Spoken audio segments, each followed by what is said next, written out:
the establishment far-left movement. But Jack Shickler, she's not also sure where she will sit if she turns over 4 MEPs, which is what the polls are predicting, where she will sit when she potentially comes to the European Parliament, because she doesn't really get on with many in the left group here. But how could that shake things up as well? Indeed, well, we're used to these traditional big groupings in the Parliament, one of Christian Democrats, one of Socialists, and so forth. But there's no rigidity to that. They can change, new actors come in, and the Bundeswehr Wagenknecht is one of those. I suspect they may end up forming a new left-wing coalition that doesn't exist yet. They may find some other allies. There's a number of other quite large delegations looking for a home. That probably she'll find it hard to form an alliance with centrist coalitions given her position on Ukraine. Well, that's all going to get very interesting, of course, because once we have the final results, perhaps late tonight in the early hours of the morning, and of course in the next few days we'll have clarity, then it will be up to members of the European Parliament to find allies, find friends, find people that they get on with and can actually do business with. And I'm hearing we can actually take a look already at some estimates coming in from Germany on how that is actually looking tonight. You can see the CDU topping up there with 29.5% potentially of the vote, and then the AfD coming in second. Now, let's just remind our viewers now that this is just estimates. We're still talking about exit polls, but Socialists there, so the political party of Olaf Scholz, the German Chancellor, only coming in at 14%, and then the Greens then at 12%, and FDP, of course, the Liberals, only down at 5%, so a terrible night potentially if this is true for the Liberals, who, of course, often tend to be troublemakers here in Brussels, don't they, Andrea Renda, because they're against a lot of the issues linked to the Green Deal, when it comes to making this continent carbon neutral by 2050. What would be your reaction to that estimate? First of all, these are very interesting results. They'll be confirmed. Of course, the far right will be heavier in Brussels. I mean, we'll have more weight. It doesn't really change the problem that the future president of the European Commission will have in forming a coalition that will back him or her, likely. So there might be, for example, AfD might try to form a group. I mean, you need to form a group in the parliament to really count. There will be a few allies that they will look for. But they will not be able to influence, in my opinion, very heavily the choice of whether the Green Deal remains prominent or not. And I can, of course, elaborate on why. Well, I want to get down to the basics here as well, Jack Shickler, and just tell our viewers exactly what a lawmaker will actually do when they pick up their position on the 16th of July. But first, we can head over to Greece, to Athens, where our Greek correspondent, Faye de Clary, is standing by for us to give us the latest on how the Greeks have been voting. They'll be sending 21 members of the European Parliament to Brussels and Strasbourg. Faye, lovely to have you with us tonight. What is the latest from Athens? Hello, so here in Greece the polls closed just minutes ago at 7 o'clock Greek time. The threshold of 3% to elect Euro MPs, but we're going to have to see later in the night if this is possible and for how Euro MPs. And we're going to be here to see how many MPs from which party we're going to send to the European Parliament. Back to you, Maeve. Thank you so much, Faye de Clary there. Of course, the night is yet young. If you've just joined us, you're watching Euronews. This is our special live coverage of the outcome of the European Parliament elections 2024 for the past 4 days. You've been voting.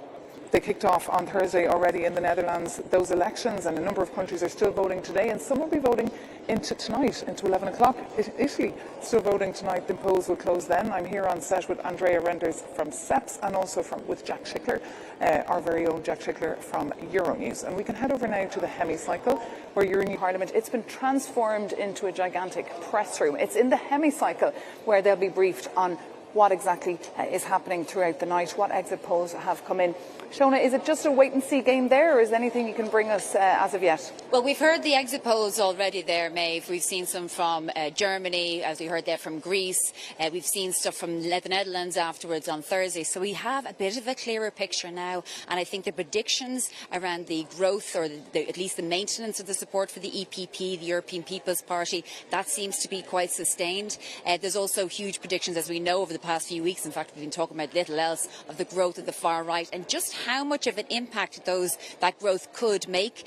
That doesn't seem to be as true so far, although we have seen it in places like Austria. So far, predictions seem to be pretty much on the keel that we've been expecting, except for the rise in the very, very, very hard right. And of course, even after that, we don't know what kind of implications that will have for the makeup of the European Parliament or the policies of the European Union. But as we mentioned earlier, in the next few minutes, we should have exit polls and stronger results from Austria, from Germany, from Cyprus. And then within every hour, we will have more and more polls, more and more information. Some of them will be exit polls, some of them will be predictions and polls from the national government. So everything will be essentially open source information, what the Parliament is being received from those countries, and we will get a very clear picture by the end of the night. As you mentioned there, in Italy they're still voting till 9 o'clock, but we've been on the edge of our seat for the past few weeks wondering how this European Parliament election is going to go. 720 MEPs, 360 million people eligible for voting, 26 million people voting for the first time, and of course the biggest transnational parliament in the world, where 27 countries vote for the policy of the European Union, the only institution where people have their say. Maeve? And what can we expect to see happening tonight in that hemicycle exactly shown? I believe the heads of parties and the so-called Spitzen candidates will be speaking on that podium tonight a little bit later. And of course, they're not from Belgium, all of them, and they don't live here. They've been campaigning in their own country. So, for example, Valérie Ayer for the Renew Party, who's French, she's the candidate for Emmanuel Macron. She'll be travelling on the last train from Paris at 9 o'clock to get to here in Brussels. We'll hear from President and campaigner of the European Commission, President von der Leyen. She'll be here. Also the President of her party, the European People's Party. They'll be here, I imagine, probably in a celebratory mood.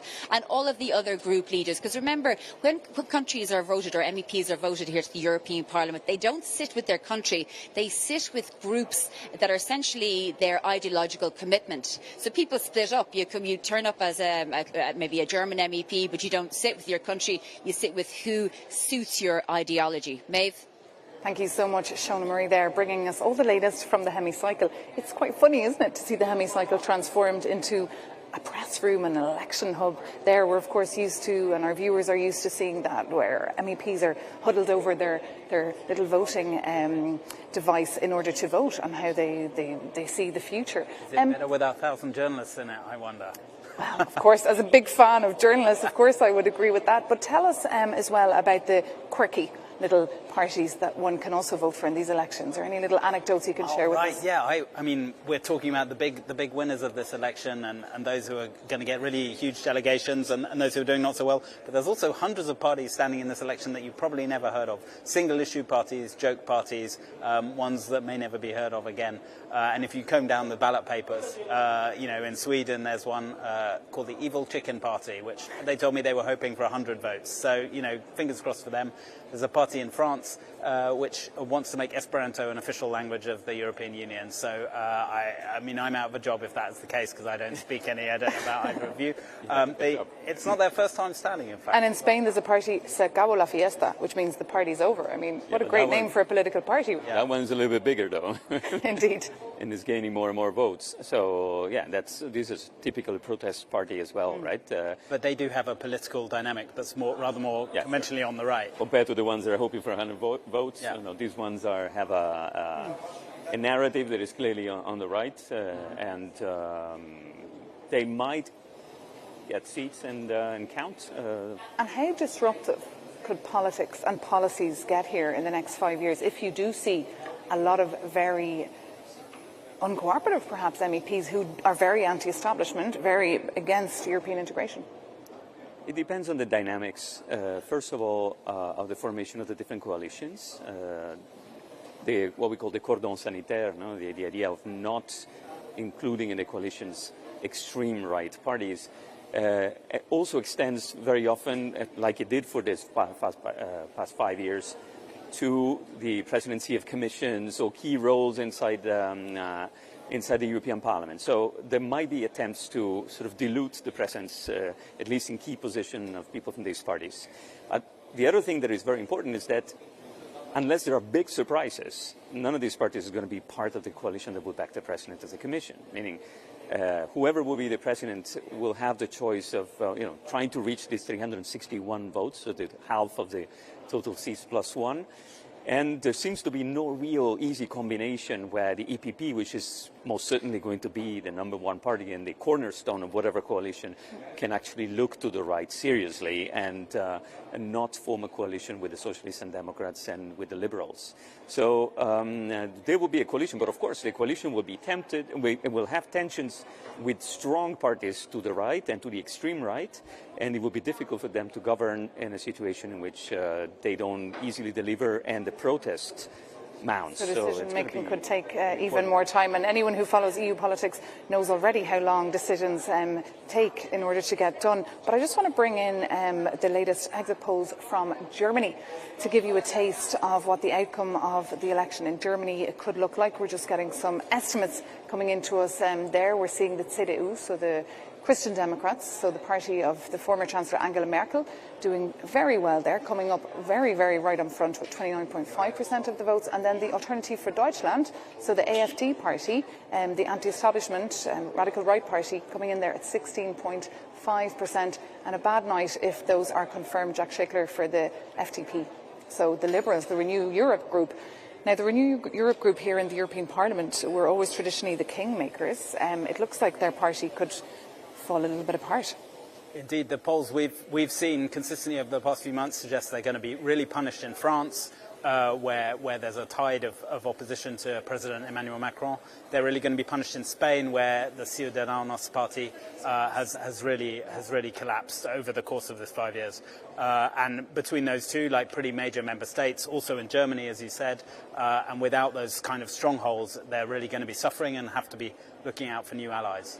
Yeah. There's three basic news here, as of course the Christian Democrats doing very well, which is already an indication that the EPP group will probably remain the leading group and the cornerstone of any future coalition. Alternative for Deutschland used to have 21% of the vote only a few weeks ago, right? They were credited with some 15. They're doing a little bit better than expected. Still, it is not, in my opinion, a spectacular, if this is confirmed, result, but a good result for them.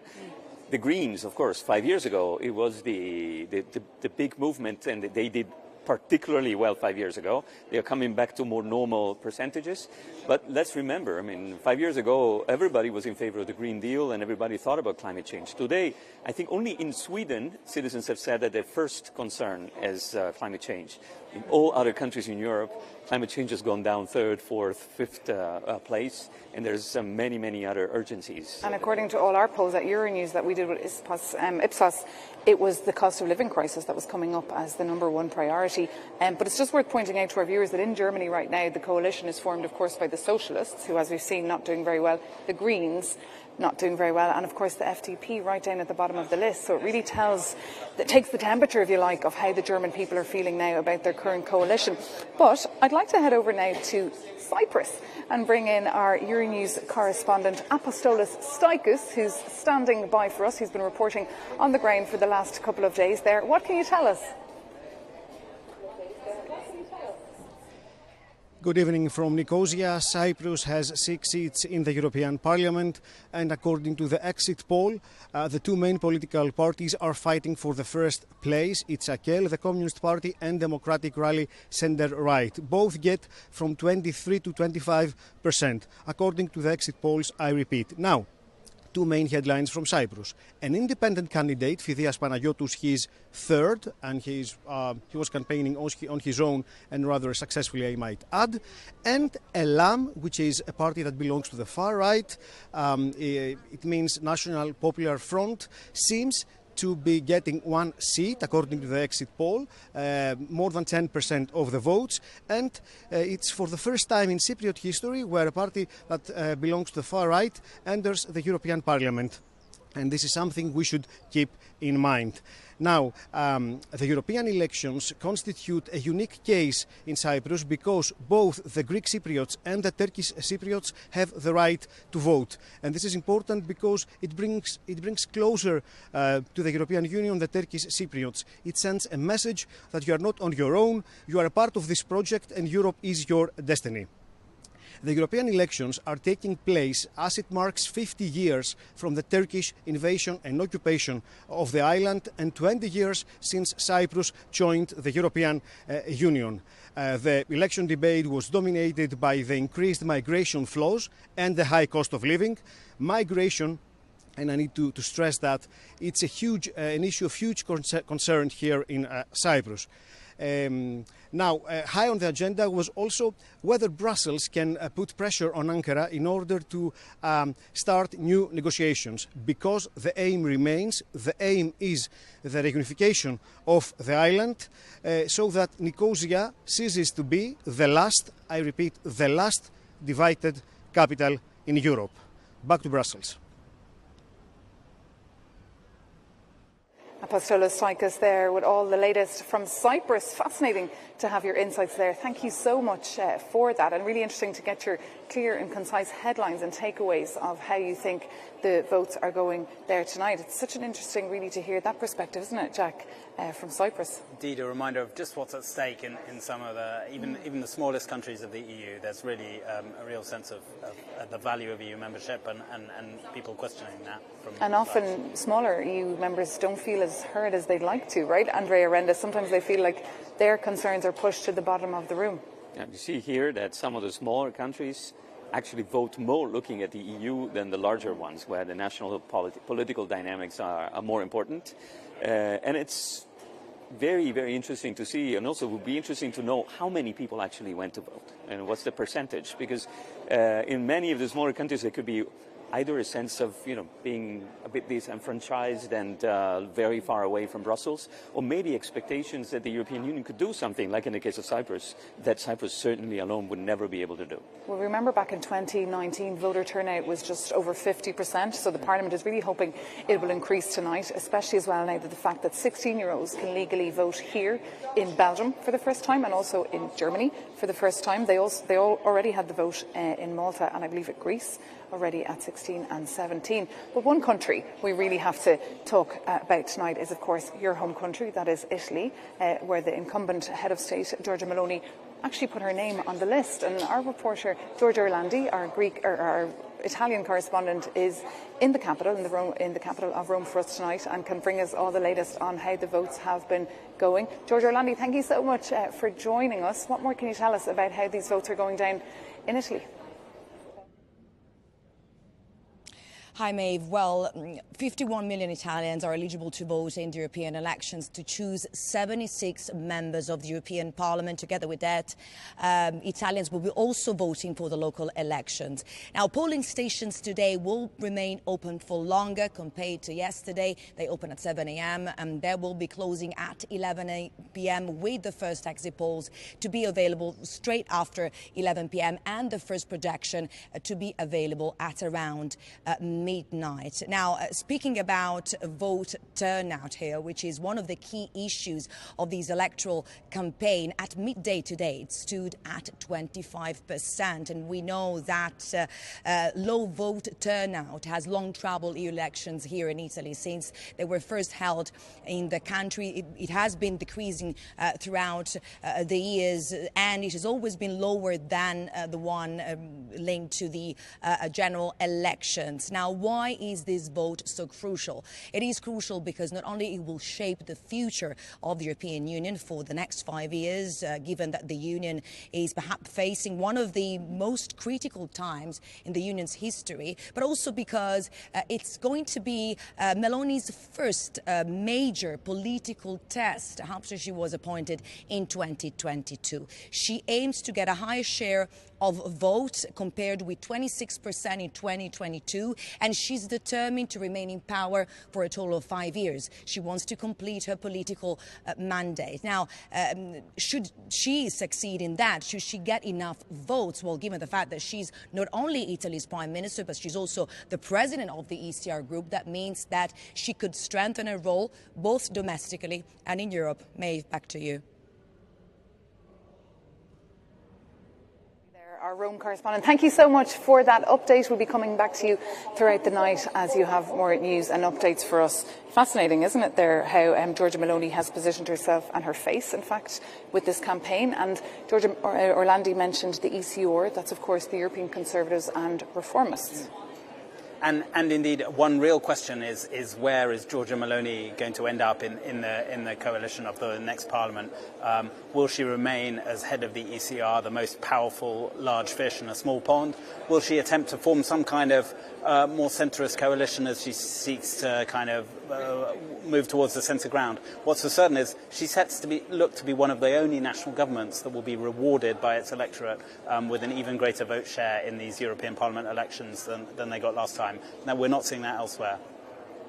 Yeah, that would be quite a surprise, right, if Giorgia Meloni left ECR after having had a good result trying to partner with the EPP, in particular in a future coalition. That could be a little bit of a game changer, because other than this, I don't think that there is room for really equality. I think the opening to ECR of von der Leyen of the past days and weeks has been much more of a bargaining negotiation with the other side than anything else, because the more she opens to ECR, the more she loses votes on the other side. So on the Socialists and Democrats and the Liberals and the Greens, if they will be needed.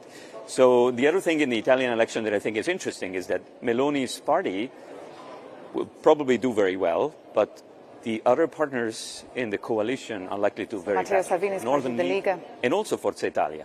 So if there will be a big difference between the result for Fratelli Italia and those other two parties, there might be tension in the governing coalition, because, of course, these other parties will realize that they are actually losing consensus the more they stay in power with Fratelli d'Italia. And there have been already several cases in which there's been tension, in particular between Meloni and Salvini, that is clearly philo Putin and has a sometimes incendiary narrative of many things.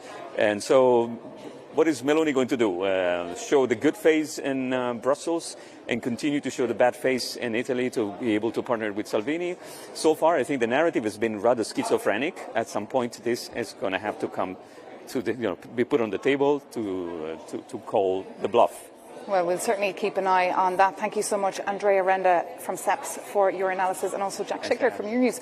Thank you so much for being with us. Don't go anywhere, though, for a minute, because we want to go back to Shona Murray, our special correspondent, who is in the hemicycle tonight. She'll be there all night long, bringing us all the news as she gets it. Exit polls were just presented a little bit earlier. Shona Murray, what more can you tell us about their content? Yeah, that's right. We're expecting something of a formal exit poll here on stage in the next few minutes. In fact, everything's going a little quiet now, so we could get that in the next few minutes while I'm speaking to you.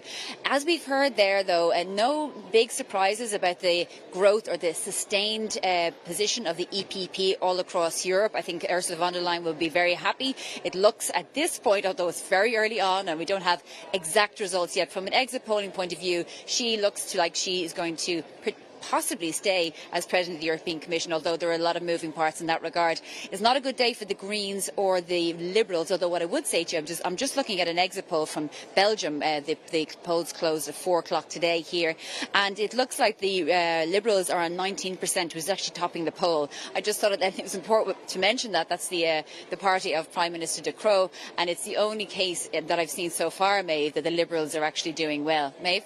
Indeed, it is. Here in Belgium, it's been coined Super Sunday, because it's not just the European elections, it's also, of course, those general elections. And I was out voting today. It took me about 2 hours, because it's also compulsory here in Belgium to vote. So it's really part of the psyche, the Belgian psyche. But there's a lot at stake here. I mean, politics could really get a real shake-up here in Belgium, Shona. And Alexander De Croo, not very sure that he could be back in his position as Prime Minister. He could be looking for another job. Yeah, that's right, because as you mentioned, there's regional, national and European elections, but voting is compulsory. And actually a very good point, because we don't know the turnout of voting across Europe yet. But what we've heard from certain countries, Spain and others, that it seems to be holding up, like you're talking about 40-50%. Traditionally, people don't turn out for European Union elections. Now, obviously, in some countries where it's compulsory, you have to, but then in those cases, people can often spoil their votes. But traditionally, over the past few decades, voting intentions have gone down. People have not turned up, except for 2019. So you would hope that somewhat that could hold, because as we know, there are so many polycrises facing the world, facing Europe, and everybody deserves and should have their say. Thank you so much, Shona Murray. We'll be back to you a little bit later. Our special correspondent there, Shona Murray, reporting for us live in the hemicycle here in the European Parliament that has been radically transformed and decorated and now looks like a spectacular election hub and a gigantic press room. Well, I'm here on set now, joined by Peter Heffele from the Wilfred Martin Centre. Lovely to have you with us. Thank you so much.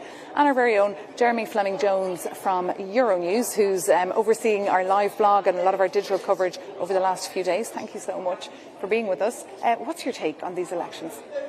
Well, it's a quite diverse picture. Many analyses have been made in a rather gloomy way. I would say the results are quite promising, despite the rise of the right and right extremist parties. I think many countries there's a higher interest in. But of course, local dynamics play very much into. Have we been too dramatic, do you think, the press? Well, I rather see the positive side first. There's a rising interest in Europe still. And, well, we have to tackle these challenges which come from different parts. And it's not only the right side. If you look into the German results, we have just seen there's the rise of a left populist party. This is a new challenge we haven't seen so far. Yeah. But, yes, these are topics, be it migration, be it distribution of wealth, to be tackled.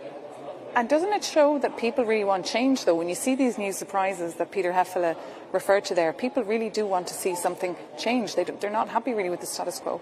Indeed, I think there's an early narrative coming in from some of the early exit polls that the far right, while they're doing very well, are not perhaps reaching some of the feared expectations among the more centrist parties. But make no mistake, they are winning, and they are going to be the bigger bloc that make some big decisions in the next parliament in terms of where the groups are and how the reformulation of the groups go.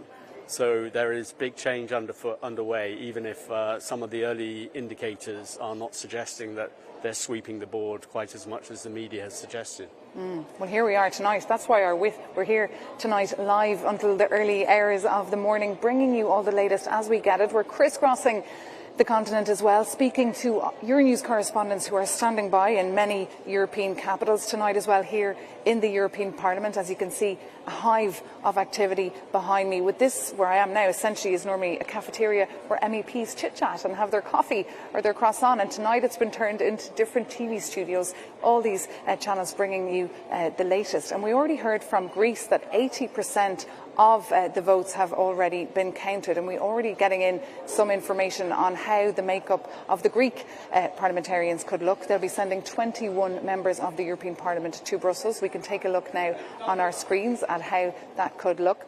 New Democracy, so they're coming up on top with 32%. New Democracy are affiliated with the CDU. They're part of the European People's Party, the so-called EPP, as we're referring to it here on the set. Syriza, the far left group, affiliated with the former renowned Alexis Tsipras, getting 18.2% there of the votes, and PASOK they're coming in third at 13.9%. Now these of course are just estimates, but as I said, and as we heard as well from Faye Ducleri, our Greek correspondent, a little bit earlier, the votes, she already had figures, because it seems that 80% of those counts have already been totted up. So yeah, you can see there the centre is holding there, Peter. Yes, indeed, that's the good news, but increasing responsibility, because now it's up to the centre parties to stabilise the system, to deal with. Yes, there might be more options, and this is a thing we have to carefully see when we got the final results. And what we also will see is different regional dynamics. So countries which have not been so heavy-weighted might get a heavier weight in these coalitions. And your think tank, Wilfred Martins, for transparency reasons, I must tell everyone, is affiliated, of course, with the European People's Party. Tell us what the plan is for the political party tonight. Where are you all meeting, and what is the mood at the headquarters? Well, first of all, we will celebrate becoming the largest party here again, and we feel this responsibility, of course, and we have set up clear criteria, of course, with whom we can forge a coalition. The modus, the way we will coalition forging, will be different in the future. This is what you referred to. It will be more difficult. It will be, I think, in my opinion, more topic-oriented. There's less formal coalitions we had seen in the last legislation, but more focusing on certain topics. And that is a delicate issue, but see, that's only the Parliament. We have different dynamics in the Council, which has a different rhythm, so to say, and we will see larger challenges only next year. But this is a very complex issue and hard to predict where we will end up. Hard to predict where you'll end up. And of course, Ursula von der Leyen is the so-called Spitzenkandidat, the lead candidate for the European People's Party. The current Commission President, the German lady, former German Defence Minister, her name, Jeremy, is actually not even on the ballot paper, but she, of course, hopes to become the next President of the European Commission. This is the so-called Spitzenkandidat. It's not, of course, in the treaties, but there is a line in the treaties that says that we should take into consideration the outcome of the European Parliament elections. As it stands now, with these results coming in, how does it look for Ursula von der Leyen, in your opinion? I think that she has a few challenges ahead because she's going to need to forge an alliance across the Parliament. And she's been making overtures to Giorgia Meloni's Italian Fratelli d'Italia party. I think that looks like it would be possible, but she endangers the coherence of the existing European People's Party in so doing. And I think that one of the dynamics which is going to be key to watch out for in the aftermath of these elections is not only how the new groups are formed and which alliances are made, but how the coherence of the existing parties remains intact.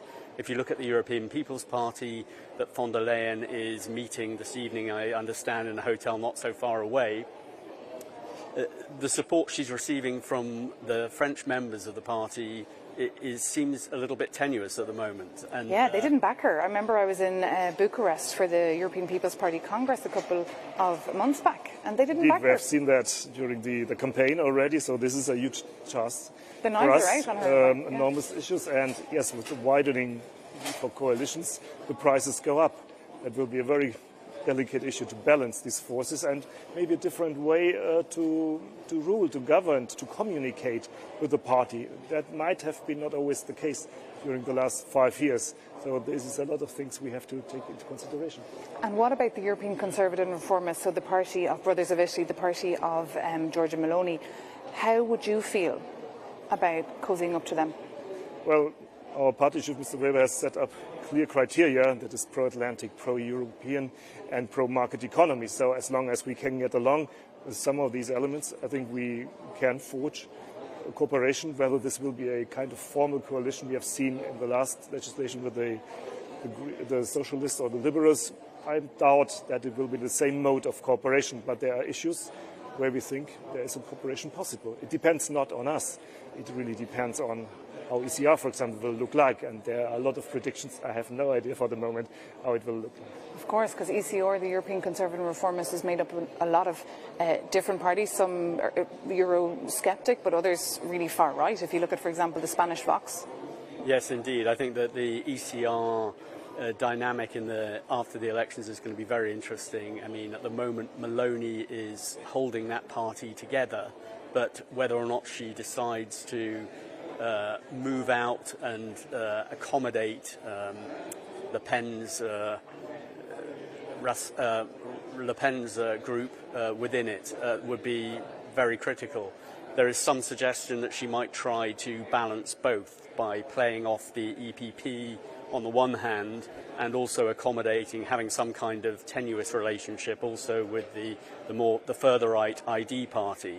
But I think that points to the potential for these groups to disintegrate in the way that we understand them at the moment and reform in ways in which they have much more supply and demand relationships between the different parties.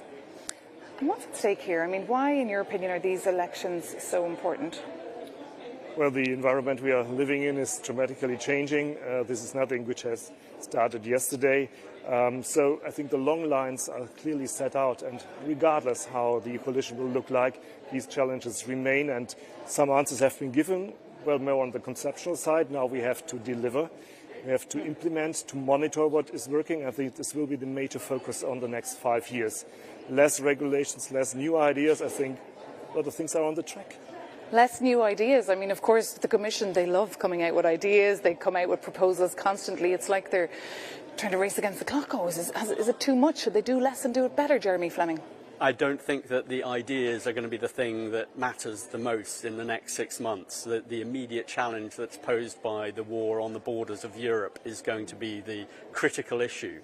And if you look at the rise of the far right, which is one of the big narratives of this election, the way in which the different parties of the right view Russia, view the war in Ukraine, is going to be very important in the way that the parties and groups try and deal with each other. Look at the rise of the far right, which is one of the big narratives of this election, the way in which the different parties of the right view Russia, view the war in Ukraine, is going to be very important in the way that the parties and groups try and deal with each other. But there is going to be a significant attempt to try and accommodate that war, see if Europe can stand up to that war without a potentially Trump-led America. And I think that that will be the number one issue away from policy agenda, even on the climate, in the next 6 months. And Peter, in your opinion, what should be the kind of mantra of the incoming European Commission? I mean, the previous Commission was focused on being a geopolitical commission. Where should they focus their energies, the incoming Commission? Well, there's often the saying that now we have to dismantle this green transformation, other topics getting more important, such as defense or integration. I think we have to find different narratives. The rise of the right and the left is also related, that we have focused on a certain perspective, but we have not seen the full challenges of the transformation. And this is something, for example, for my party, to find a new narrative, to combine it with competitiveness, with innovation, and also social balancing. These are points which had been missing in the narrative over the last years. Well, there is still a chance to get people behind that idea of Europe and the transformations we're undergoing. Nobody will go back to old times. This is gone.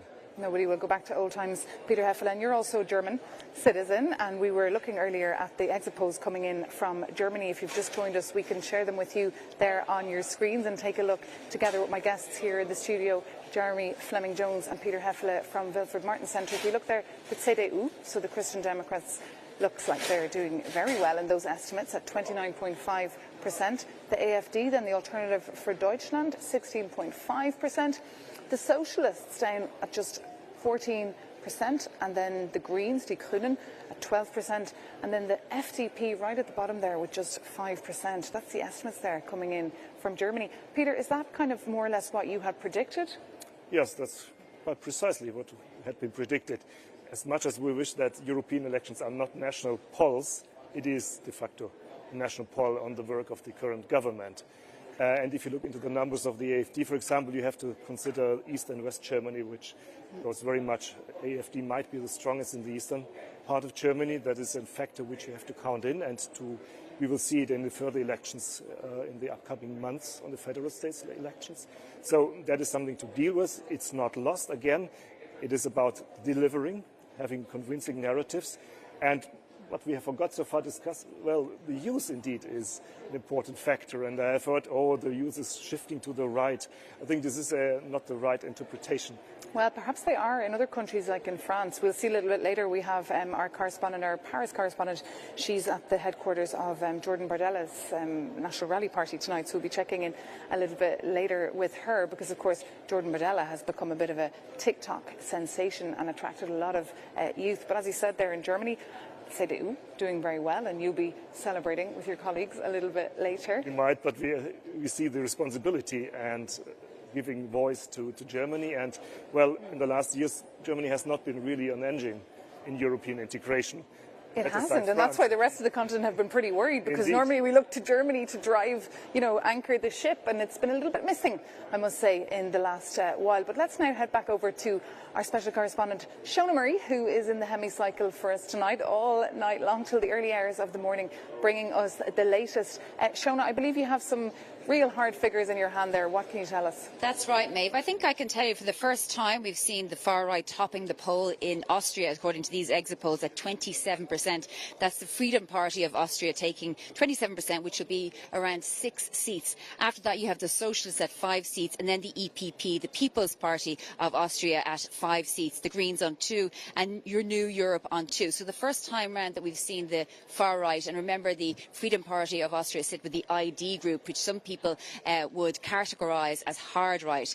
Moving on then to Cyprus, we have 6 seats to fill, and 2 for the EPP, 1 for the left, 1 for the Socialists, and 2 for others. So again, the EPP out on top there, nothing new. The turnout 50% in Cyprus. We don't have a turnout for Austria. And then you mentioned there Germany as well, Maeve, the AfD on 16.5% and 29.5% for the CDU, CSU, and the SPD on 14%. So we also can move then on to Greece, which we heard earlier, but just confirmation that the New Democratic Party, the party of Prime Minister Mitsotakis, is leading on 30% of the poll. He'll be happy enough with that, even if it is a reduction in what he got in the national figures. But again, it brings the EPP to the top at 8 points, and after that is Syriza on 4 and the S&D on 3 seats. So a good day for the EPP. That seems to be really rolling in, and situation in Greece is, as we said, the Mitsotakis, I'm sure, will be very happy with that 30% of the poll. Maeve?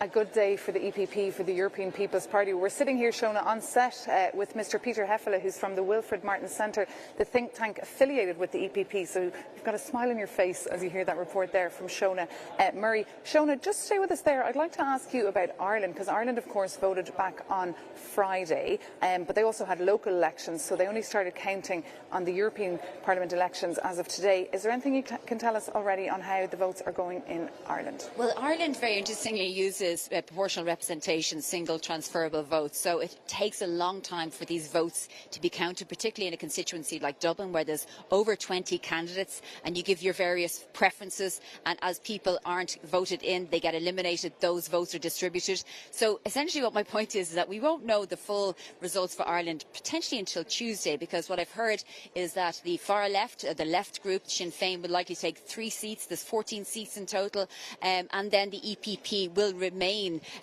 potentially one of the largest parties in the country in the local level, and will keep around 3 seats. The Greens could lose their seats. They may even just have 1 seat returning, potentially 0 seats, and it's possible that the S&D, the Labour Party, will take 1 seat.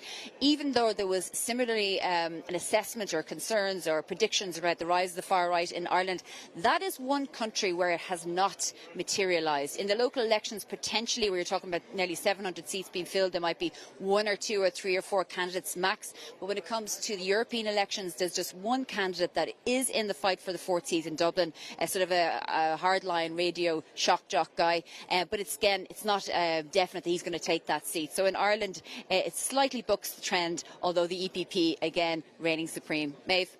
Shona Murray, thank you so much for that. We'll be back to you a little bit later, but let's just get a reaction there from Peter on this good night so far for the EPP. Yeah, Ireland is a difficult case. Indeed, politically, we suffered a lot of losses. We slightly regained. If you look to Ireland's policy, for example, in the defence, and there is an issue with the neutrality, an issue, by the way, which is similar to the Austrian case. That remains a tricky thing, which we have to deal politically with. And yes, our member party, the ÖVP, has been driven largely by domestic considerations.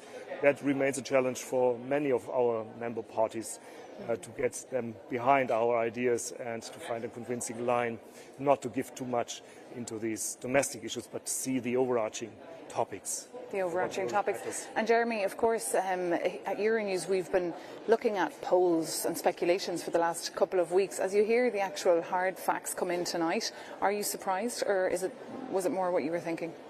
Well, I think that we just heard there from Shona on the Austrian situation, where I think that the People's Party, your members, have lost a couple of seats, and they've dropped down from 7 to 5 seats. And I think that there was some concern in Austria that they might lose 3 seats and go down to 4.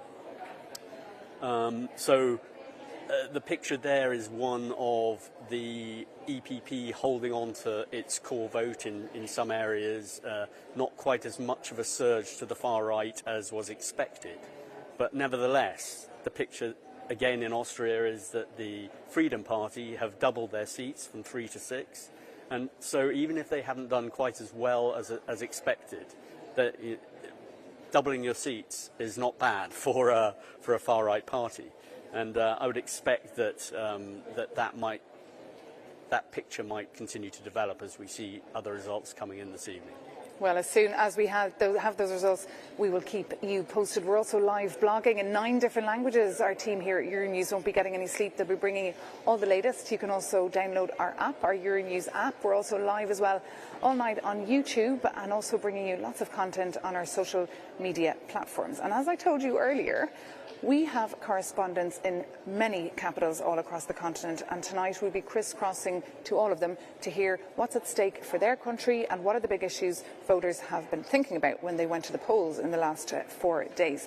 And on that note, we can head over now to the streets of Paris, where our France correspondent, Sofia Katsenkova, is standing by for us. Sofia, so lovely to have you with us. Thank you so much for joining us on this live election special. Can you tell us really what the latest is when it comes to these elections in France? So I'm currently standing in front of a polling station in the center of Paris. We're just a couple of 100 meters away from the Eiffel Tower. And I just spoke to the staff that told me that right now at 6 p.m., they are expecting a voter turnout of 50%. That's really high compared to the national average. But another thing that's interesting is that the Ministry of Interior published at 5 p.m. The voter turnout rate, and it's breaking all records, 42.5%. That's 2 points above the last EU election in 2019. It's the highest voter turnout since the beginning of these EU elections in France. And some of the voters I spoke to today told me that they really felt encouraged to come out and vote as a way to block the surge of the far right in France, which is currently headed by 28-year-old Jordan Bardella for the National Rally Party.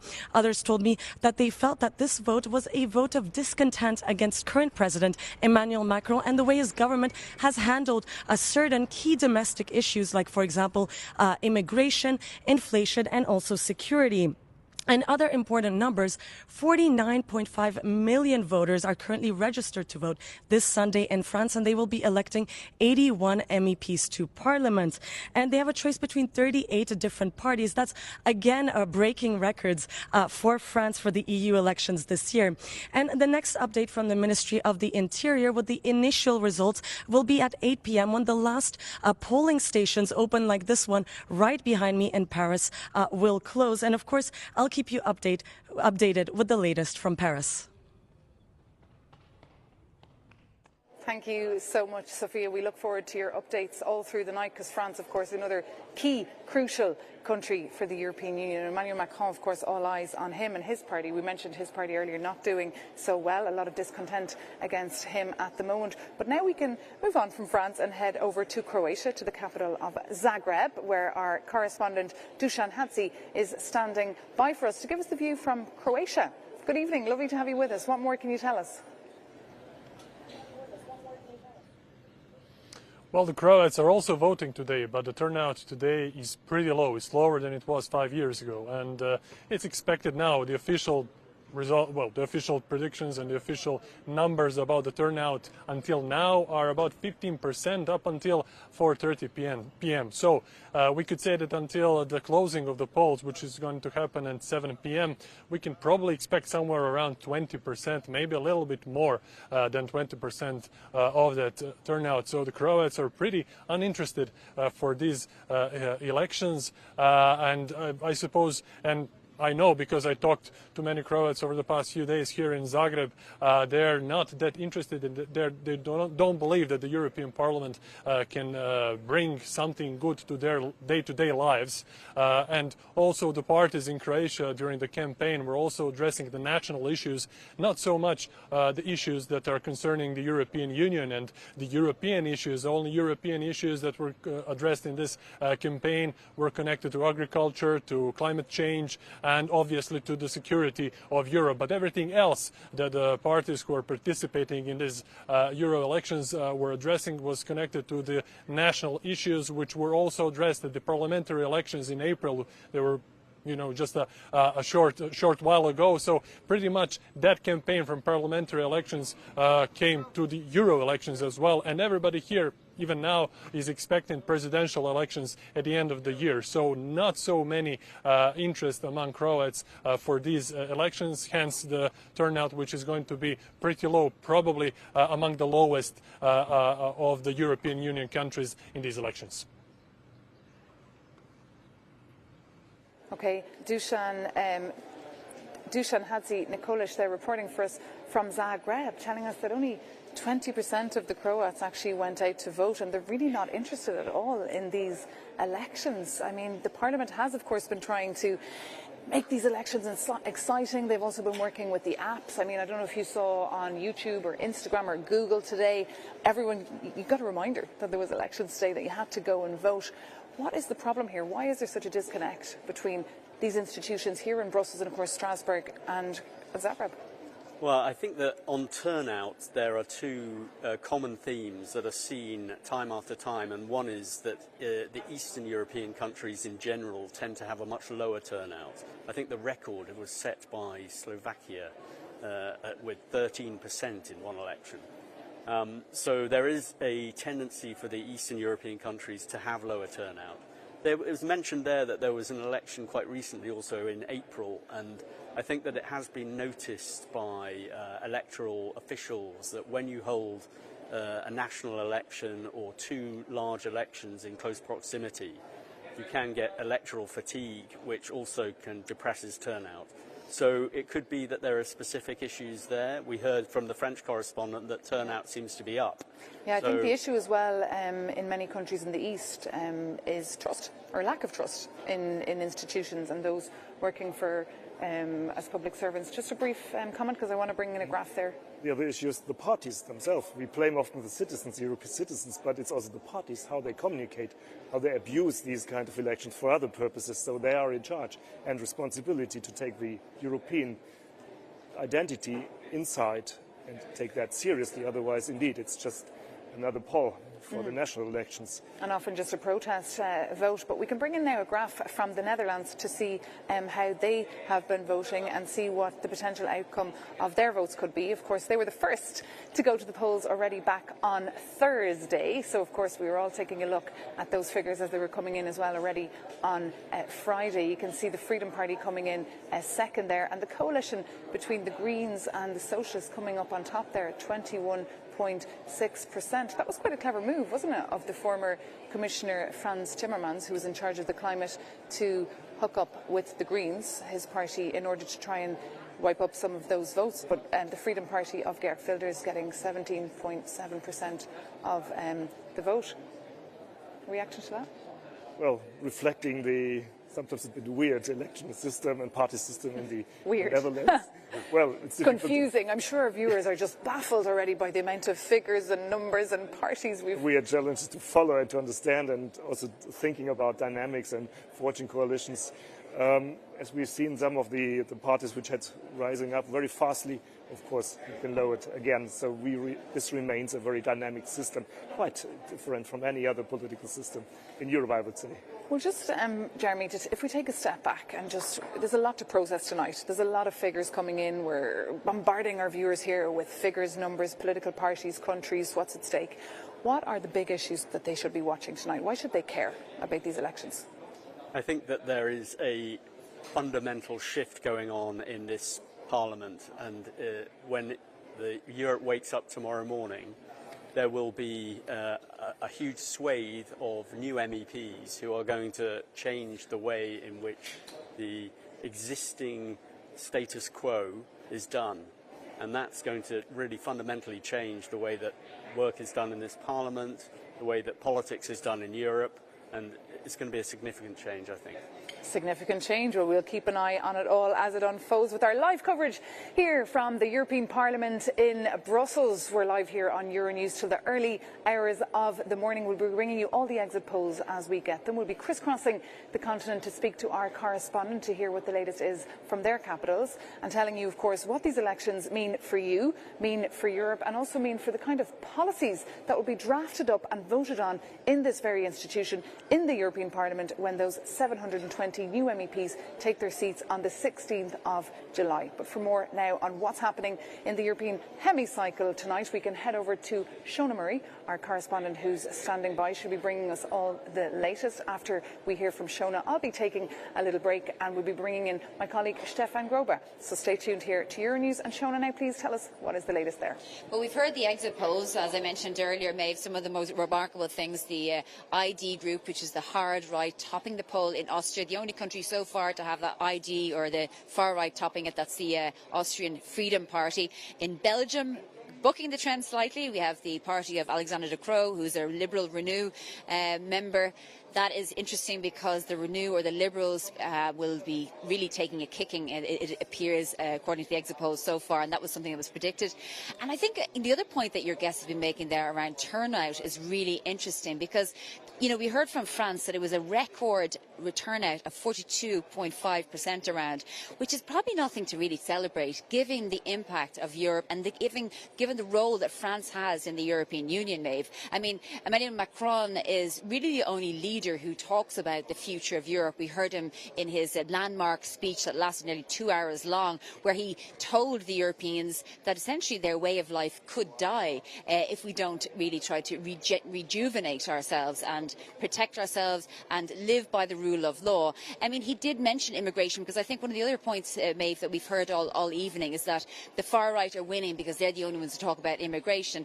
Well, he did speak about immigration and he talked about curtailing it, but he also said that it has to be based on human rights. And I don't think many normal people would argue with that, but you see with these results a hardening of positions when it comes to human rights and immigration. And one thing I would also say to you, Maeve, I was speaking to some people who are canvassing across Europe, and they said a lot of the disinformation around immigration was actually quite frightening. One MEP for Sinn Féin for Ireland actually told me that a neighbour or a person who was about to vote said they would be voting for the hard right because they heard that an immigrant had kidnapped 5 children, and she couldn't speak to him about it. So, you know, disinformation really also something that we need to talk about in this election. Stefan?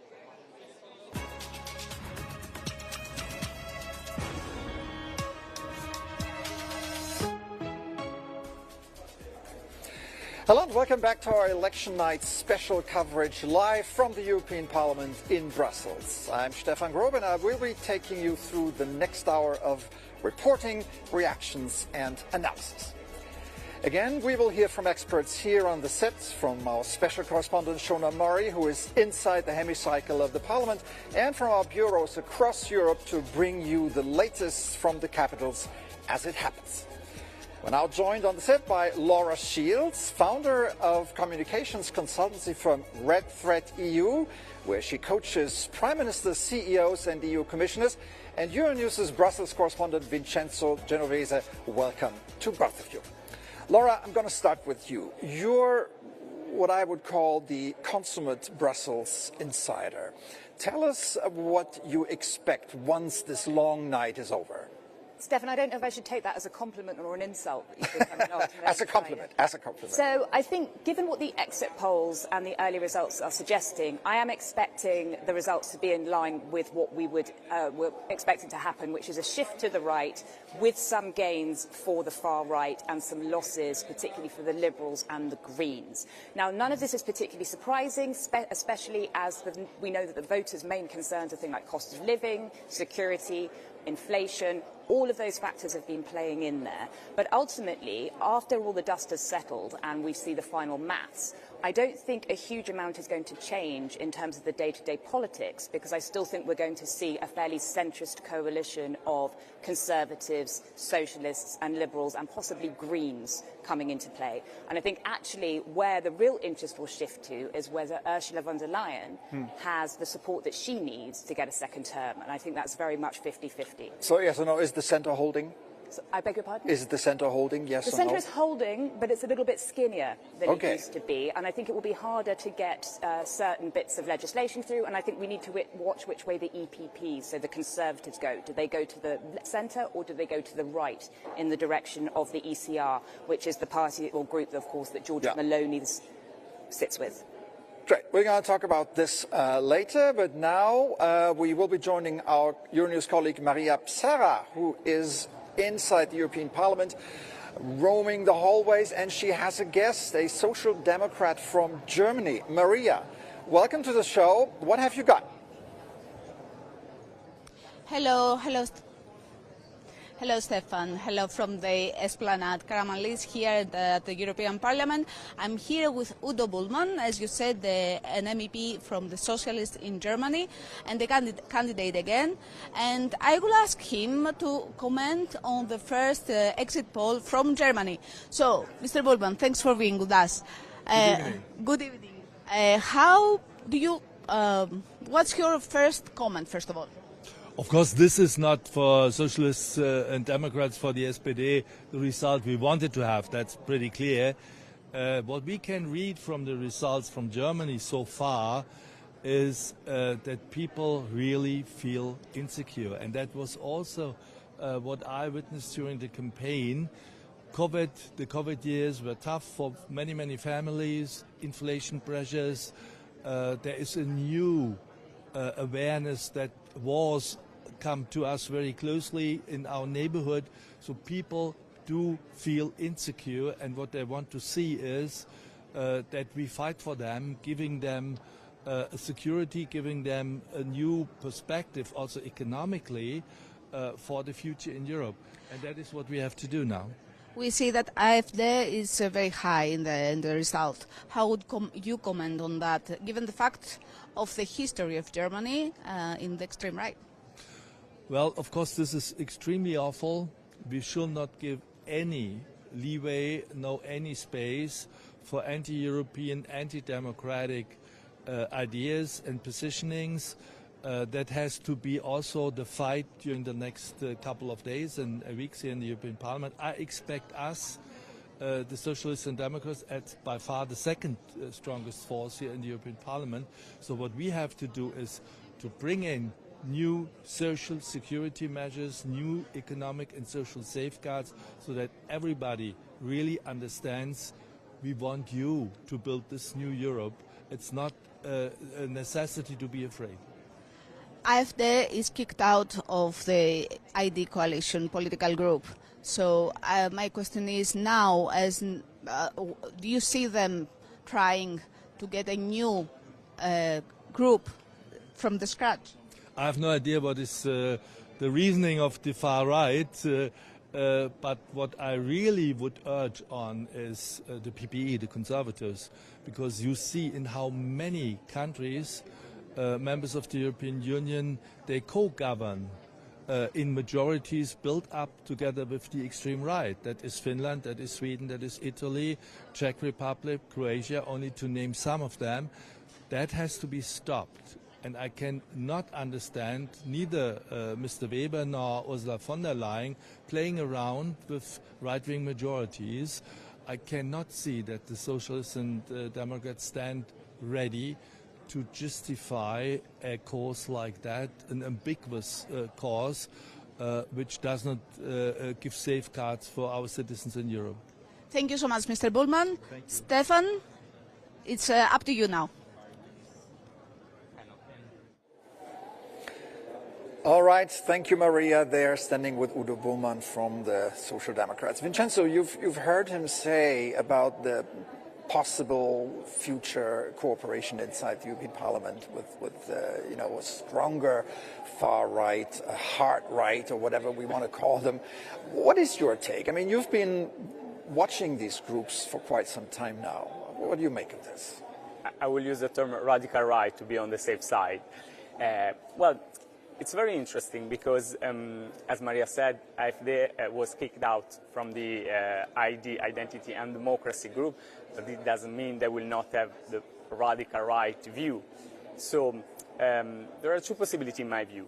One is that we will still have two radical right groups, Identity and Democracy and ECR, the European Conservative and Reformists, but with some kind of reshuffle, some parties going from one side to another. And another one, less likely I would say, is that there will be a kind of merge, a kind of supergroup. This is the aim of some of the leaders of radical right forces. I don't think this will happen, but let's see. Mr. Bullmann said this was not a good result for the SPD. I will say that for the leftist forces, this is a kind of nightmare scenario for the moment, because we have 6 projections, and we see that AfD, second party in Germany, FPO, first party in Austria. PVV is the second party in the Netherlands, but just because the Laborists and the Greens are running together. Even the Eleni Lisi, the radical right party in Greece, is increasing its seats. So let's see what we'll have from the night. But for the moment, I see that is a big setback for the leftist forces and a good increase for the radical right forces. Yeah, stronger certainly than before, but how strong, that remains to be seen. Let's go to Berlin, where our correspondent Liv is waiting in the wings for us with the latest from Germany. Good evening to you again, and what have you gotten for us?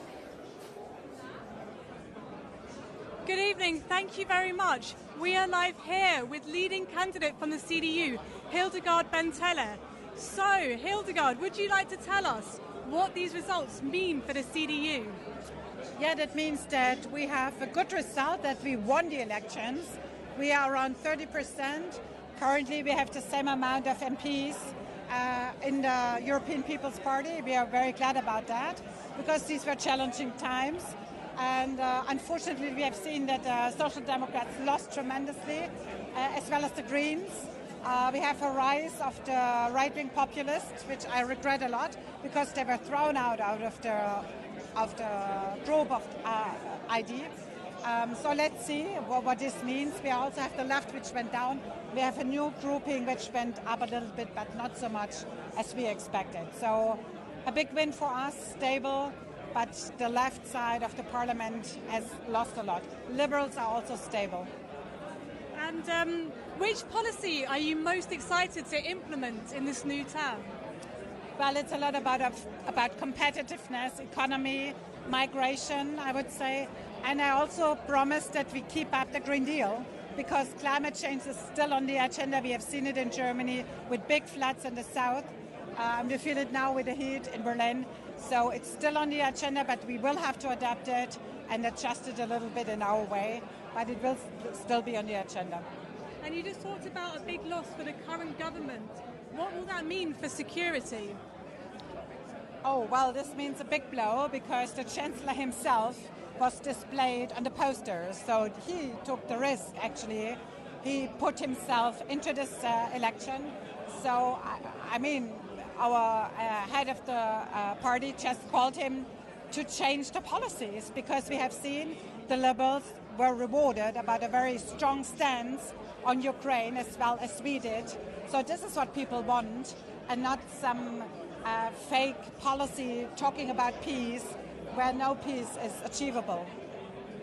And what do you think that this means for democracy? Has this been a lucky escape? Yes, it has been a very lucky day in Germany, because the turnout has even increased about 4%. So it was already high in 2019, 61%. We are now at 64%. And this is a huge joy for me, that we could mobilize our voters, that we could show to the world that this European democracy is valuable to us. This is something I'm very glad of. I've worked hard for this. I'm very glad that we could achieve this together. Thank you so much, Hildegard Bentele, and thank you. We are handing live back over to Brussels now. Thank you. All right, thank you, Liv Stroud in Berlin. I'm sure we come back to you later during the night. Now, she mentioned the happy day for the Christian Democrats in Germany and potentially across Europe.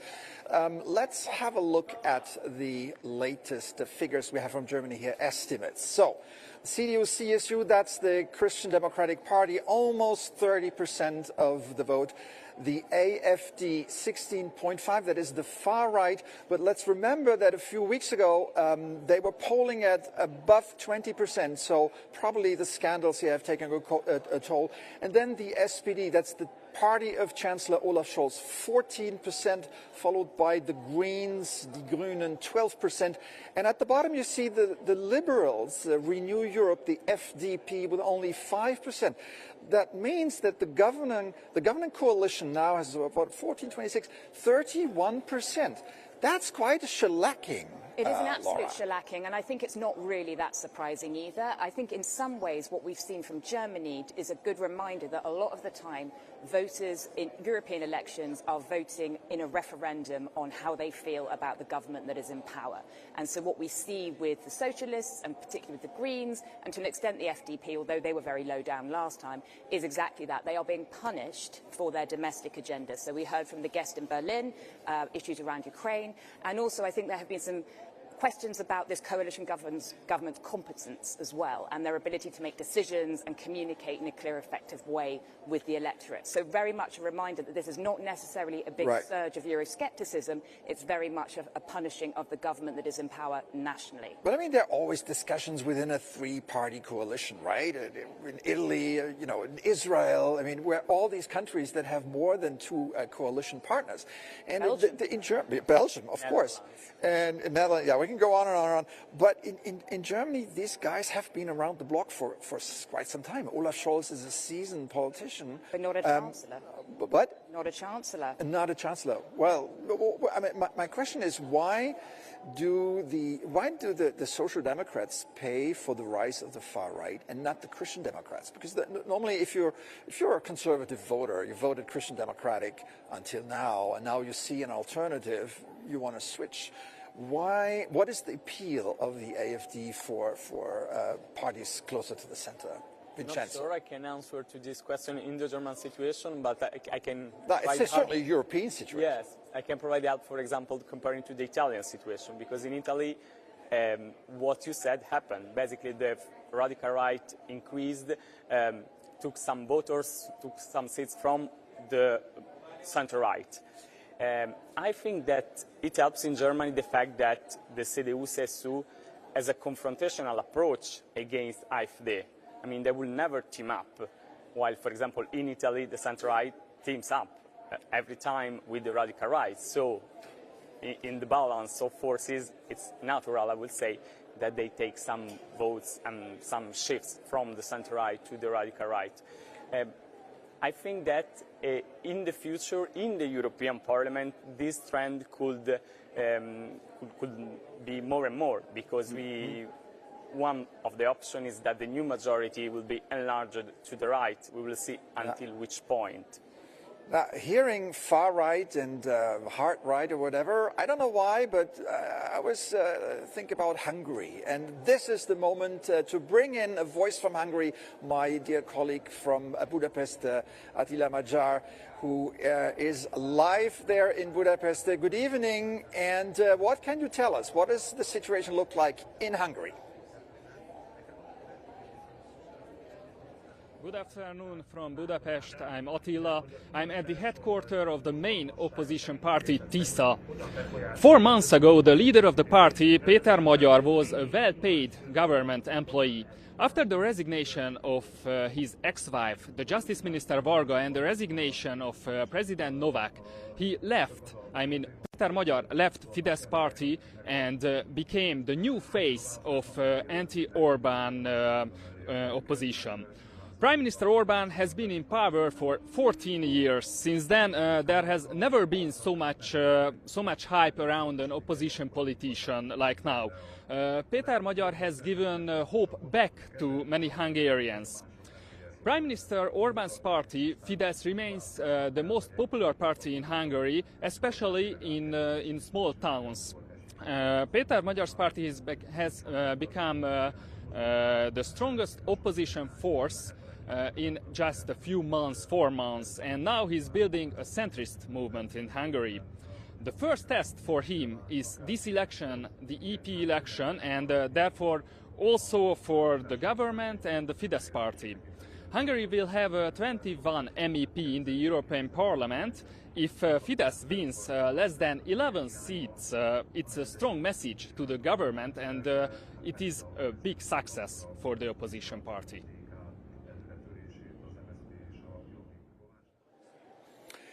Okay, Attila Magyar in Budapest, thank you so much for now.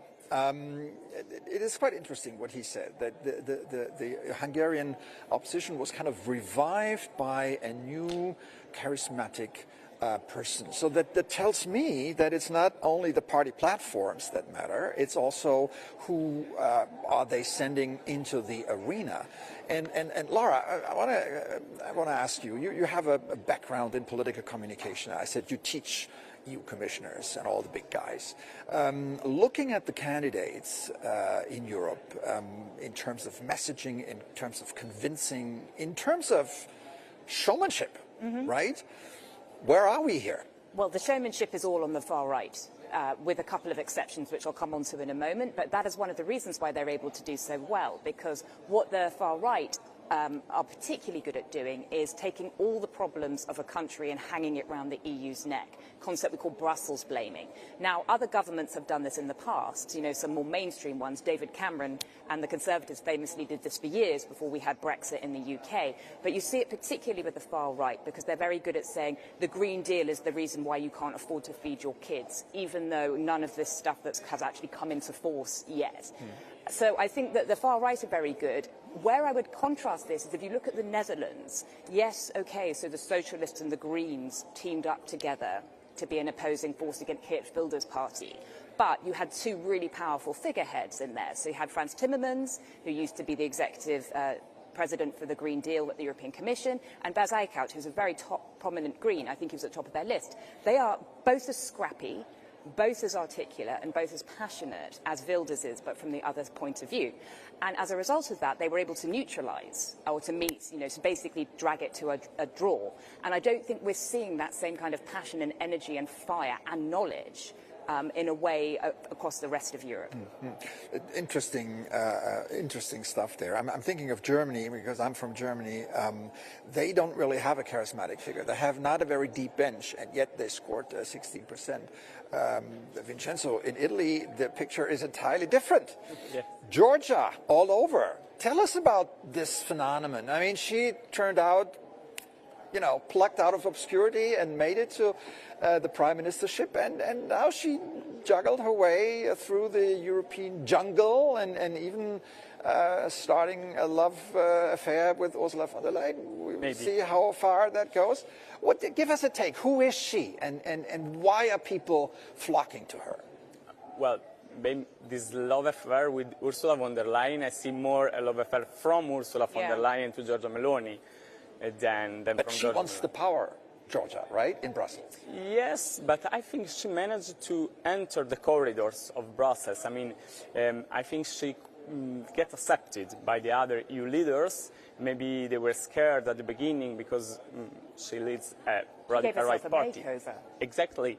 But then she was more moderate, I would say, in the European institutions, while in Italy, as a storytelling, she remains very radical right, very Eurosceptic as messages that she conveys to her electorate. For this election, she decided to focus the entire campaign of Fratelli d'Italia, her party, on herself, to leverage on her popularity among Italians that is still good.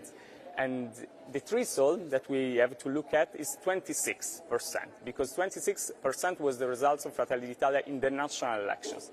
In Italy, these elections are seen as a kind of midterm referendum on the government. So below 26%, kind of failure.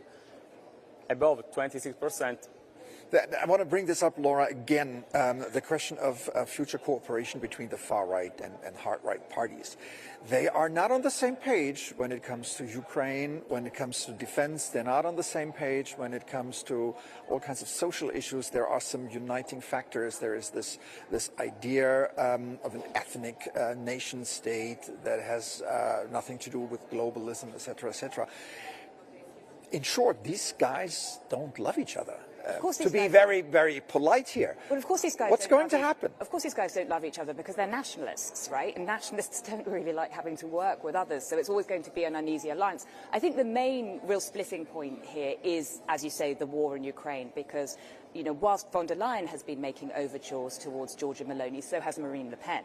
and the national rally in France is incredibly sceptical about Ukraine, quite pro-Russia historically. I think we've seen the same thing with Salvini, with the Lega in Italy as well. So I think that they are very split on this, and we've seen efforts to make these groups happen in the past, but they just generally don't really work, because a lot of the time, especially with the ones on the extreme right, they come in and they're not really interested in cooperation. They just want to smash things up.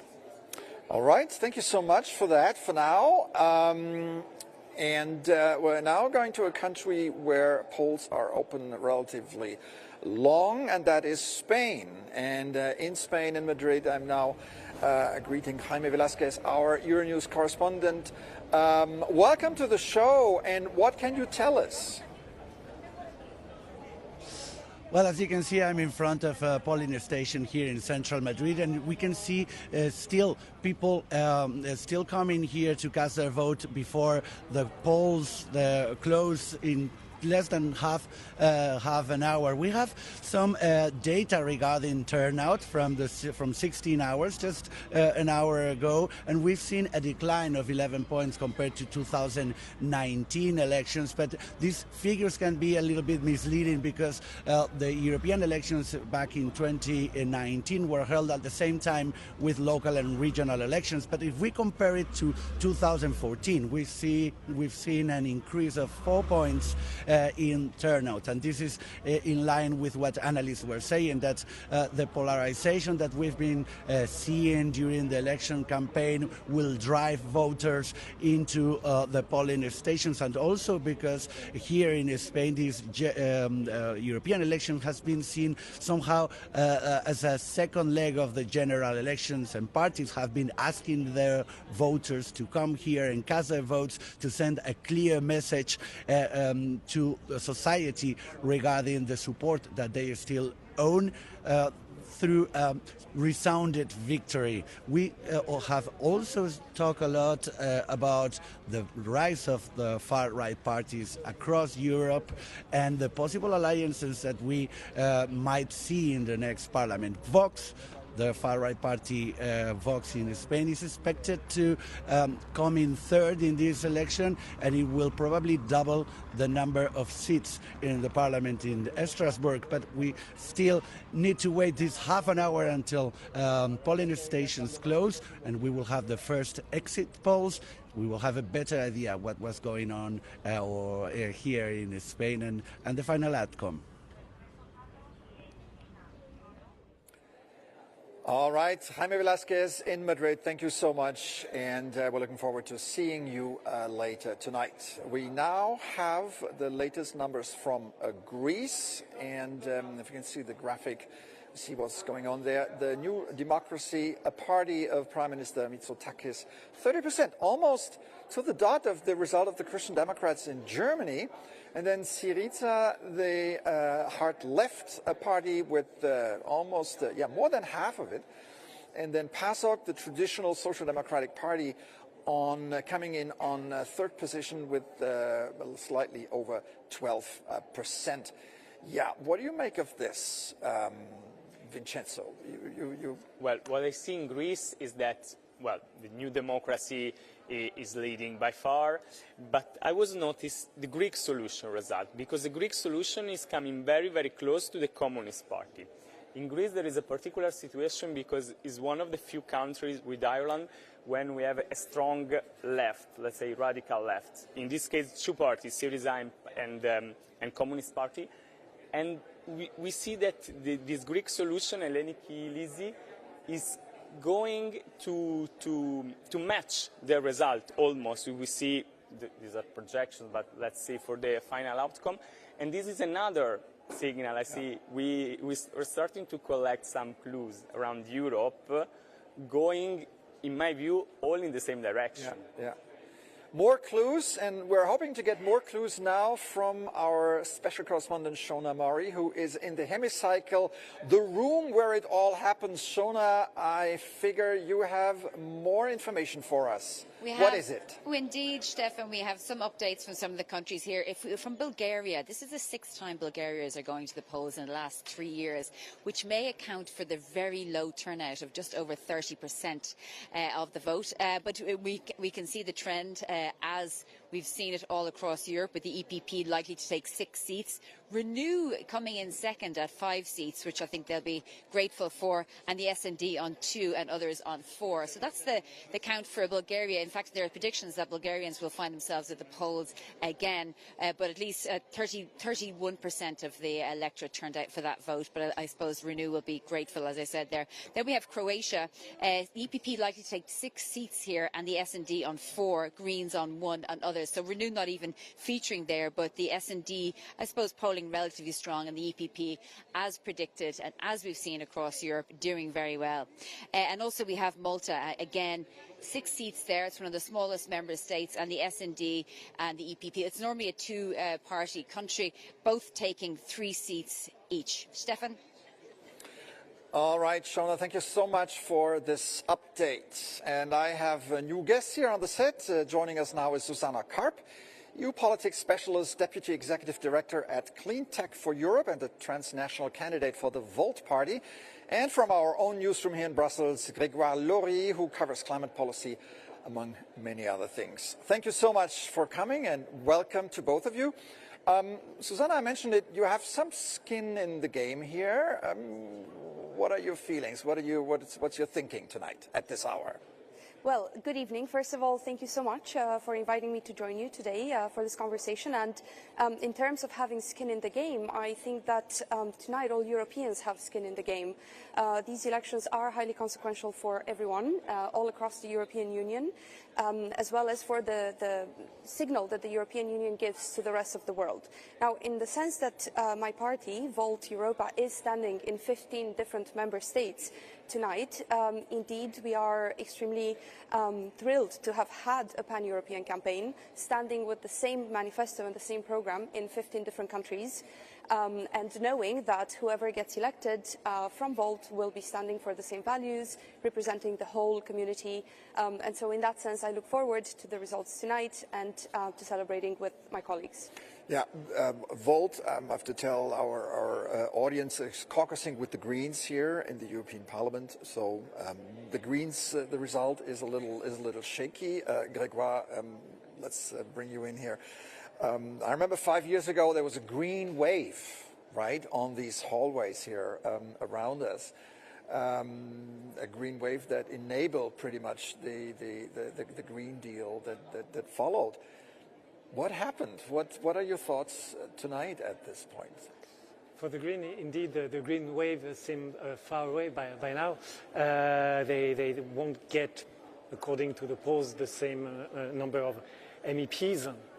So it's going to be difficult. But what the Greens emphasize right now is that they might lose some MEPs, but they hope to widen their basement. They hope to get new MEPs in a member state where they had none before, in the Baltic or further south of Europe. So they hope to get something out of this new basement of electoral basement. What happened is that the pandemic, the war in Ukraine, the crisis, all this have shaken the Green Deal, and the Green Deal is the reason why there's so much anger for some voters, actually. Susanna, as it looks, the centre may hold, right? But they also might need to add the Greens to the European coalition. What does that say about the future of the Green Deal? Is it guaranteed? I mean, it's the Green Deal is the law of the land, but it's now about the implementation. Yes. And as we know, we can always change laws. But the search of the far right and all of a sudden the Greens find themselves in a position that they might be necessary for this new coalition. What are your thoughts here?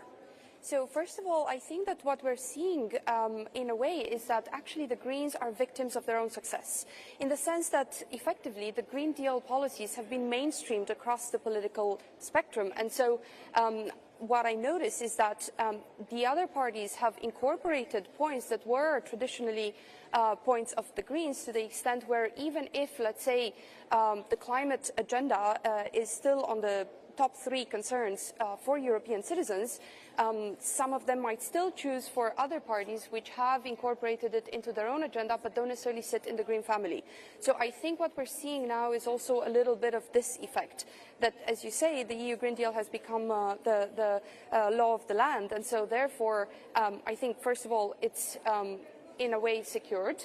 Right? I mean, we have set in stone legislation that would be very difficult to revoke and would take us precious time and precious resources, when in fact what Europe needs to be doing right now is to be gearing up in its competitiveness race with effectively other big players around the world with a view to growing its leadership in the manufacturing of these net zero technologies that will effectively enable us to reach the goals of the Green Deal.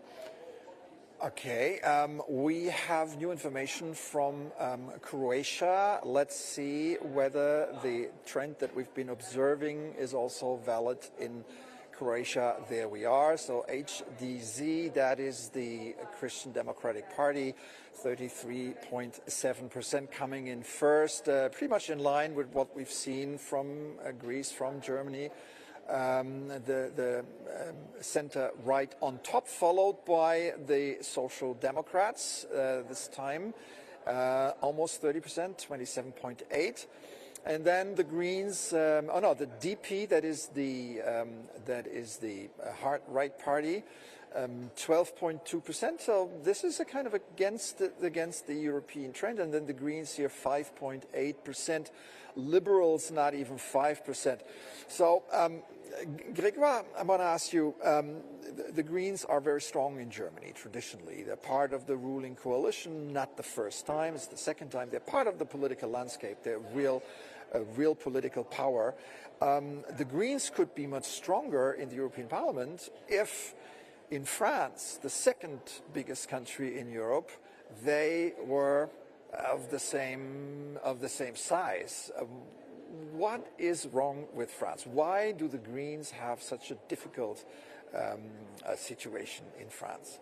It's difficult to say. It's been like this for years, since the beginning, I would say, of the Green political life in France. And it has always been a comparison between Germany and France. Why is it winning in Germany and it's more difficult in France?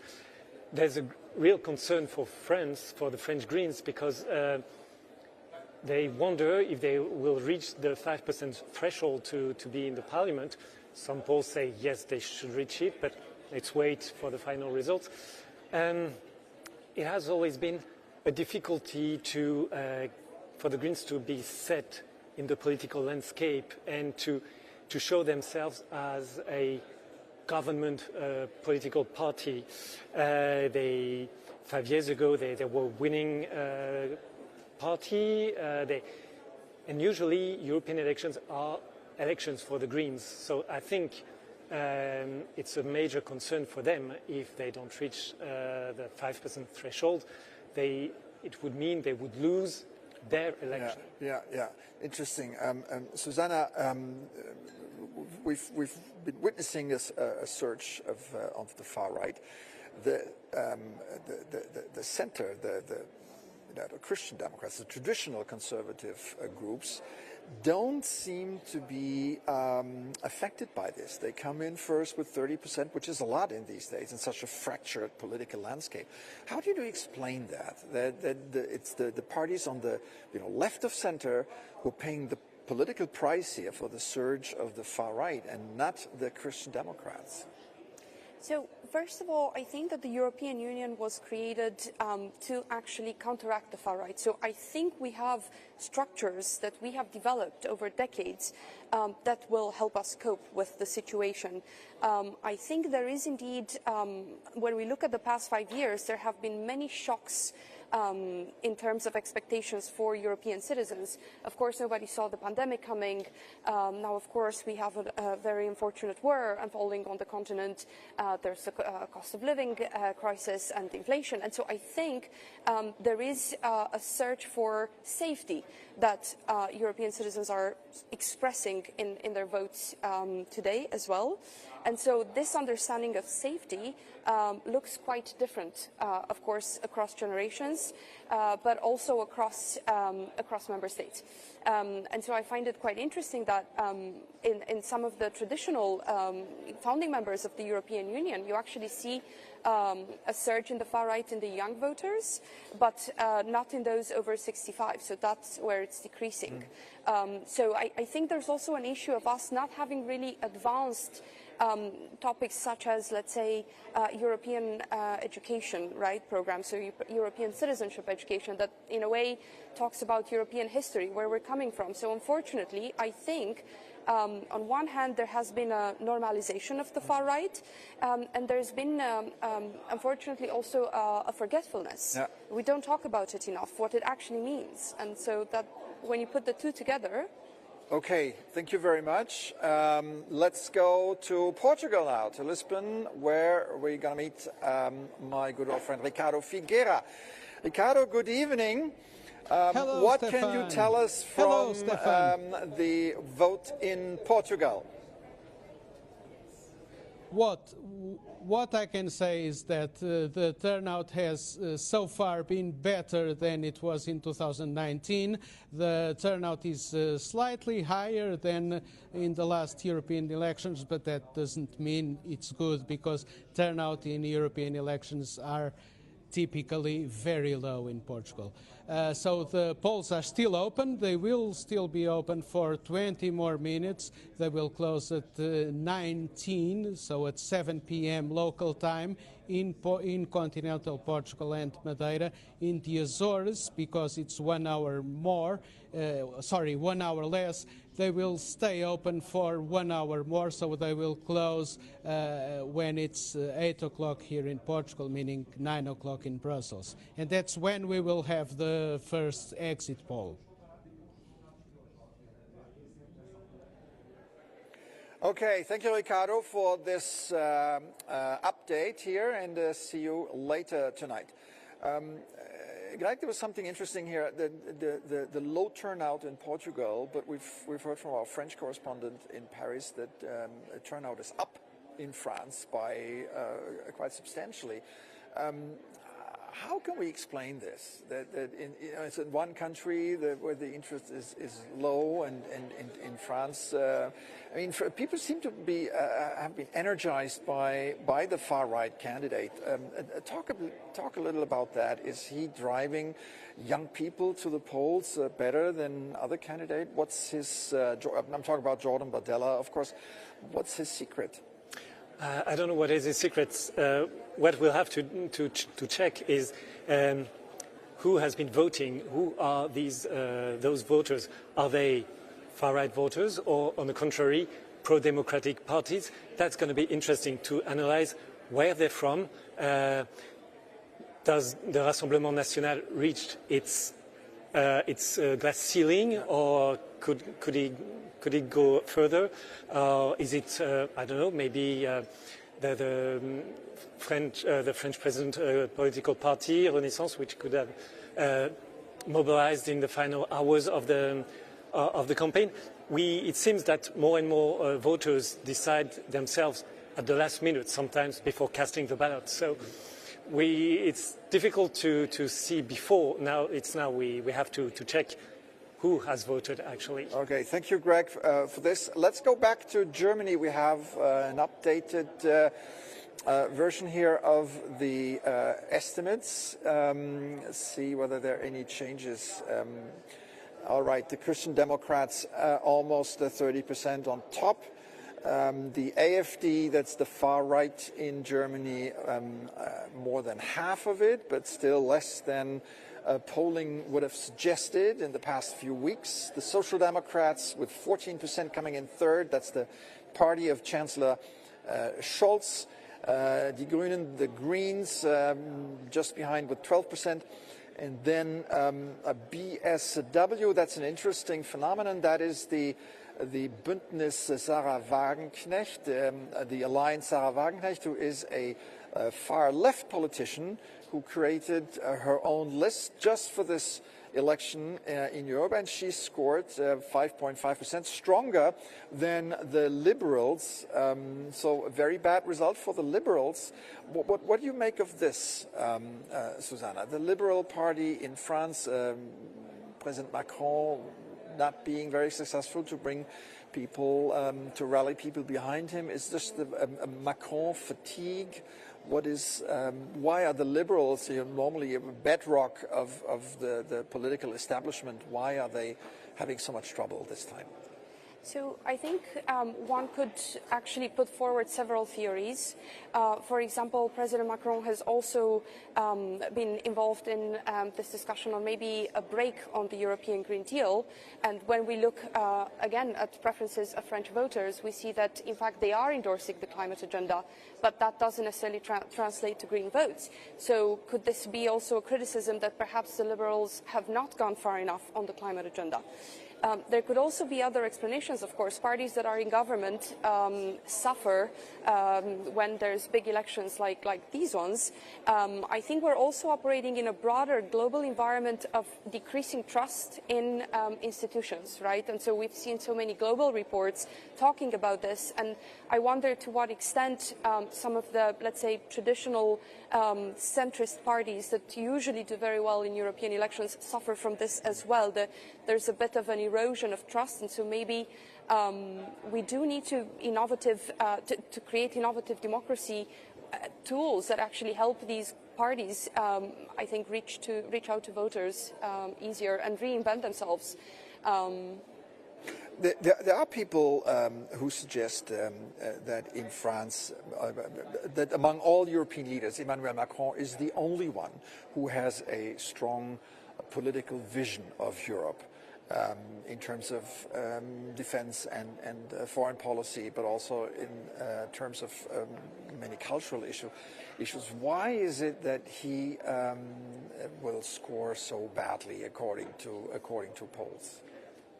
In the end, we call it European elections, but we all know it's 27 national elections. Yeah. And I would say in France, these elections are a kind of, if I can say, midterm elections for Emmanuel Macron. He has been elected in 2022, so it's a way for people to say what they think about the domestic policy. And so I think that's why there's a kind of fatigue for his party. Indeed, he has been the most pro-European in all these campaigns, but he maybe has lost a bit of momentum. And his re-election just happened 2 years ago, right? And he beat the far-right candidate, Marine Le Pen, by quite a substantial margin. And now, 2 years on, it seems to be the other way around. So, was it just the Gilets jaunes and the social conflicts that I mean, the French have a tendency of kicking out their presidents after one term. It's true that the French have the tendency to demonstrate, but indeed there has been the Gilets jaunes, but there has been also the war, fears about the future for the French, and all this gathered together makes a political situation difficult. And in a way, Macron has played his party against the far right, so it's just maybe it's kind of what he could have expected. I mean, he has been playing like this since he got elected. When he made campaign against the far right. So he's maybe losing this battle, but maybe he has other battles in mind. The battle for France, from the battle for France to news from Finland. And who could deliver this better than our special correspondent, Shona Murray, still in the hemicycle. Shona, what's the latest from up north? Well, interesting in the party of Petteri Orpo, who's in the EPP, is topping the poll at 24.6. Now, interesting after that, though, Stefan, is the left polling at 18.2%, and then the socialists at 15.4%. So you don't have the rise of the far right trending as much here in Finland, something that had been predicted. The ECR, for example, is down at 6.8% of the vote. Now, it's only 60% of the votes counted, but that also tallies with what the exit polls had been showing showing as well. I also spoke, Stefan, to some Renew people in the last hour ago. I was about to give my commiserations to them because they seem to be doing pretty badly in the exit polls that we know of, and as well because of the predictions we've been talking about. But they believe that they will still be kingmakers, that they assume they're going to get around 89 seats, and that their prediction is that the continuation of the coalition of the EPP, the SND and the kingmakers of Renew will still move on into the next 5 years of the European Parliament. Stefan? Well, Shona, that seems to be a very bold statement, looking at the incoming numbers from various European countries, Germany not the least, but 5%. This is pretty bad. You've been, watching all the trends tonight, and we'll keep doing this.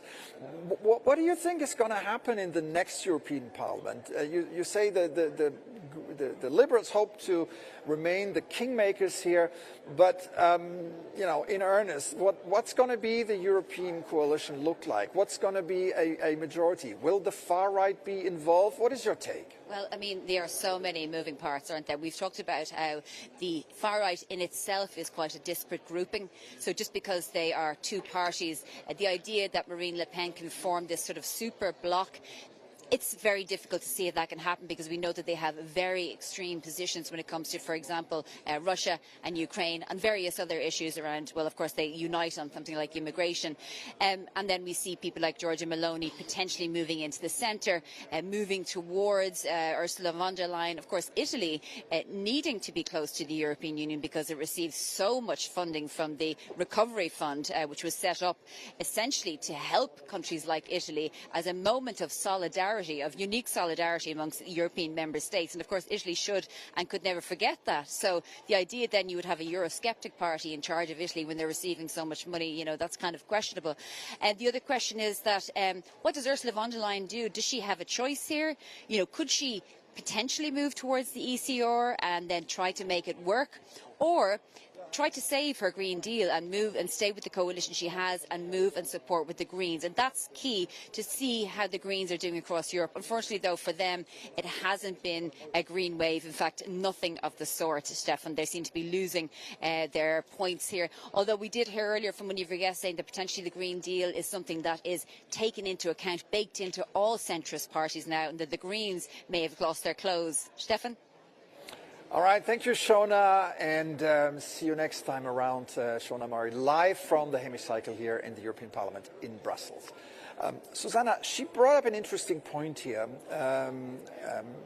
Acting Commission President Ursula von der Leyen, what are her options in the future? How do you see it? Is she tempted to, or will she be tempted to, join forces with Giorgia Meloni, or will she stick to the traditional playbook and try to rally the powers of the center? I mean, she has very little wiggle room here, right? It's once the election is done, it's the council that steps in. And yes. How do you see her future? So first of all, she has clearly kept her options open by not sort of signing on to the same kind of statements that the other lead candidates of the other centrist parties have with regards to not joining forces with parties close to the far right or with the far right.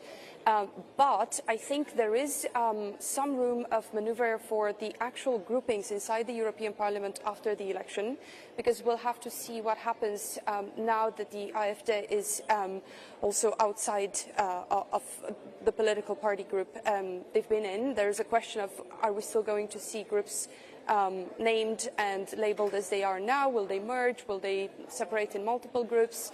So I recall that there have been movements of that sort, including new parties joining new groups after the elections in 2019, as well as the ones before. So I expect there will actually be movement inside the current political parties of the European Parliament. And then that, of course, opens up more space for Ursula von der Leyen or any other Commission President candidate.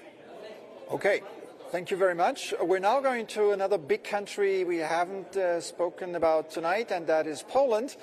And I want to welcome our Euronews correspondent, Magdalena in Poland. There she is. Good to see you. What can you tell us from the vote in Poland tonight? Good evening, everyone, and welcome from Poland, from Warsaw. We are in the headquarters of the civic platform of tonight, and we are going to follow the election evening here. What I can say about the voting that is going to end very soon, within less than a little bit more than an hour in Poland, is that the turnout is not really great. As we had the news at 5 p.m. saying that less than 30% of Polish people decided to cast their votes, which is not really much.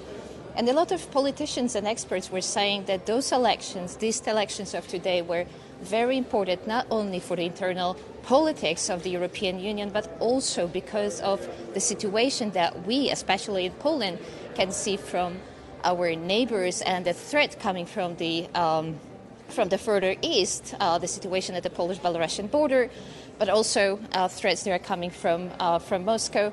Yet Polish people did not, for now at least, show the importance of those elections here. But we will see the final results very soon, and hopefully, maybe after the very long and hot day, they will decide in the evening to just rush to the station polls and cast their votes, and maybe the result at the end will be a little bit better. But for now, it doesn't really. Is not really optimistic. Back to you, Stefan. Nick in Warsaw. Thank you so much, and we are looking forward to seeing you later tonight. Yes, Poland and Portugal, not only neighbors in the alphabet, but also having the same bad numbers when it comes to the turnout. The Polish far-right party, Law and Order Party, was in government for a long time. This is going to be a party that will, on the European level, have to work and have to cooperate with parties that have a totally different opinion when it comes to Ukraine, for instance. The broader picture here is that of all the far-right parties, it's difficult, when looking at all far-right parties, it's difficult to find common ground on very many issues. Are we talking about a ghost here when we see this bloc of far-right political force? What do you make of this? So I did suggest that there may be a repositioning of these parties after the election, and I think indeed their position vis-à-vis Ukraine will be critical, because we are heading towards a long-term war strategy for the European Union. This is badly needed, unfortunately, and so I do think that what we've seen so far from Meloni's government and her positioning is also putting her aside from other parties within the same, let's say, political space in the European Parliament. So we may actually see that we have parties that are, let's say, ECR affiliated right now, but that might create a different group that is sort of a group that is pro-Ukraine and committed to the European efforts to support Ukraine. And so I think there's a lot that will still happen in that space. Yeah. Will the far right, the gains that the far right are projected to get how will this impact the future work here in the Parliament, the legislative work? Grégoire, you're following this for a long time now.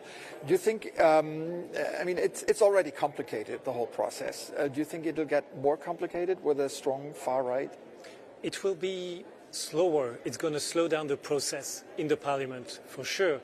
The question is, will they form this super far right group or not? That is going to be important to watch out. But we have to think about the overall architecture. We're talking about the European Parliament, but at the Council for the moment, there will be no change in the majority in the Council. We'll see it in the Commission, maybe. That's one. It's another question. So I think it's going to make it more difficult, and the Parliament will have to create, or the institution, maybe some ad hoc majority according to each directive or text that will be presented. So maybe it will need more negotiation to see where we can find a majority to put a text and move forward. Okay. Thank you, Grégoire. And we're going to see Shona in the hemicycle again. Shona, give us your latest updates, please. A lot about France there, and of course we've been really considering what is going to happen there. We've been talking all night and for the past few weeks about this election result being essentially a referendum on the presidency of Emmanuel Macron. His party, the Renaissance Party, which is in the Renew Liberal group, I've just spoken to some of my sources within that group, and unfortunately for them, they say that the polling seems to be kind of accurate, that they will be looking at around 14 to 15% of the vote. That is in sharp contrast to Marine Le Pen's 33 to 34% with the lead candidate of Jordan Bardella. So that is something that they are very disappointed about. Although, as I mentioned to you earlier, they still believe they can be kingmakers when it comes to the coalition in the next European Parliament. Next to the Renaissance Party is the Socialists under Raphael Glucksmann, who's on around 13%, and Les Républicains we don't have a figure for yet, but it's looking like a surge for the far right in France, and that is one country which we predicted it might happen, but all those predictions haven't really materialised as much as it has happened there. This will be a huge boon for Marine Le Pen, for her idea of a huge far-right voting bloc. Not too sure if that's necessarily going to materialise, but a very bad day for President Macron.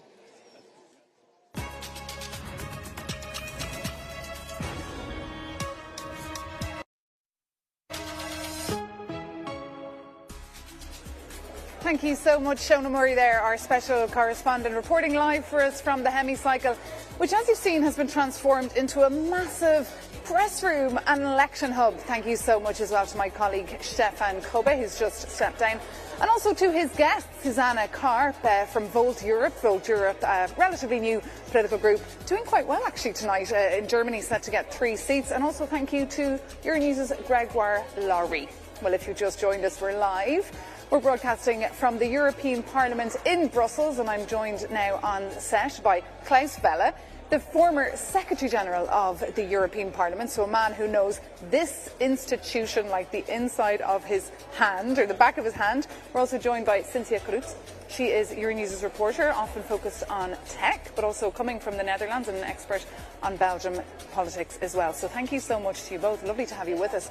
And Klaus Welle, you are now affiliated with the Wilfried Martens think tank. But as I said, this is not your first election night. You've been here since 1994, you've told us. So how are you feeling tonight? I'm excited. It's always a great moment, you know. That's when the game is restarted, when the possibilities are redistributed. In fact, in 1994, I was responsible to run politically the election campaign for the CDU in Germany. And since then, I've been involved in every European election over the last 30 years. So you know a thing or two about politics and about politicians, and you probably know every single politician in this town. Cynthia, what are the big trends that you're watching tonight? Well, I've been mostly following the results from the office. We're definitely looking at what's happening to the EPP, but also the far right. Obviously, we knew that they're doing well in the polls, and we'll check if the big member states come in, Spain and France, if that remains the same. Well, the EPP so far, we're seeing the European People's Party, of course, the political family you're affiliated with, Klaus Welle. They're doing well in Greece. They're doing well in Germany. AfD doing very well in Germany. You also mentioned Spain.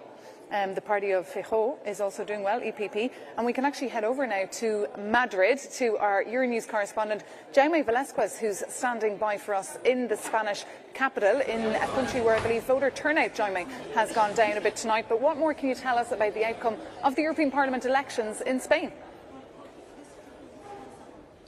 Well, exit polls has just been released. I'm looking at the national TV exit polls, and it says that the People's Party will win the election, but a very tight difference between the People's Party and the Socialist Party. Even the Socialist Party could give the surprise and even win this election. We must remember that these are not exactly exit polls. They are trackings done by pollsters during last week and the previous weeks, and we know that a lot of people have decided their vote in the last minute, even right inside of the polling station. So we will have to wait until the results, the first results are announced at 11. But let's must remember that the parties, the political parties, they have party officials in almost every polling station, and they probably will be reporting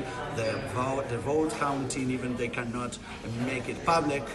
They cannot make it public. They will communicate it to the headquarters, for example, here in the People's Party. So probably we will have to look at the ambient, at the mood in the different party headquarters to know a little bit what was going on before the elections results are announced at 11 tonight. Jaume Velasquez, the night is yet young there in Spain, and also here for us here at Euronews. We're broadcasting live all night long and into the early hours of the morning to bring you all the details as we get them, and also live blogging. Klaus Vella, as you can see, the whole Parliament has been transformed into an electoral hub. Can you just remind our viewers what exactly is the role of this institution? Why are these elections so important, and why have they gotten even more important as the years have gone by? Look, this European Parliament is equal lawmaker, so on more or less everything. It's as strong as the ministers assembled in the Council of Ministers. The Parliament has also the last word on all trade agreements. And to start with, the European Commission only comes into office through this Parliament. So one of the very first big decisions is who is going to be elected President of the European Commission. Then there are hearings on individual commissioners. Normally this Parliament rejects one or two. That's a power national parliaments don't have. And also national parliaments do not have that liberty on legislation because they are bound to support their governmental majority. So whereas in the past, Cynthia, many would have looked at the European Parliament as a multilingual talking shop, just writing perhaps resolutions, it's really radicalised and has much more powers now. And that's why it's so important that people have gone out to vote in the last few days. But we've seen in countries like Spain, huge country like Spain, actually voter turnout has been very low. It's dropped a lot. Yeah, I think we've seen that in more countries. I think Croatia was also just announced, which is relatively low. Interestingly, in the Netherlands, it actually has grown a bit. I think it's the highest since maybe 10, 20 years. Why is that? They said actually because there were two big blocks, let's say. You had the far right, people said they would do well. At the other side, you had the Greens and the Socialist Democrats. I think people really felt like they had something to choose. It was quite black and white, and that could be one of the explanations. And you mentioned France. We can take a look now at what has been the latest over in France. Obviously another very important European country alongside Spain. So we obviously have our correspondent as well on the ground in Paris all night long. But we can take a look at the first estimates coming out of France tonight. And it looks like Rassemblement National, so the political party affiliated with Marine Le Pen, and the 28-year-old young man Jordan Bardella getting 31.5% there of the votes, whereas Renaissance, the party of Emmanuel Macron, the Prime Minister, 15.2%. I mean, and the Socialists, they're down at 14%. I mean, that's not much of a surprise, Klaus Vella. I mean, this is what we've been reporting for months and months, and we've seen the popularity of Jordan Bardella in the last couple of months as well, absolutely triple. Yeah, I think it's the long-term consequence of President Macron having destroyed the alternance between a moderate centre-right and a moderate centre-left when he got elected. So now you have the two poles, which is either President Macron or, on the other hand, the extreme right. And that means when people are unhappy, they go for the extreme right.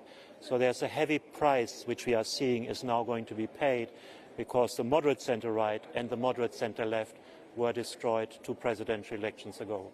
Big test for, of course, elections as well coming up in France in 2027. I mean, a lot of these European Parliament election results are a bit of a reflection of what could potentially happen in our member states, in our countries. And now taking a look at France, it looks like that party could potentially be moving into the Élysée Palace and taking over from President Emmanuel Macron in 2027.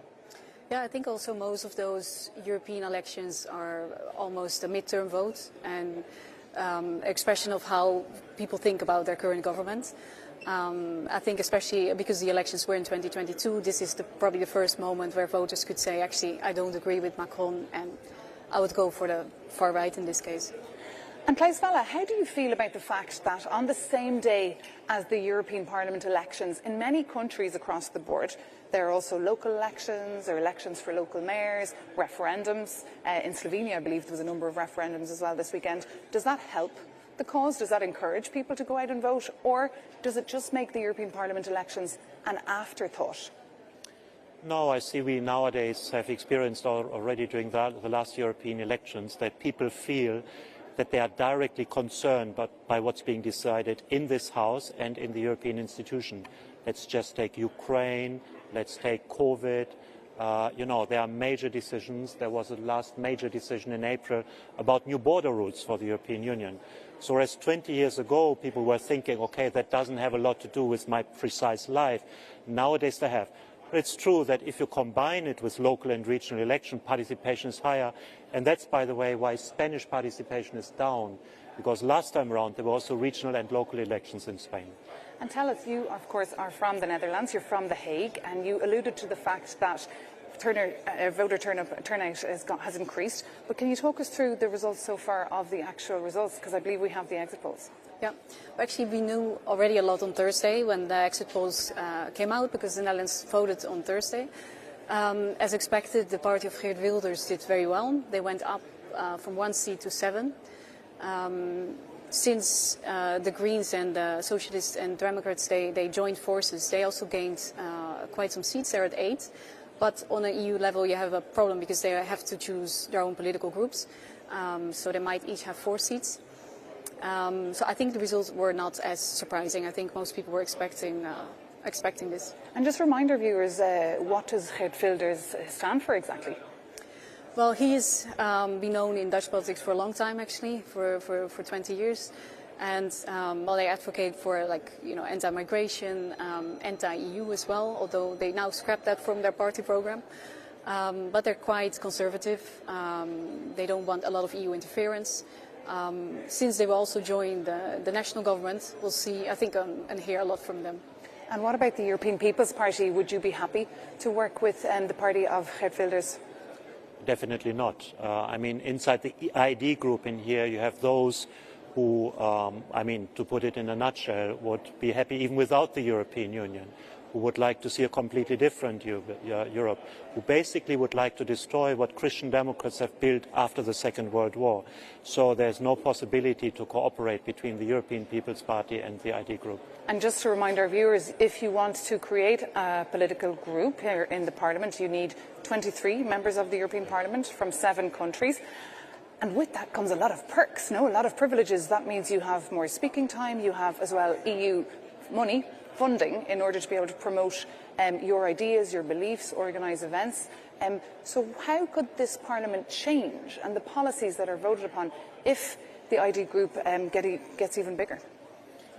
I think the effect of the ID group getting bigger will be extremely limited because they are not cooperating. The ECR group is in a different position. The ECR group is engaging in legislation, trying to compromise, trying to form coalitions, and they can have a real impact also on content in here. But I think what makes a big change is there are about 40 seats to be lost between the Liberals and the Greens together. And that means that what was existing up to now, a possibility for so-called progressive alliance, progressive coalition, which could impose itself on all the rest, that might not exist anymore in the next parliament. And the Greens we've seen doing very badly in Germany, for example, whereas back in 2019 there was a lot of momentum on the streets of Europe. Every Friday we saw the Friday for Future movements out, and Frans Timmermans, the former commissioner in charge of climate, said that the Green Deal was actually inspired by them, and that's why it even came about. But now, for example, bad news for the Greens in Germany. We've seen the Alternative for Deutschland come second place, according to our estimates in Germany. I mean, that's pretty bit of a big deal there. Exactly. I think it's interesting, especially with so many important green topics on the agenda. Perhaps it also means that some of the traditional parties have adapted, and for example, the SD could be an alternative to people who normally vote green. But interesting to see if that will change also in other member states, if they will keep some seats there. And we can talk through the estimates actually coming from Germany. They're coming up there on our screens. I'd like to talk about the the PSW there, the Bundeswagenknecht Party. I mean, she is really the new kid on the block, Klaus Welle. Tell us more about her. Look, she has been actively in politics with the Die Linke party, but she's now proposing a different brand of left-wing politics. We could say that this is the burst of left-wing populism, because economically she's on the left, but she's against migration and she is not, not so distant to Russia. Let's put it like this. So we might see in this parliament the creation of a left populist group, because there's also the 5 Stars in Italy, which are quite sizable and are looking for a home. They are not in a group now, and theoretically also the possibility of Smer, the governing party in Slovakia. So populism is no longer limited to the right. It could also go to the left. And if you look at the ANO party in the Renew, the liberal group, they also have sometimes some populist elements in their policies. But the Renew group, Cynthia, which traditionally has been the kind of kingmaker here in the European Parliament, propping up the coalition between the Socialists and the European People's Party, they look like they could potentially disintegrate tonight, no? With some members being moved out. And what do you see the future of that party being? Yeah, exactly, and it also will be interesting to see if somehow with some of the, because the parties will not have to, the groups don't have to stay as they are. I mean, they might also change. So who knows, maybe a new alliance will be formed to kind of replace that. But as it looks right now, it looks that they will disappear. They will also take some Dutch seats probably, because tomorrow we will know if the VVD party of Mark Rutte will leave this group. Others were not too happy that on a national level he cooperates with the far right. So that might even mean another 4 seats that they leave. And now just to go back to this idea of the Spitzenkandidat, right? So this process that we should take into consideration what is the outcome of the European elections when it comes to appointing the European Commission President. So it worked back in 2014. Jean-Claude Juncker, who campaigned all across the continent, was the Spitzenkandidat. And because the European People's Party did the best, he ended up being the Commission President. But it was just thrown out the window in 2019 when EU heads of state and government decided not to endorse this process, and then they plucked Ursula von der Leyen then just out of the blue. It was a decision of Emmanuel Macron and the former German Chancellor Angela Merkel back in 2019. Now, this all sounds very confusing to our viewers, but what do you think the future of this whole Spitzenkandidat process is? Do you think that Ursula von der Leyen could now be the Commission President, as we see the EPP do so well tonight? I think this might be the night of the comeback of the Spitzenkandidaten. In fact, if Ursula von der Leyen has a decisive lead, so not just a couple of seats, but 15, 20, 30, maybe even 40, I think it will be very difficult to ignore that. Also because I think she had quite a successful time in office over the last 5 years. So governments are not so much interested in the Spitzenkandidaten because they would like to decide that independently. Not interested, Klaus. They hate it. They despise it. They do not want anyone to have more power, of course, than themselves. Exactly. But what about you? How do you feel about the last 5 years of Ursula von der Leyen's rule? Do you think she has managed to do a good job of keeping the continent unified?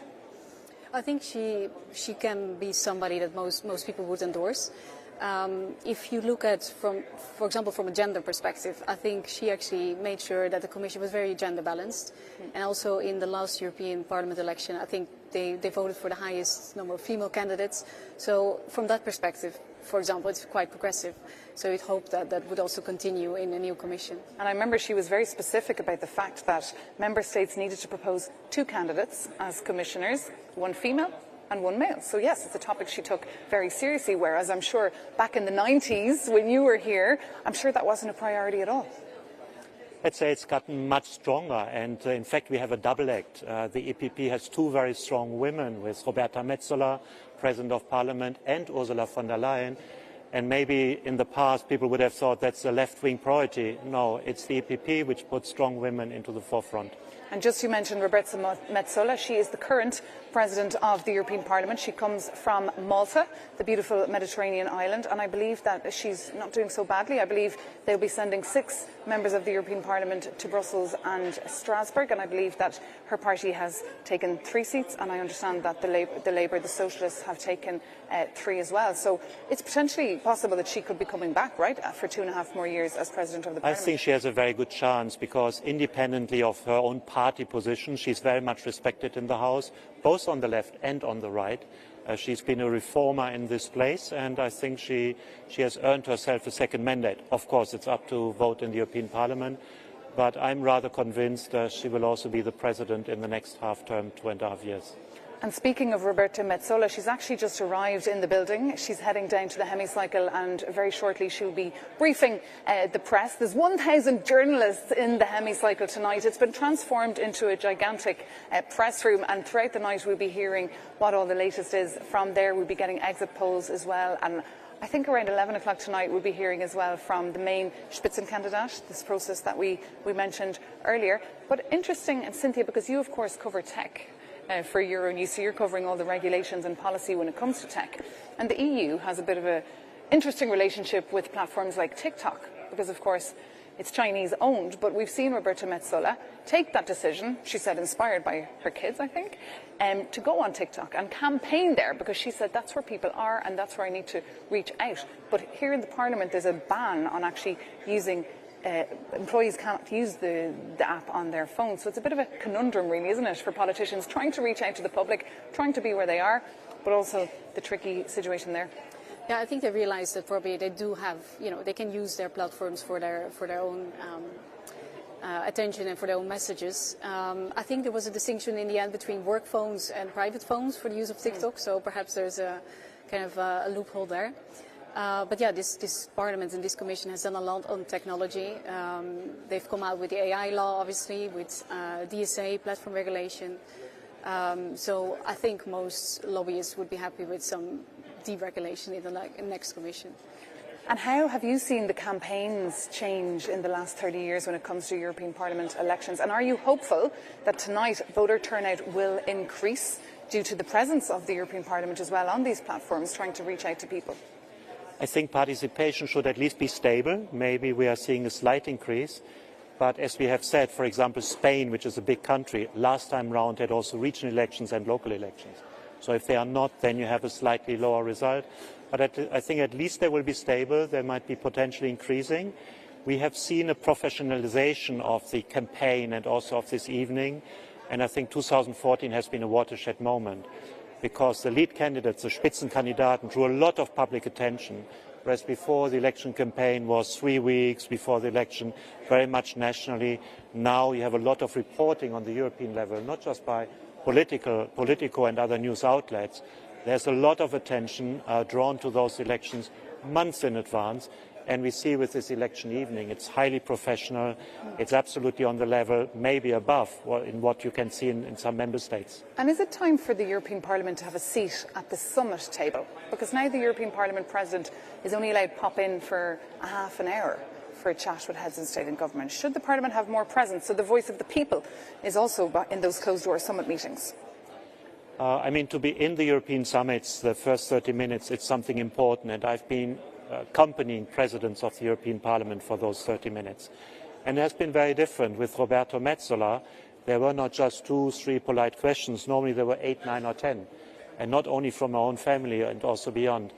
But the key thing is decision-making power. So it's nice to be at the European Council, at the summit, but the key thing is that the European Parliament decides, not just participates in a debate. So it's nice for a selfie, but it's not the most important thing. And of course, Roberta Metsola, Klaus Welle, she put herself on the political map, if you like, being the first European politician to visit Ukraine as well, after that full-scale invasion of Ukraine back in 2022 on the 24th of February. But if you've just joined us, we are live here broadcasting from the European Parliament in Brussels, bringing you all the latest from all across the continent on the results. Europeans have been voting since Thursday, 27 countries, 1 election. And now we can bring in the estimates from Spain, from Madrid, to see how the political parties have been doing there. And as you can see, they're pretty actually tight between the two main parties, the PSOE, so the Socialists, and the Partido Popular, which are, of course, the European People's Party, so affiliated to the European People's Party. Quite tight there. I mean, this, of course, was a bit of a litmus test for Pedro Sanchez and his amnesty law as well. I mean, we've all been gripped, Cynthia, to Spanish politics for the last year or so. Also, let's have a look how Vox have been doing. OK, they got 10.4%, and then yeah, Podemos down at the bottom, 4.4%, so that's the left group not doing so well. I mean, was that something you would have expected there, Cynthia? Well, this could be another example where this vote is seen also as very much a vote against or for a government. I think it's very interesting that they're doing so well on the EPP side, also for a big country like Spain, because they gain a lot of MEPs at once. Yeah, and perhaps it's just a government midterm vote. But it could be interesting now to see how Spanish domestic politics unfold with this result, because it's really the Spanish people saying that they are not happy, perhaps, with Pedro Sanchez and his current government. Yeah. I mean, what I draw from those election results is that if you have a functioning competition and real alternatives between a moderate centre-right and a moderate centre-left, then the extremes are shrinking. Because both Vox, but also the extreme left, had much higher results a couple of years ago. And now with that competition reinstalled between the Socialist and the People's Party, the extremes are shrinking, and that's maybe also a message for other countries. Well, speaking of other countries, we can now head over to France, or bring up a graph on how the estimates are looking in France, the neighbour here to Belgium. And it looks like Rassemblement National are up there on the top of the graph there at 31.5%, followed by Renaissance, which is the party of the French President Emmanuel Macron, polling at 15.2%, followed by the Socialists at 14%, and then down at the bottom we see a number of other smaller groups. The Républicains down at the bottom, that's the group affiliated to your party there, 7.2%. They're not doing well at all in France. But let's actually head over to Paris and bring in Euronews' correspondent, Sofia Katskinkova, who is standing by for us in Paris. We spoke to you earlier, Sophia. It was lovely to see you. You've been out on the streets speaking to voters. What more have you for us, or what more have you got for us now at 26 minutes past 8?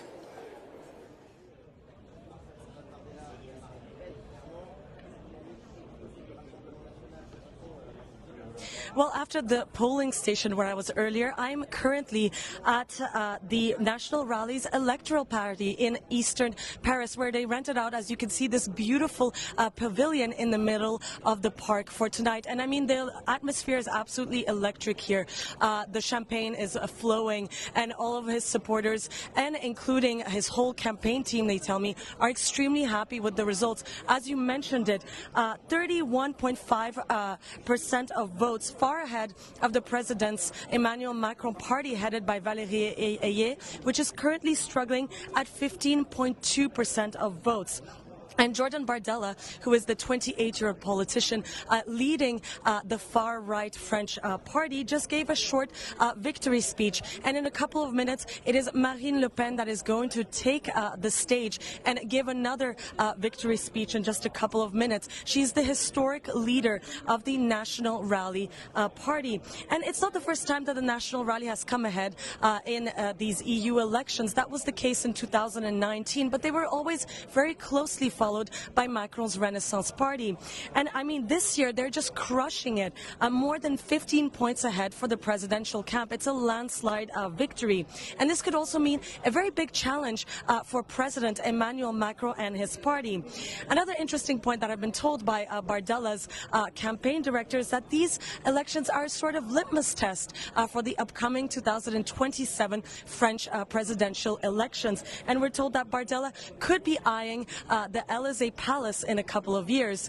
For his part, French President Emmanuel Macron is currently at the Élysée Palace, surrounded by his team, closely analyzing the results and figuring out what to do next. And we've also just found out that he will give a televised speech tonight in the evening after the final results are announced after 11 p.m. And of course, I'll be following and giving you the latest updates live from Paris. Back to you, Brussels.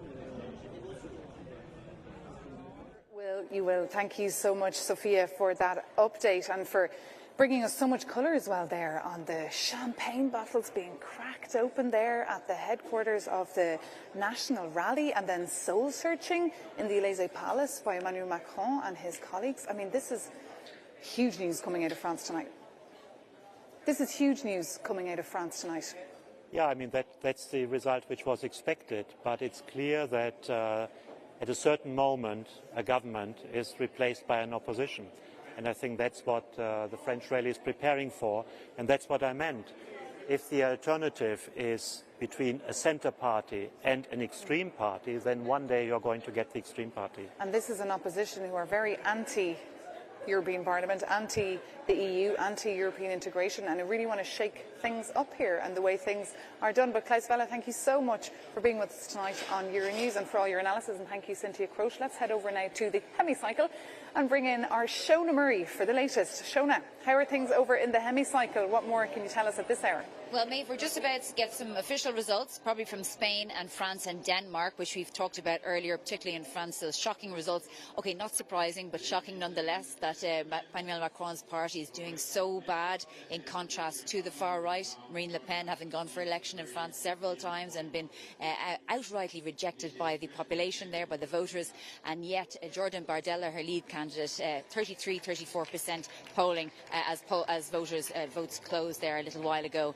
But then again, a different picture all the same when it comes to Spain, because the centre very much holding the Parti Popular on 32% and the Socialists of Pedro Sanchez on 30.2%, which any Prime Minister or government party will be very, very happy with, and the far right polling around 10%, which is actually quite high for such an extreme party, but nonetheless the centre holding there. So I think so far we've seen, let's recap what was predicted, which was the maintenance of the European People's Party, the centre-right, as being the strongest power group within the European Parliament. Okay, Shona, thank you so much for that. I'm going to bring in now Roberta Metsola, who I believe is speaking right behind you, the President of the European Parliament. Let's take a listen together. As many people as possible make use of this right, responsibility and opportunity. We now have the first seat projections, which are based on 11 national estimates and 16 pre-election polls on voting intentions. Please bear in mind that these are just estimates and that the actual results may vary from these forecasts. Europeans are also still voting, so this is really just a first projection. We will have the provisional results after 11 o'clock this evening, but rest assured that we will keep you updated with any information that we have throughout the evening. Later on, we will also have the representatives of the political groups on this stage and the lead candidates to be the next president of the European Commission. So I'll leave it at this for the time being, and if I can already now say that here on the screen is the first seat projection of the 10th legislature of the European Parliament. If you've just joined us, you're watching Euronews' special live coverage of the European Parliament election results. And that was Roberta Metsola, the Maltese politician from the European People's Party, the current President of the European Parliament, teasing us with the first estimates, really, of what this future European Parliament could look like. And I'm joined here on set now by Richard Schenk from the think tank MCC, and also by Kate Bolingaro, the Managing Director of MLEC. So lovely to see you. I'm curious to hear your thoughts on all of this, but let's just show the graph to our viewers to take a look at what Roberta Metsola had been telling us there. Let's take a look. EFA 53 seats, the left 34 seats, non-attached MEPs 51, others, meaning newly elected members not allied to any of the political groups set up in the outgoing parliament, 51 seats. Thank you very much, President Metsola, for this first statement. And you will see in a few minutes on the screen the first estimates for Denmark, France and Spain, which have already been included in this first projection. Thank you very much. That's Jaime Duke there, the spokesperson of the European Parliament. So, Richard, what are you looking out for in that pie chart? Yeah, this pie chart shows that the polls were more or less likely good. The polls were right this time. And I think we could all see that now there is two different possibilities. There are two different possibilities for majority. One, the traditional one, the one that elected Ursula von der Leyen to the Commission President's office, but also one on the center right. And this is going to be very interesting how all these non-attached and non-increase members are going to reorganize themselves, maybe into new political groups or into merge with other groups. Well, you mentioned non-attached members. That's a very interesting point, because it's worth pointing out to our viewers, Kate Bolongaro, that there's 60 current non-attached members that have no affiliation to any political group and end up probably doing not a lot of work when they come to Brussels, right, to be members of the European Parliament. What are your reactions to that pie chart that we've just seen there by Jaime Duke? Well, I actually was surprised to see that the Socialists came up with 135 seats in that projection, where we have the ID and ECR combined at just a little bit below that at 133. So that is interesting if they do decide to join forces, because that will mean that they're still slightly below. Again, that's a projection. That could change throughout the night. But if, like Marine Le Pen has approached Giorgia Meloni about, forming a union with those two parties, they would still be a huge voice in Parliament. They may also be working together on certain issues, but it is curious to see that Socialists still managed to squeak out ahead according to that projection. Yeah, because ahead of these elections there was a lot of kind of murmurs that the Socialists wouldn't do very well at all, but indeed, as you say, now that is just an estimate, Roberta Metsola said. But this idea of the ID and the ECR working together, so the Identity Democracy and the European Conservatives and Reformists, is that something that you would like to see happen? We should not only focus on the merger of political groups or the recreation of new ones. In the European Parliament, you don't have coalitions that are permanent. You very often have case-by-case majorities, and this gives actually the EPP a huge negotiation power. They could go to the left and negotiate with the Liberals and the Social Democrats, or maybe openly or tacitly they could form majorities to the right. And we already saw this happen in the last legislation, but only at a very limited scale, because they always depended on defectors from Renew and the Social Democrats. But now this is not anymore the case, which gives the EPP actually more power than before. Kate, it's just past 8:30, and we've been live here on Euronews since 6 o'clock, and we will be live broadcasting all night long. We're also blogging in 9 different languages, and we're crisscrossing the continent speaking to correspondents, and we're overwhelming our viewers a little bit with information, with figures, with political parties. What do you think people should be really watching out for with these elections? What is really at stake here for Europe? Well, I think it's about where the next 5 years of European policy and European politics are going to be going. We're at a critical moment right now. There's been a lot of talk about the rise of the far right. This is something that, especially in the media, we've seen a lot of. So I think there's also this question about what's going to happen with the U.S. elections, for example, if Donald Trump does return, and if that would create different alliances even across the Atlantic. So I think it's really important for people to be paying attention to what's going on here right now. And we could be seeing a shift where we do see the balance of power shifting to the right, and we do see space there for coalition between the ECR, the European Conservative Reformists, and the European People's Party. And what do you think the priorities of this union should be for the next 5 years, and for those MEPs taking up their seats as of the 16th of July? Yeah, what we saw actually here in the that the ECR and the ID, I think they competed very much on the political right. I don't think that they are going to merge in this regard, and we need to be aware of the possibility that still there is a left-wing majority.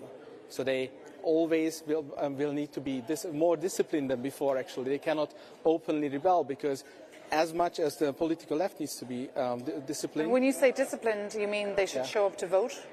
They should do some work? Yeah. Real work? But also regarding political content, what agenda they want to pursue. Because if they want to pursue a too extreme agenda, obviously there is still a left-wing majority in the parliament. But this is also true from the opposite side. And what agenda should be pursued, in your opinion? What direction do you want to see this continent take? Take the issue of migration.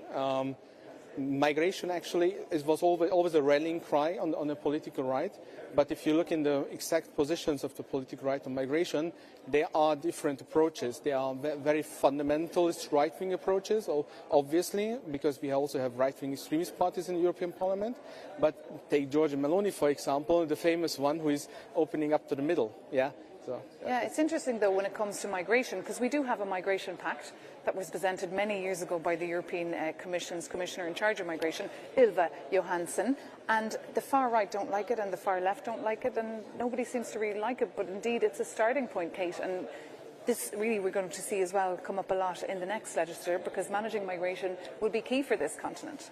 Certainly, it's a political hot potato. It's been following, politicians around the continent. Basically, it's become more and more of an issue as, after the migrant wave that came in 2015, we saw all of the... And that was a real crisis. And that was a real crisis. We don't really have a crisis right now. Yeah. That was. And so I think that right now there's all of these pressure that continues to mount because of also it's quite mediatized, so it's talked about a lot. However, it is something that the continent can't really seem to get an agreement on. We seem to have a lot of disagreement about, who should be receiving incomers and should they be shared, should the burden be shared. There's a lot of discussion about, whether they have to apply in the first place of origin or whether even if they should be processed outside of the EU. So there's a whole bunch of different solutions for this issue, but it's quite divisive, and it's going to be interesting to see how they decide to move forward with coming up with a more developed migration pact going forward. Okay, well now we, as I said earlier, we are crisscrossing the continent all night long until the early hours to find out what the mood is in the various capitals all across the continent and to see how voters have been voting. And we can bring in now our Greek correspondent, Faye Duclery, who's standing by for us on Athens. Faye, good to see you again. We spoke a little bit earlier when I think 80% of the votes had already been counted. What can you tell us at this stage now at just past 8:30?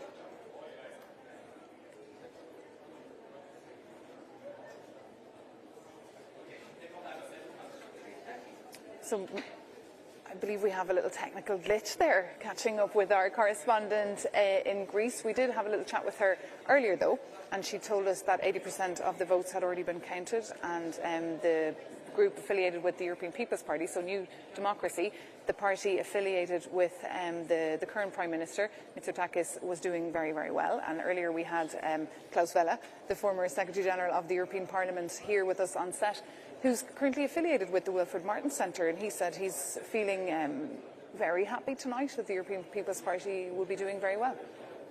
The European People's Party, actually, its net gains are a bit underestimated because they lost the Hungarian Fidesz party, so they got smaller during the last EP legislation. So now that they have 181 seats, according to the polls, that's a small gain.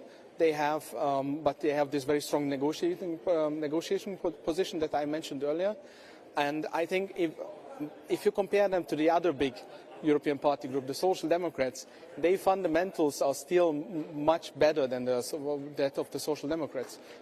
Yeah. And what about Fidesz? Where's their future? If you listen to the EPP leadership, the current EPP leadership, no.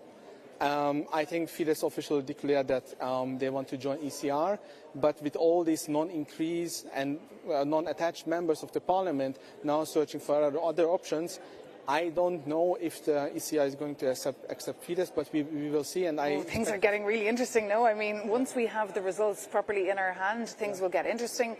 The next couple of weeks, Kate, we'll see a lot of wheeling and dealing here behind the scenes with seeing who will hook up with who. We see a major shake-up, I think, right in the European Parliament, even though, of course, the European People's Party will stay perhaps the biggest party, as we're hearing. But I think we might have Faye over in Athens. Let's check if she can hear us and see us, Faye, tonight. Can you?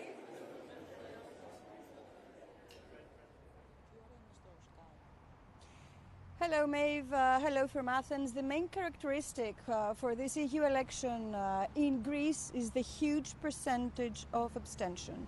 The participation in this EU election didn't reach even 40%. New Democracy, the governing party, is winning the election, but is losing a very important percentage comparing to last year's national election and a little bit comparing to the last EU election. We have with us the Social Cohesion and Family Affairs Minister, Sofia Zaharakis. So, first of all, how do you comment in this huge abstention, which is the message of the voters? I would like to greet everyone from Athens. Maeve, hello, and of course, thank you for the question. For everyone who is directly involved in politics and, of course, the election process, the participation is the key, and especially when it concerns the younger population. So we need to do more in order to inspire and convince, by inspiring, of course, the young people to come to vote of what directly affects their life. Let's come now to today's votes. So we have seen lowering numbers in participation here in Greece for the past few years, but it remains undisputable that New Democracy and the party leader, Kyriakos Mitsotakis, enjoys the confidence of Greek people all around Greece. It is the fifth consecutive election process this year. It was a general election that we enjoyed a very large victory last year.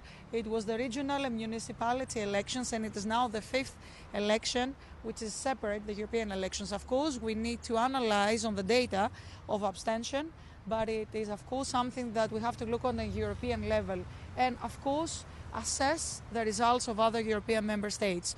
What we now stay put and we take away as a lesson is that the Greek people, and I think the European people, are asking us to do more about their daily lives, to talk about the increase in prices, to talk about the housing problem, to talk about schooling system, to talk about preschool, and of course everything that is directly linked to the European policies that make a change. So abstention is, of course, a huge problem, and for us, for New Democracy and the ruling governing party here in Greece, it's going to be a learning pathway for the following 3 years until the next general elections to get the people to come back and vote. So which do you think is the major battle that you will have to give the next day as New Democracy, your party? I believe that we need again to look the people in their eyes and say, and of course assess, what we do or how we expedite reforms with public sector, with attracting foreign direct investment and getting more investors here in Greece to create new, better paid jobs, fight against unemployment, and especially youth and women unemployment, and talk about human rights in a more essential way. And from my part, as the Minister for Social Cohesion and Family Affairs, to get more people to feel empowered and supported. So I think that in this battle we all need to talk about daily lives and what is the main concern of the Greek people and what we're going to be doing in the following 3 years. This was Sofia Zaharakis, the Minister of Social Cohesion and Family Affairs of Greece. Back to you, Maeve.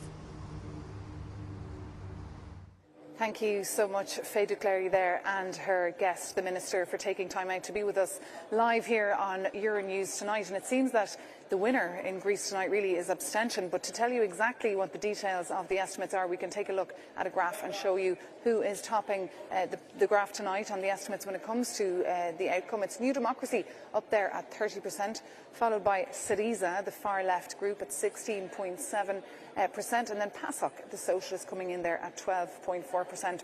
But as I said, the winner there really abstention. No, people just not showing up to vote. These elections really just not connecting with them. Well, that's what it seems to be a bit of a story across the continent. In Poland, for example, there was quite a bit of a low voter turnout as well. Italy, a lot of folks were at the beach this weekend. It was 35 degrees in Rome. I mean, so it's a bit tricky sometimes to get people to come out, especially when the hot weather strikes. That's so frustrating, isn't it? I feel like it's always the weather that plays such a big role. If it's raining, people are too lazy to go out and vote. If it's sunny, they're spending their weekend at the beach. I spoke to some Swedish colleagues today. They said it was great weather in Sweden, so people were just out enjoying their little cottages in the country. Isn't it fascinating, really, that it's not really people's priority, unless, for example, a country like Belgium, where you're obliged to vote. It's compulsory. Do you think the idea of compulsory voting is a good one? Compulsory voting is usually just a small nudge. It doesn't come along with big fines, or it is often not unenforced, but it creates a culture of political responsibility among people, and usually people just do not want to have any problems because of voting, so they go voting. This is what we see in Belgium, in Luxembourg, but also outside Europe, like in Australia.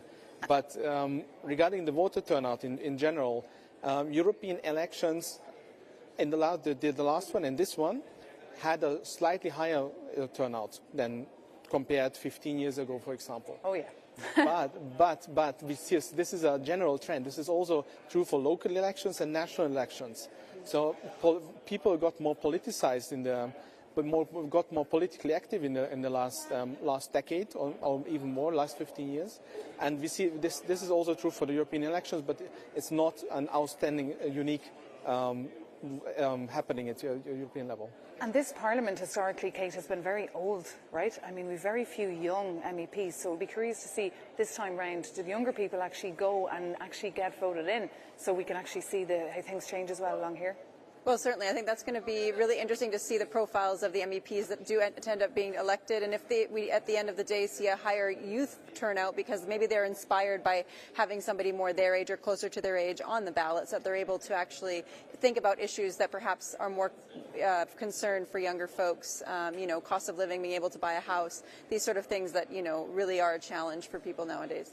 But speaking of nudges, I saw that across all the platforms today, from YouTube to Google, Instagram, TikTok, everyone was reaching out to us, reminding us actually that we had to go to vote today. So it seems the European Parliament has engaged in working with a lot of platforms in order to make some noise about these European elections, make them interesting and make people realise that the outcome of these results do actually impact your daily life. Yeah.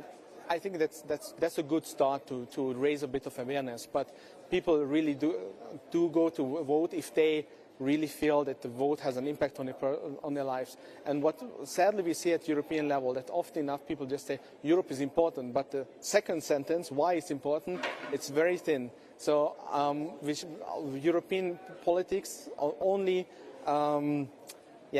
raise public awareness if there are some very specific issues, migration, but also the Green Deal and farming were some of these issues where people notice that European elections are important for their daily lives and they actively turned out at the ballot box.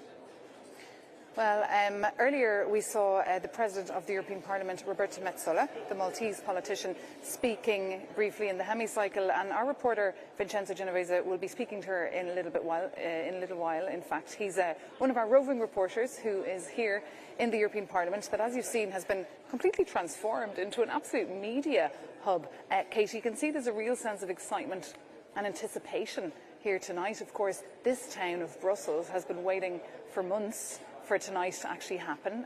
As of the 16th of July, 720 brand new MEPs will be coming here to Brussels and then, of course, going to Strasbourg. What will the role of a lawmaker actually be? Just remind our viewers, for people who are not actually aware of what these MEPs do when they actually get their new job. Well, one of the key things that they do is that they work on legislation. I mean, they really do help set the direction where the EU is going, And I think that's one of the key things is that we want to see more and more people coming out and as you said, actually doing their job. Sometimes they are known for absenteeism sometimes. Hopefully that'll change with this new round of elections. But yeah, that's a key part of their job is going to Strasbourg, because there's European Parliament also there, being in Brussels, being also out in their districts. So going back to their hometown and meeting their voters and constituents, that's also really important. So they really are a key point, and they're quite vocal. The lawmakers are kind of become public figures, and this they can be much more vocal, right? I mean, exactly. Even though it's often just non-binding resolutions that they're writing, they can shout maybe a bit louder than others do, right? Yeah. Just a short comment on the regional aspect of the work of a European parliamentarian.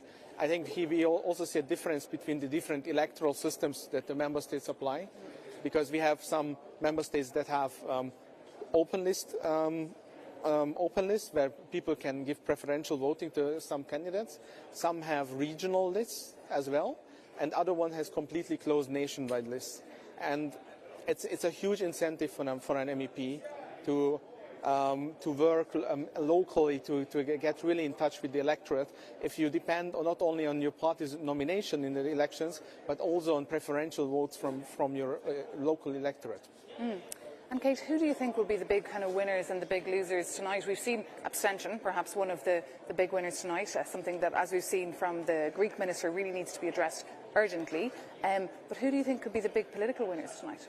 I really think that European Commission President Ursula von der Leyen is really the big winner tonight, because she now has options when it comes to building a coalition. So her party with the European People's Party is going to be able to court both sides and see who's going to offer them the best deal. So I think that really this rise in the far right, which is what had been predicted, and the stronger turnout there for those seats and some of the liberal seats that have been lost in the socialists as well, I think that that's going to be interesting because the power on the lefter side of the parliament is not as strong as it was before, but they've made it a condition to work with von der Leyen that she does not work with ECR or ID. So I think that this is really, she's really actually got a really nice hand that she can play, and it's going to be also up to Giorgia Meloni, really. Well, she'll of course have to get the endorsement from all the heads of state and government. They're essentially who will be deciding who will be the next Commission President.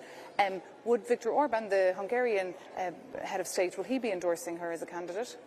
He campaigns against her publicly, but last time we saw that he voted for her. I don't. Okay, so he campaigns against her publicly, but he endorses her privately.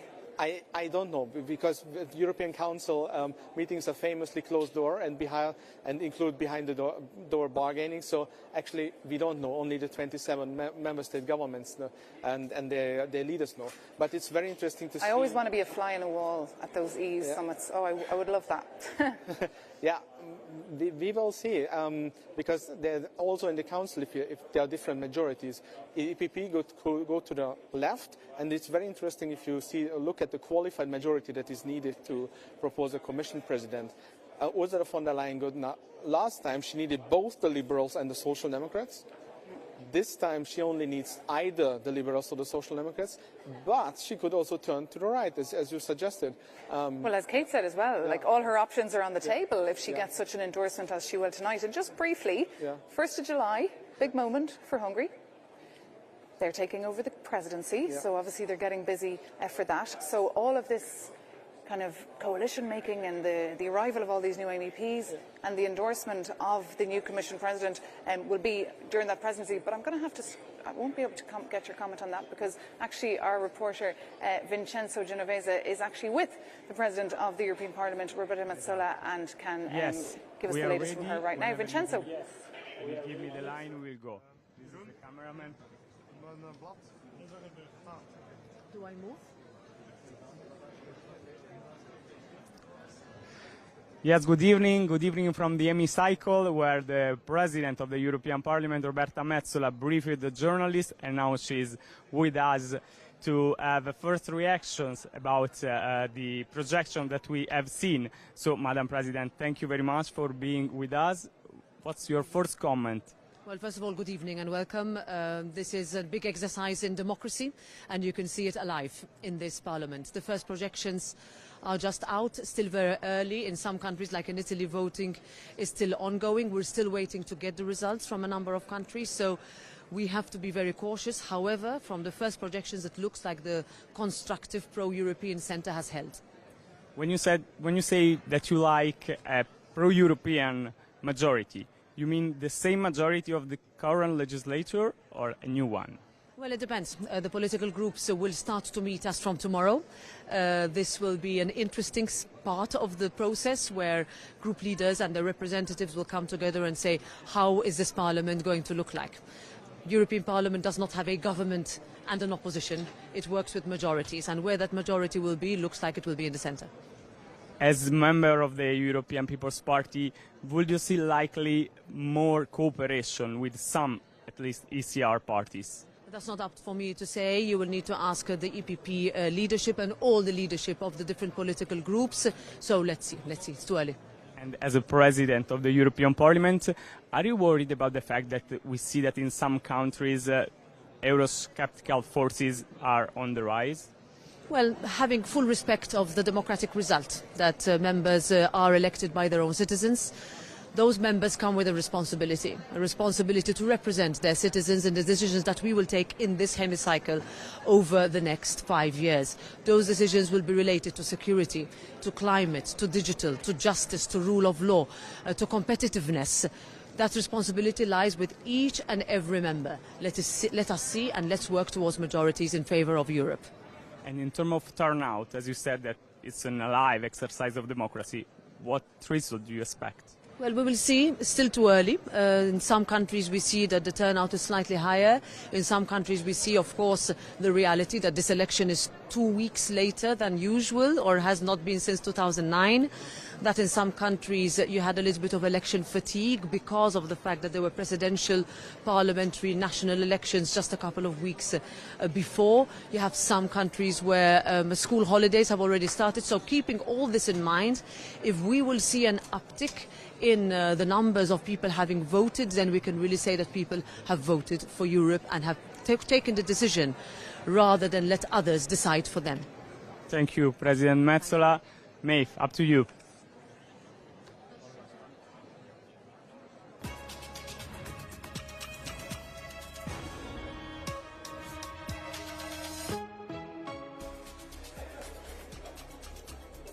Welcome back to the European Parliament, where we continue our live coverage of the European elections, and we go straight away to Warsaw, where my colleague Magdalena Szydownik is waiting for us with a new update. Magdalena.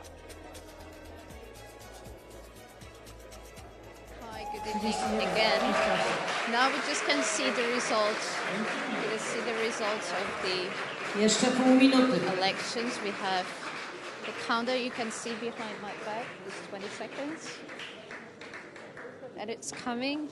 But according to our leaks, this party, Civic Platform, is going to win the most mandates.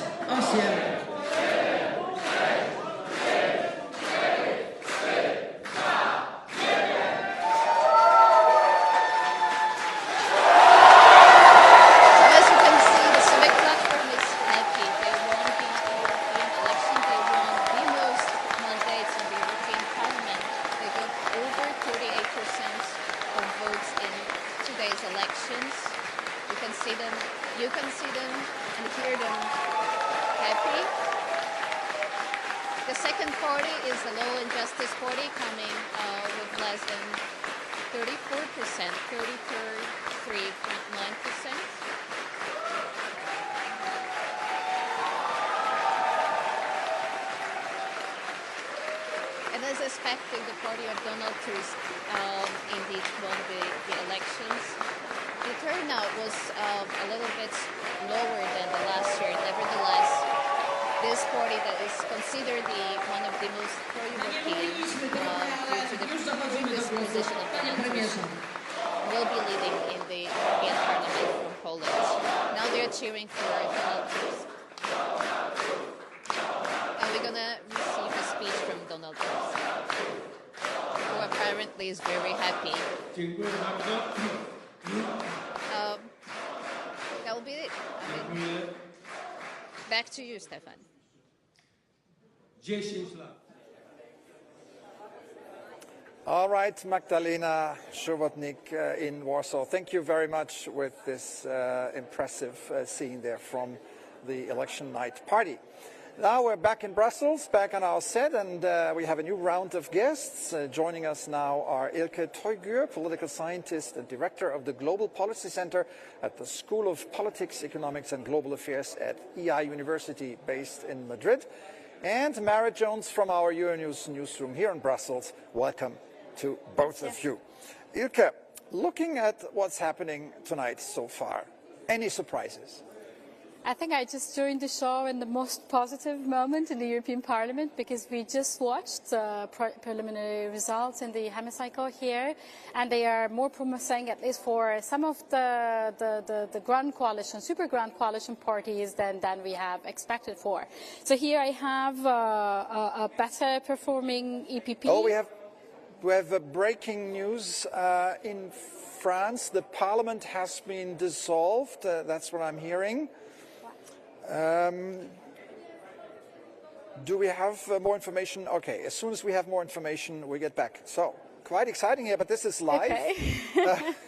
Ilke, I know it's hard to continue where you started, but what you have got?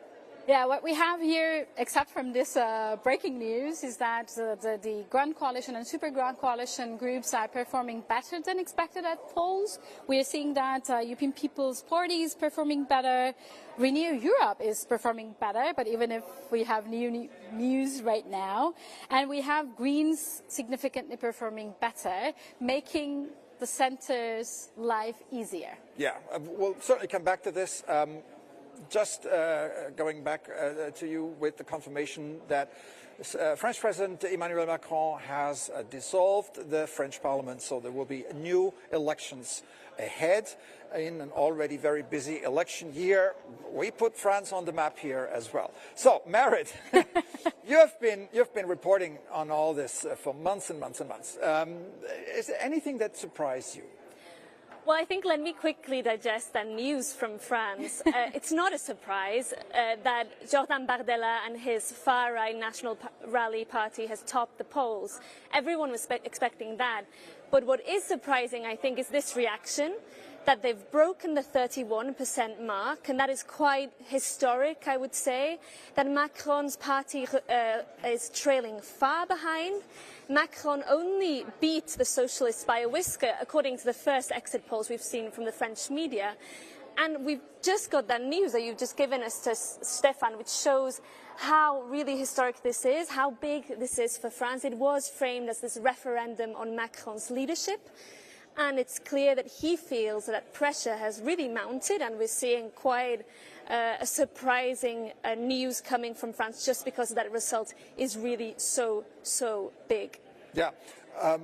Before we continue the conversation, let's take a look at the situation in France here with our graphic. So there you have it. The Rassemblement National, that is the party of Marine Le Pen and Jordan Bardella, 31.5%. So almost 1/3 of the electorate rallied behind that party. Emmanuel Macron's party, less than half of that number, 15.2%. That is quite astounding. The Parti Socialiste, the Social Democrats, coming in third at 14%. That is a big bump compared to the presidential elections, where they ended somewhere nowhere in the wilderness, right? And then the far left, La France Insoumise, 8.7%, and the traditional conservative party in France, the party of Charles de Gaulle and Jacques Chirac, coming in, what, 1, 2, 3, 4, 5th, 7.2%. So is this like a political earthquake in France that we've just witnessed? I mean, we've consumed all the polls for quite some time now, seeing the Rassemblement National en tête, but it is pretty astounding. It's just the margins that count, right? Yeah. For me, what was a bit surprising and even sad, actually, President Macron just had a very big Europe speech, which was longer than 2 hours there, explaining how important this moment is and how urgent these elections are. And then the participation was still low, well, not that low in French standards, but still low, 42%. And then we have seen these results, and what we are right now in the super electoral year, when the European Union needs to finish up this European Parliament elections, move forward, and actually wait for the second round, US presidential elections. Now we see that the Parliament is resolved in France, and we are entering into a new era of further polarization, further politicization, which will make our lives here in Brussels very, very difficult. Difficult, but maybe interesting. Definitely interesting. Let's go now to France, to Jordan Bardella, who gave a statement just a few minutes ago, and our busy colleagues behind the scenes have captured that moment. Here it is. Par ce score historique accordé au Rassemblement national, les Français ont exprimé leur attachement à la France, à sa souveraineté, à son identité, à sa sécurité et à sa prospérité. Par-delà leur soutien à une Europe des nations, les Français ont plébiscité ce soir la reprise en main de notre politique migratoire, le retour de l'autorité de l'État sur chaque mètre carré du territoire, la préservation de leur pouvoir d'achat, la défense de nos emplois, de nos industries et de nos agriculteurs face à la concurrence déloyale. L'écart inédit entre la majorité présidentielle et le premier parti d'opposition traduit ce soir un désaveu cinglant et un rejet clair de la politique conduite par Emmanuel Macron et son gouvernement. Okay, let's make sense of it all with our Paris correspondent, Zofia Kansenkova. Zofia, we just heard from Jordan Bardella here. You're much closer to the action. Explain to us what's happening around you. Actually, there is huge breaking news coming from Paris. This just in, French President Emmanuel Macron just spoke on French TV. He was supposed to initially do it at 11 p.m., but he did it earlier now at 9 p.m. And with a very short speech, he just announced that he will be dissolving the National Assembly, and he is calling for new legislative elections for the 30th of June and 7th of July. Now, this was huge because this was the request by Jordan Bardella, the 28-year-old far-right politician leading the far-right national rally. He said that if his party managed to get crushing votes compared to Emmanuel Macron's party, that he wanted Emmanuel Macron to dissolve the National Assembly. However, Macron had always said that this was not going to happen, so this is really a huge surprise for all of us tonight. And just a reminder of the results.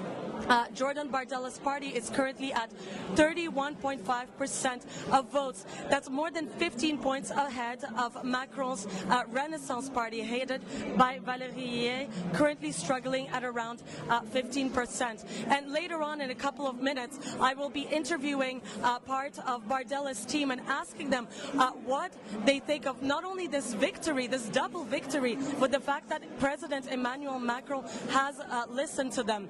And I will keep updating you with more results and more breaking news live from Paris. Back to you, Brussels. All right, Zofia Kansenkova, thank you very much for this update. Dramatic moments there in Paris. I should say that Jordan Bardella's statement was prior to President Macron's announcement, so that's why he didn't mention it at all. Let's talk about this surprise announcement, Merit. What is the strategic calculus behind such a move? I mean, from a simple mind like myself, I would say, okay, if there's going to be a French election in a few weeks' time or so, it would probably look the same as tonight. The far right way ahead, which would put pressure on them to form a government and then actually show the country and Europe what they're capable of doing or not, right? Would you share that? So it's clear that the momentum is with the National Rally, but we have to remember that the voters behave very differently when it comes to national elections compared to European elections. The European elections are more prone to kind of a protest vote. Maybe Macron wants to kind of rally support now. A month, 2 months is a very long time in politics. A lot could change, but it does show that Macron is taking Rassemblement National very seriously. He has listened to Bardella's call, and he has decided that probably this is best for France. But I would say one more thing, in that maybe this is also crucial at the European level, because we speak to a lot of sources within the right-wing groups in the European Parliament who say right now is not the time to unite the right wing in the Parliament. There's not enough cohesion. We're deeply divided on issues. But if one day Le Pen becomes president of France, if we do get a far-right victory in France, then that could all change. So I'm sure people like Giorgia Meloni and Ursula von der Leyen will be watching very, very closely as well. You mentioned Marine Le Pen. Are you sure that she's going to be the presidential candidate, Ilke? I mean, she has somebody named Le Pen has been in every French presidential election, I think, since the 1950s. And every time they lost, they barely changed their platform, but they lost. So now is a new face, somebody who's not called Le Pen, Jordan Bardella, and all of a sudden there's a shooting star here. What are you sure that he doesn't want to claim the top post here as a challenger of Macron? Actually, I was a bit thinking the other way around, because we see that there's a momentum behind the party right now. But if they win and they form a government and then they have to govern, this is the problem with the far-right parties. No, they are doing great in opposition, in polarizing, in rallying people behind not necessarily very right claims. And when they are in government, they not necessarily perform as such. So if you give them the government now, maybe actually Macron or whoever will follow the centrist candidate as such will save the presidential elections in 2027. So when I was following this, that was a bit my take. You know, it's like give them, there's a momentum, give this them to now, save the then we would head into another French cohabitation where you have the president from one party and the government from another. Is that something that Macron would relish? I'm not sure he would relish that, to be honest. I think, but I think the plan from the far-right side is definitely Le Pen to have her final shot at the presidency, and she would hope to install Bardella as her prime minister. I think that's the plan from what we've been hearing from French reports. Yeah. But I think it's really interesting that they haven't had that chance at governing. They say they're ready, but it's a big, big test. One thing is rallying the support of voters with their TikTok strategies and their sleek performances in the debates, but governing the country is a huge, huge test. But with 30+%, you don't have the majority, right? And even with all the intricacies of the French political and electoral system, how do you get a majority? How, if you were Bardella, how would you get the majority? Actually, even this is going to be quite telling for the French people. No? It's like, of course, they are rallying behind the party now. If there is an election and they cannot form a government, then it takes a very long time to have a governing party. The opposition will then opposition today not. Then opposition will use this moment saying like, look, you see, you can vote them, but not necessarily they are going to find solutions to your problems. Because this is the issue, no? European citizens, including the French, need solutions to their very important problems. Migration, inflation, cost of living crisis. And the current government, apparently, or President Macron, is not necessarily responding to these problems. Let's see if others can, and if this is going to change the balances in the ballot box. Yeah, you have elegantly circumvented my question, Marit. What do you do? You have 30%, and your platform is "It's my way or the highway." How do you? And with the conservative, the Gaullist party at 7%, how do you get to 50%? I mean, there are other forces in France, but they're not necessarily, they don't necessarily have the numbers that they would need to form a majority. We have Reconquête, which is often seen as a more radical right-wing party, but actually sits with the ECR, which is considered more moderate. So again, these lines are very blurred. Then Les Républicains, the kind of traditional centre-right force. I think it would be very strange for them to consider to enter government with the far right. But then again, this is exactly the dangers, some would say, in these elections, is that we're increasingly seeing the centre right cozying up to the far right, pulling down or poking holes in that traditional sanitary cordon. And so, you know, we never know actually what could happen. All presidents could actually be tumbled in this scenario. All right, let's see what our special correspondent in the hemicycle has to say about this. Shona, hello again. You've heard about these dramatic events unfolding in France. Give us a sense of how this translates into EU politics. Yeah, I mean, I've been speaking to many of the groups, in particular Renew, which, believe me, they did not expect this tonight, and nor did they need it, because they're also very disappointed that they're just projected to get 83% or 83 seats. They thought they were going to have 89. And, you know, one of them was making the point to me that maybe the elections in the European Parliament won't be so influential on the EU policy, because that really, those decisions are made at the Council. But in fact, now we see that they are influential, and they're influenced President Macron's decision to call new elections at the end of the month in early July, and therefore that will have implications for obviously France, but also member states and governments across Europe who will be seeing this rise in the far right and perhaps taking their cues at a council level as well. Not to mind what could potentially happen in France if what we're seeing happening with the far right in the European Parliament elections transpires in national elections. Although I think Murad's point was very important there, that people don't necessarily vote the same way in the Parliament elections as they do in national elections, and also the French will have two chances. They only get one chance here, so it is still all to play for. But I can tell you, Stefan, the people in Renew are pretty shocked tonight. That's obviously the grouping of Emmanuel Macron. They didn't expect it, and they're having pretty much a disastrous evening. Stefan? Yeah, thank you, Shona, for this update. I'm wondering if there's going to be a new French government with the participation of the far right. To what extent remains to be seen. Right now, we have 7 governments in the EU that are supported by or the far right participates in. France would be number 8. Does that mean that the far right is peeling off slowly but steadily the cordon sanitaire that you mentioned? And well, how would that lead us? I think in these European elections we've really hyped up this kind of far-right surge and this unprecedented surge for the far-right without realizing that actually at national level maybe the most worrying thing is that they've been normalized quite a lot. I mean, not only are they in governing coalitions in places like Italy, but they're supporting or propping up the government in places like Sweden, Finland.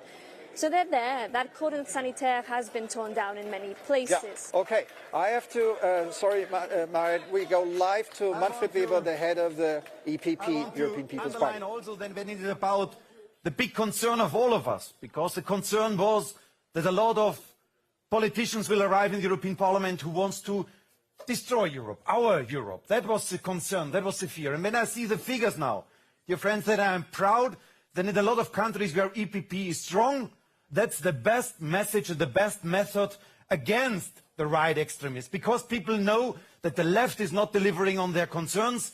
We are delivering on migration. We are delivering on economic growth. We are delivering also keeping peace in Europe, in the European Union. That's what we are offering, and that's why EPP is the best method against the right extreme in Europe. Let's be proud about this. I tell you,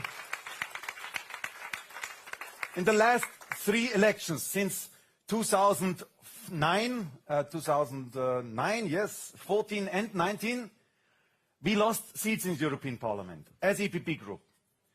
Dear colleagues, 2 years ago as President, and when I was elected as President, I promised that we will change this. We will win again seats. We did a lot programmatically, we did a lot on content, and we did also the enlargement perspective to welcome new parties inside of the EPP family. And today I can report to you, under the strong leadership of Ursula as our lead candidate, together with the programmatic approach we delivered on the party side, we are back. We won again seats. EPP is winning elections. We are back as EPP. Thank you so much for all your support.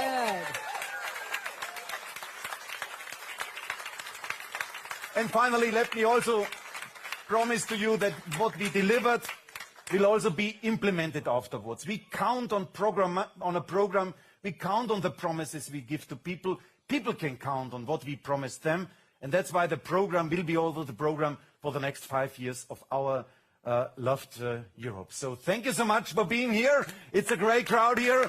Thank you so much for all your presence, and now the floor is to Ursula. Thank you. Thank you very much.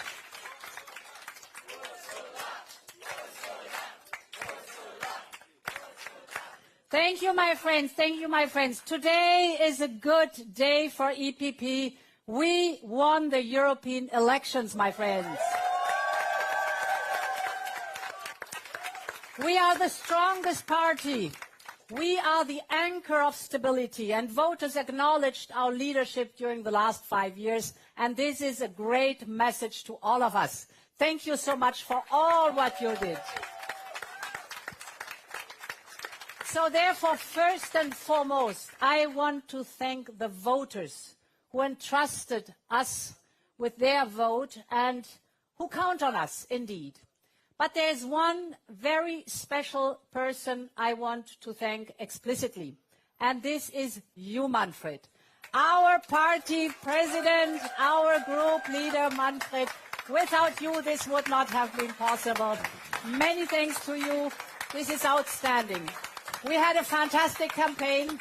We were determined. We were united. We made it. And now we won the European elections. We were convincing, and all this paid off. Voters have entrusted us with a very strong mandate. Thanks again. Thank you so much. Thanks to you. Thank you so much. Thank you. And my friends, I also want to thank Thanasis, our EPP Secretary General, for his support. There he is. Hey, Thanasis. And now I need a very big, big hand, because now I want to thank my outstanding campaign team. Give them a big hand. Yay! Bravo, bravo.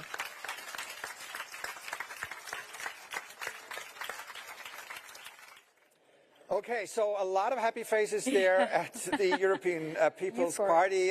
You can imagine if the equivalent of the French Conservatives had scored much better, the luck and the happiness would be much higher. Okay, how do the results so far translate into seats in the European Parliament? There we have a little graphic, and 720 seats are up for grabs. 181 for the EPP, 35 for the Social Democrats, and 82. That seems to be the majority, right? 181. Yes, a solid majority, even without the Greens, which would make Ursula von der Leyen the big winner of today's election. A winner, but with big, big questions and question marks around her leadership bid.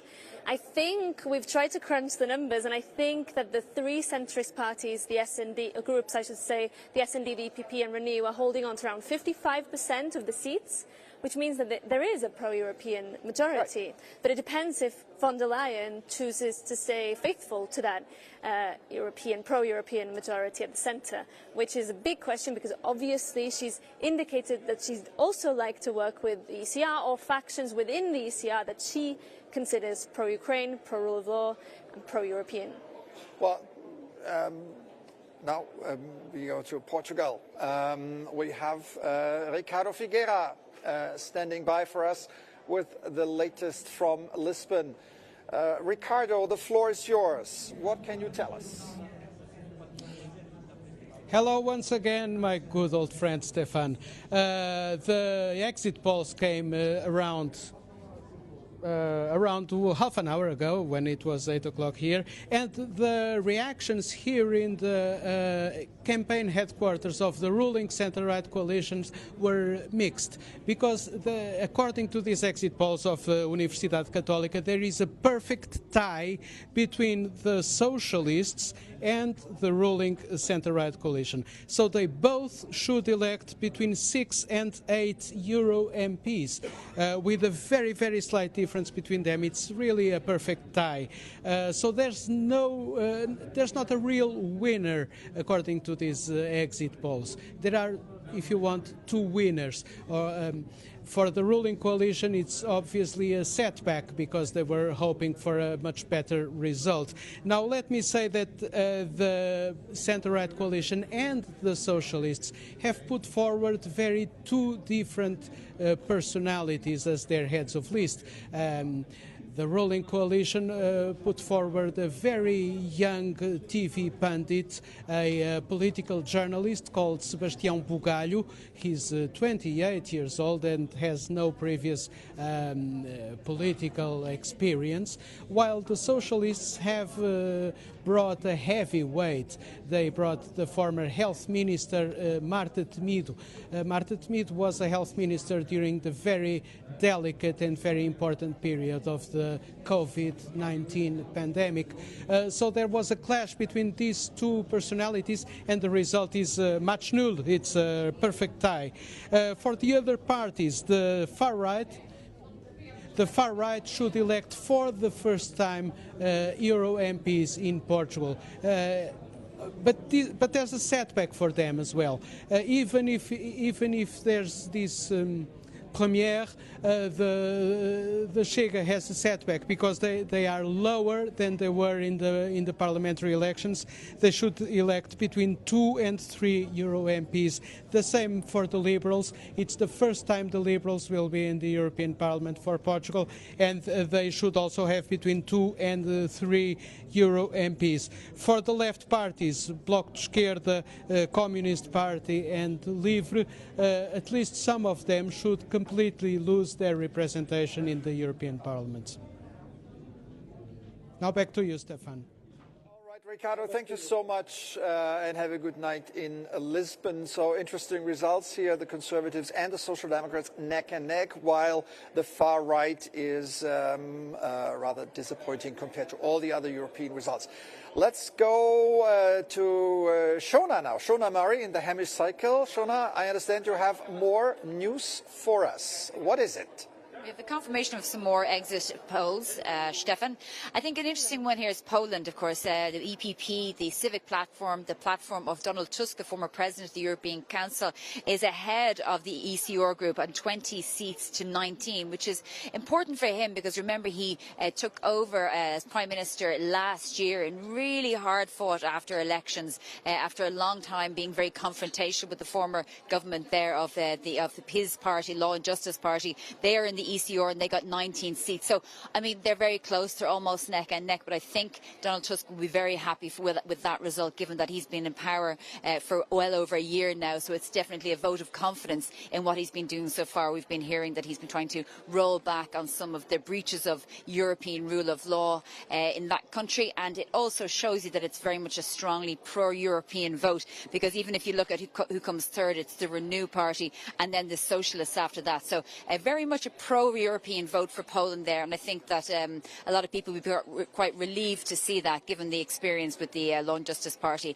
over the past few years. And you just spoke about Poland there, the S&D, the Socialists and the EPP, the centre-right, neck and neck on 7 each, and the far-right somewhere pretty far behind on 2, which was slightly disappointing. Will obviously be very disappointing for them, but they're all neck and neck then with the Left and Renew, and the Greens only on 1 seat. In Romania, a good evening for the Socialists. They are taking the lead at 13 seats, and the EPP at number 12 and Renew on 2. Again, a disappointing day for Renew, a disappointing day all round for Renew, let's face it, given that Emmanuel Macron has told us that he's dissolving Parliament and announced for new elections. And of course, Sweden is also a very interesting country, because the S&D, it's a very traditionalist socialist country, not at the moment in terms of the government, but the Socialists have got 5 seats projected and EPP at 5, and the Greens taking 3 and Renew taking 3. So very much a centrist vote for Sweden in the European Parliament elections. Stefan? Shona, I want to ask you again about Poland. You know, just a couple of years ago, Poland was one of the usual suspects in the EU, right? Obstructionism, very conservative, Eurosceptic. And now it's the opposite. And I want to bring in the fact that according to Europe-wide polls, Poland scores first when it comes to the support for the European Union. I think 75% of Poles have a positive opinion on the European Union. That is far more than, you know, the old countries like France, especially Denmark or Belgium or Germany. Is Poland morphing into a elite country here? It certainly has the size, right? What do you make of this result? Now, the second pro-European result in a row in Poland. Yeah, that's right. I think it's become such an emerging important country because of the full-scale invasion of Russia in Ukraine, the proximity that Poland has to Russia, its history with Russia, its support for Ukraine that is generally unified across Poland. Even the Law and Justice Party, which was consistently had a belligerent role to play within the European Union and in Brussels over the past few years, was very much steadfast in its support for Ukraine for obvious reasons, for historical reasons, for political reasons.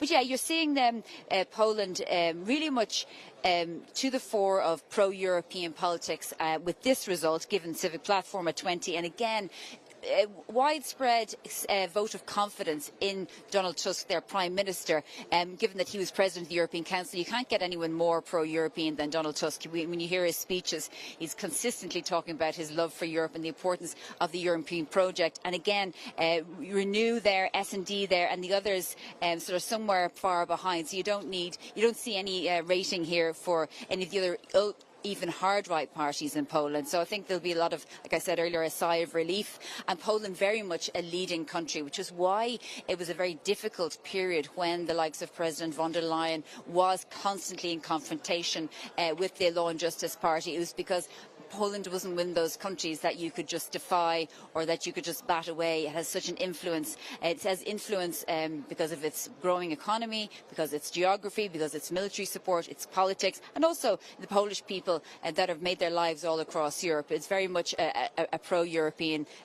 country at the centre of Europe. Stefan? All right, Shona, great stuff there. Thank you again. See you next time around. We have a new set of guests here. We're now joined by Diederik de Schetsen, the Secretary General and 2024 Campaign Director of the ALDE Party, the Alliance of Liberals and Democrats for Europe. Welcome to you. And my colleague Isabel da Silva is in the house, Euronews Brussels correspondent from our Portuguese service. Welcome, Isabel, and good to see you. But Diederik, I want to start with you.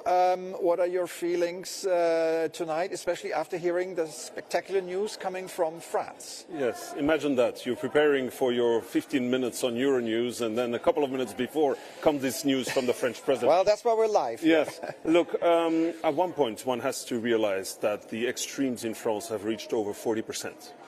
And the French president is taking his responsibilities and is now giving the opportunities for the French citizens to vote a new Assemblée, with the first elections on 30th of June, first round, and second on 7th of July. Look, I think the extremes have a big responsibility in this, because these elections were really not European elections in France. Unfortunately, they were, in my mind, targeted to the majorité présidentielle more than really about the issues that Renew Europe has been defending in France. So it's too early to comment more on this. But are you disappointed? I mean, 17% in France, 5% in Germany. Yes. Political liberalism, is it still alive? The overall results, it's more complex. Because if you look, we did very well in some countries. Huh? We did very well in Slovakia. We're doing quite well in Ireland. We're doing Ireland is a small country. Correct. I'm sorry. No, agreed. But overall, if you look at our stand, we're staying comfortably third, despite very big losses in France and Spain. We're staying quite comfortably a third position of kingmakers in this European Parliament. And if you look, and I think your colleague just mentioned it, a pro-European majority cannot be done without us. So we managed to keep our weight. So it's conflicting. It is. I think I'll have to give it a bit longer. It's too early to say. Absolutely. But I think we might even do better than we did in 2014, which was a good year. So. Okay, here we can go to Paris. Sofia Kansenkova is there waiting for us with the guests. Sofia, the floor is yours. Yes, good evening. So I am with Thibault François. He is the national delegate of European Affairs for the National Rally. Thibault François, thank you so much for accepting this interview. A landslide victory tonight for the National Rally, actually a double victory with the dissolution of the National Assembly. It's something your party really requested with Emmanuel Macron. What's your reaction, since no one was expecting this? Thank you very much for having me tonight. So the first reaction I have is, of course, to thank every single French people that voted for us. You have to note, and we noted that we got the double of voice of Emmanuel Macron's party. So we are very happy, and we want to thank all the French people. You can also notice, as you just said, that he just announced that he's going to dissolve the National Assembly. It was one of our requests. We said, because it's legitimate, it's in our constitution, if you are losing these elections, and if the National Assembly is not representing anymore the real face, the real will of the French people, you have to go back to the French people and to the French voters. So we are very happy of these elections that are going to take place within the 6 weeks coming up.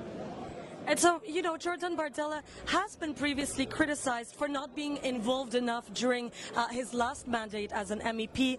Why do you think he'd be a good MEP, considering his lack of amendments that he has proposed during his last mandate in front of Brussels? I think it's just an opinion from some journalists, because he put his mandate back in the hand of the French people, and he got double of the voice he had, and he got re-elected with a larger delegation. So if you say that you are not working in the European Parliament, it's true. He's not working for the European institution. He's working for the French people. He was drafting some amendments. He had a rate of participation of the votes that was one of the highest in the plenary session in Strasbourg, and it's true. He's elected to be close to the French people, to do campaign and to explain why we have to change the European Union and its policies. He was not paid to be in Brussels sitting in a seat every single day. So we are very happy to see and to show to every journalist and to Brussels world that our campaign, very close to the people, just won in France with a landslide victory. And now the National Rally will have to make new alliances in a parliament after having kicked out the far-right German AfD party. Which parties are you considering? You know that all negotiations are on the table now. We are still collecting, because now we are not up to midnight tonight. We are collecting the results all over Europe, and we are going to sit at the table on Monday with a lot of parties, with of course the first part of the alliance of the ID, and of course will be on the table the possibility of having a bigger group and a broader alliance. We have some good contacts with some EPP members, we have some contacts with non-attached members, and also from the conservative groups. So every options are on the table at the moment. Well, Thibault François, thank you so much for being live with us tonight for Euronews. Thank you so much. Thank you. Thank you. And thank you, Zofia Kansenkova, live in Paris with her guest, Isabel. We've seen a surge of the far right in France, but not in Portugal, where the far right is rather at the bottom of the whole thing. Yet, I think the issues that drove people to the far right are the same. It's inflation, it's migration, there's all the other topics. How do you explain this difference? Why are people in Portugal not jumping on the far right train? Well, I have to say that the news coming from Paris is really an earthquake happening, and I'm quite curious to see how President Macron will present himself next week when he comes to Brussels to have the first discussion about his results, considering that he now has this big challenge at home. The far right in the Iberian Peninsula, not only in Portugal, but I think in Spain, they are trying to fight for the third place. Well, there's a tie between EPP and socialists, both in Portugal and in Spain. In the case of Portugal, Chega, the party that, well, in English translates to enough, it was quite a surprise in the legislative elections 3 months ago. They became the third party. They have 50 seats in 230.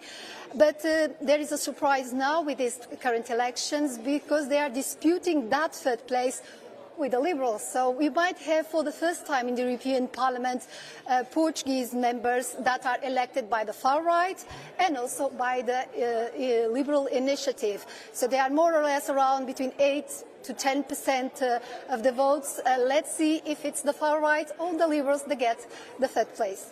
Yeah, Diederik, how do you see legislative work going forward? We've already said on the set that the coalition of the centre will have a majority, 50 plus seats, which is, quite substantial. As Helmut Kohl once said, a majority is a majority, period. But with a stronger, much stronger far right, is work here in this House going to be more difficult? More difficult, I think, is something you can say, but impossible, no.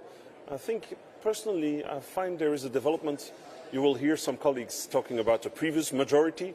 It was really an agreement on top jobs and some legislative files. Now, I'm Belgian, nobody's perfect, and I fear that this, or hopeful, that this next agreement will be much more like a coalition, and that there will be some policy discussions too. And to have the support from EPP, PES and with Renew, there will be some policy fields in there too. And that in one way might help the legislative approach, because we'll have to come much quicker with some policy proposals.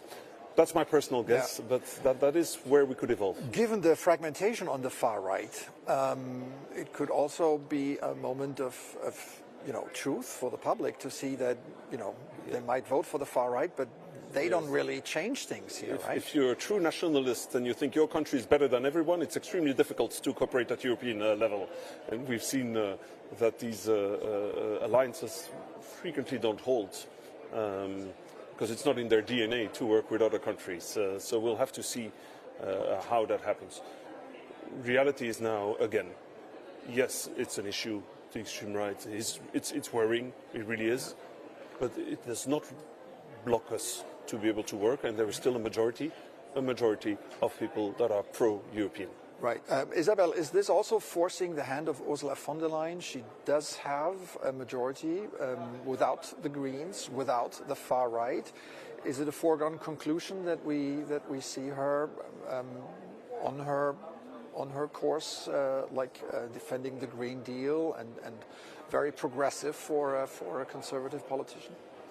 Well, I think Ursula von der Leyen, of course, seems to have here a lot of options in order to make her program go forward. But although she has been courting, as we know, the forces that are most to the right, like Drik was saying, she can still rely on a big group on the socialist side, and the Liberals and the Greens. I was covering the Socialist Party for Euronews, and in the Congress in Rome, I remember very well what Nicholas Schmidt said at the time, that Europe has this legacy that has to continue with this legacy of progressive Europe, a Europe where the citizens feel that their quality of life will be improving, that the people that we welcome in terms of migration can be beneficial, because Europe is aging and very fast. We have a demographic problem. So I think Ursula von der Leyen will be also sensitive and sensible to those arguments and try maybe to the best of the opportunities that come to her table to make agreements sometimes to the forces on the right, but she cannot, I think, totally discard the whole hemicycle towards her left. Well, Olaf Scholz, the German Chancellor, just I think last week warned her that Germany would stop supporting her if she toys with the idea too strongly to team up with Giorgia Meloni. Now, after this result tonight, I think the Meloni option is off the table. What do you think? Well, from our perspective, we've been pretty clear at European level, and is that we will not work with the far right. I think that is a very clear line. And indeed, it is a first option, and when there is an option, I believe it will be the preferred scenario. Do you know that there's a feeling now of compromise that is being frowned upon in European politics, and it's a shame. And it's normal when you campaign. When you campaign, you have to defend your rights yourself where you go. But after that, you'll have to make compromise. And compromise is something that is elegant. If it is well done, that you pick on your values, and it is not a sign of weakness, it's a sign of strength, of being able to pick what really is important for you, what your true values are. So I hope that this House now, after the campaign, will need some hours to have a mindset, but we need to gather again with the spirit of finding a good compromise and a strong coalition. Where do you see compromises happening? On Ukraine? On migration? You just mentioned one, as you know, Ukraine, and defending Ukraine is very strong to our hearts. The three strongest profiles for a stronger defense are Emmanuel Macron, De Croo, Kaja Kallas. So we have, that is one thing that will be very important for us. It's in overall. We'll have to see where we'll want to get. It's a comfortable position to be kingmakers at European Parliament. We have to build bridges between conservatives and progressives, And I think we have been quite successful in the last 5 years, and we plan to continue to do so. Okay, we have our correspondent in Budapest, I think, ready to talk to us. Budapest, there you are. What can you tell us? Attila, I'm sorry. Hi. Well, welcome from Budapest. Actually, I'm here in the HQ of the Fidesz of the government party, in a HQ called the Whale on the bench of the Danube, and it's quite difficult to tell what is happening because it's not happening anything in the last few hours. On the other side of the Danube, there is a huge event of the biggest opposition party, and they already talked with the public. The polls closed few hours ago, and the Fidesz politicians, they are totally isolated, what is quite typical for the governmental party. They entered in a different entrance and they are in a different level, so we can't talk with, we can't interview them. I talked with several people over here, and the supporters, they have mixed feelings. It means that it's because it's quite difficult to define what to lose or what to win means for Fidesz, because very probably, according to the polls, they will lose 2 seats in the European Parliament, but still they will have 11, what means that they will have more than the whole opposition altogether, but still, very probably, they will reach the worst result on the history of the Fidesz during the European elections, because they never got less than 50%, and very probably today they will. But still, they can consider it as a win because they will have 11 seats. The big question is here on the 2 benches of the river, because the main opposition party called the TISA was nowhere half a year ago. They were skyrocketing in the last few months, and they can at least approach the Fidesz, what before nobody could imagine. So we are talking about persons, but it's quite difficult because we are still waiting till 11. But the Fidesz and the leaders of the Fidesz, they are totally isolated. We don't know anything about them, and they told that they want to reflect just after the results. Okay, thank you, Sultan, of course, and have a good evening in Budapest.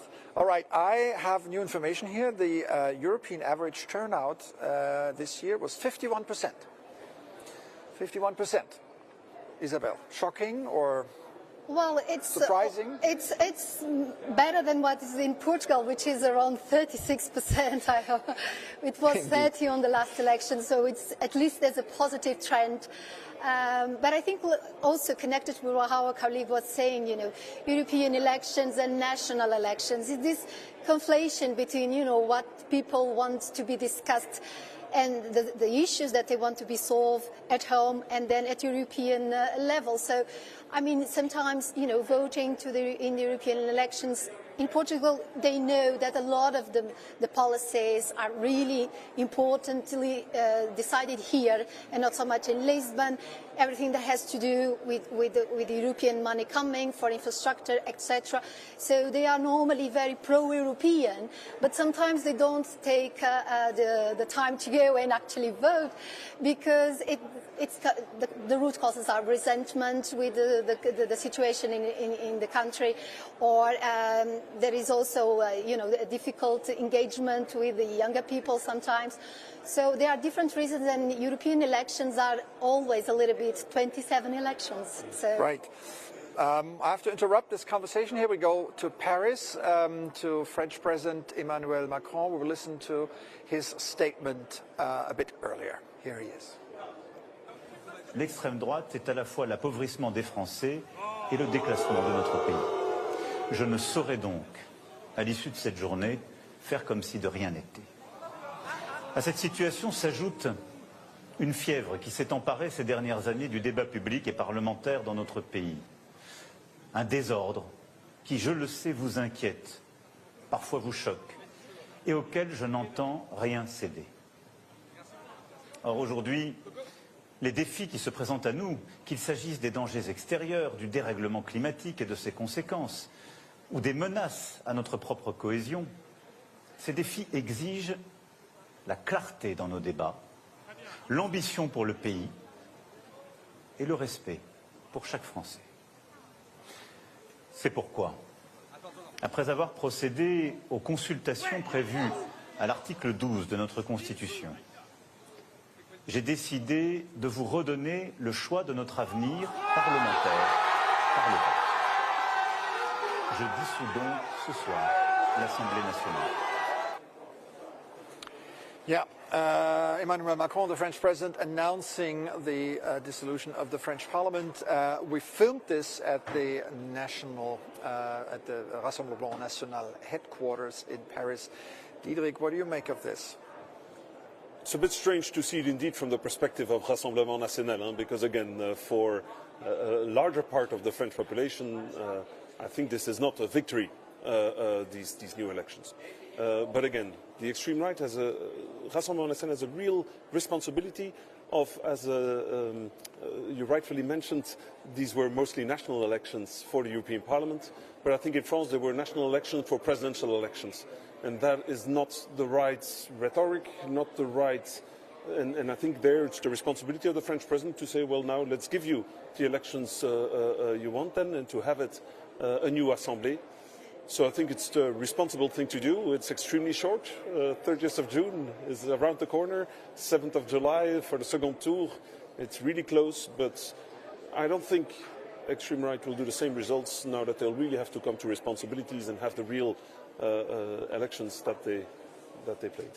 Do you believe that too, Isabel, that the far right will score less in the parliamentary elections in France? I think, well, unfortunately, we see, in fact, the increase of far right is something that is here everywhere. I mean, Portugal was the last country that got members of the far right in the parliament. But having listened to the President Macron, I would like to make a reading in a different way, which is, I mean, we just heard him in Sorbonne making a speech that was not only for the French people, it was, of course, for all Europeans. We always speak about the French-German axis of power and how the two countries help the Union move forward. So I think for Europeans also that listen carefully to what President Macron said during the Sorbonne speech about the whole challenges that we have not only within the Union, but the relationship with China, with the United States,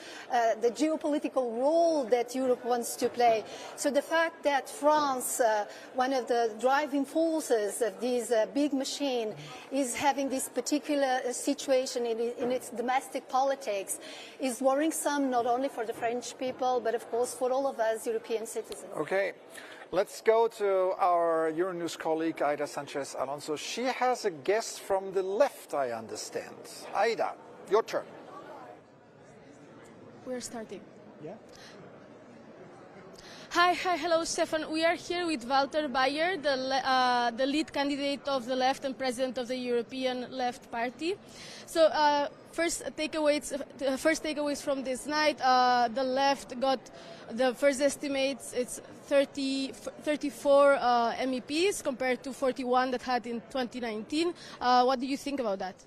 Well, these are the first projections. The projections which we have right now is about 37. There are some projections giving us 40. I would say that overall seeing we will be represented in the parliament with the same strength which we had before, and we will defend with this strength our values, which is an economy in accordance with the necessity of the planet, social justice and peace, and we will resist the increased pressure of the far right in the European Parliament. You mentioned this increased pressure of the far right that has possibly increased their MEPs. What will you do with that? Well, I heard Mrs. von der Leyen saying that she thinks necessary to oppose the two extremes. She does not understand the situation. Actually, there's a threat for democracy which comes from the far right. If I count together the far right parties, for example, in France, we come up to 40%. Austria, the far right party, which is a clearly neo-fascist party, it's not simply a far right party, it's a neo-fascist party, comes out of as the strongest party of the race. And this is a threat to democracy, to human human rights. This is a threat to ecological transformation, actually to everything which democratic and progressive forces defend. I'll ask you about the results of your party in Germany. As you know, the Alliance Sarah Wagenknecht got possibly 5 MEPs compared to the 3 of Die Linke. Do you expect her party to join your group in the European Parliament? I have no indication that the Sarah Wagenknecht party identifies itself as a left-leaning party. They try to cover a ground between left and right, so I don't believe that they are interested or willing to join the left group. And will you try to ask them, or is the left not interested in having them in the group? Well, I'm not speaking on behalf of the group. I'm representing the party, and the European Left Party firstly tries to create unity as much as possible within the left, and secondly bases its cooperation on shared values, which are solidarity, which is social justice, and which is peace. And on this basis we are willing to cooperate with everybody. I'll have to ask you as well for the situation in France, when the President Emmanuel Macron dissolved the National Assembly. Did you expect this after the rise in the far right there?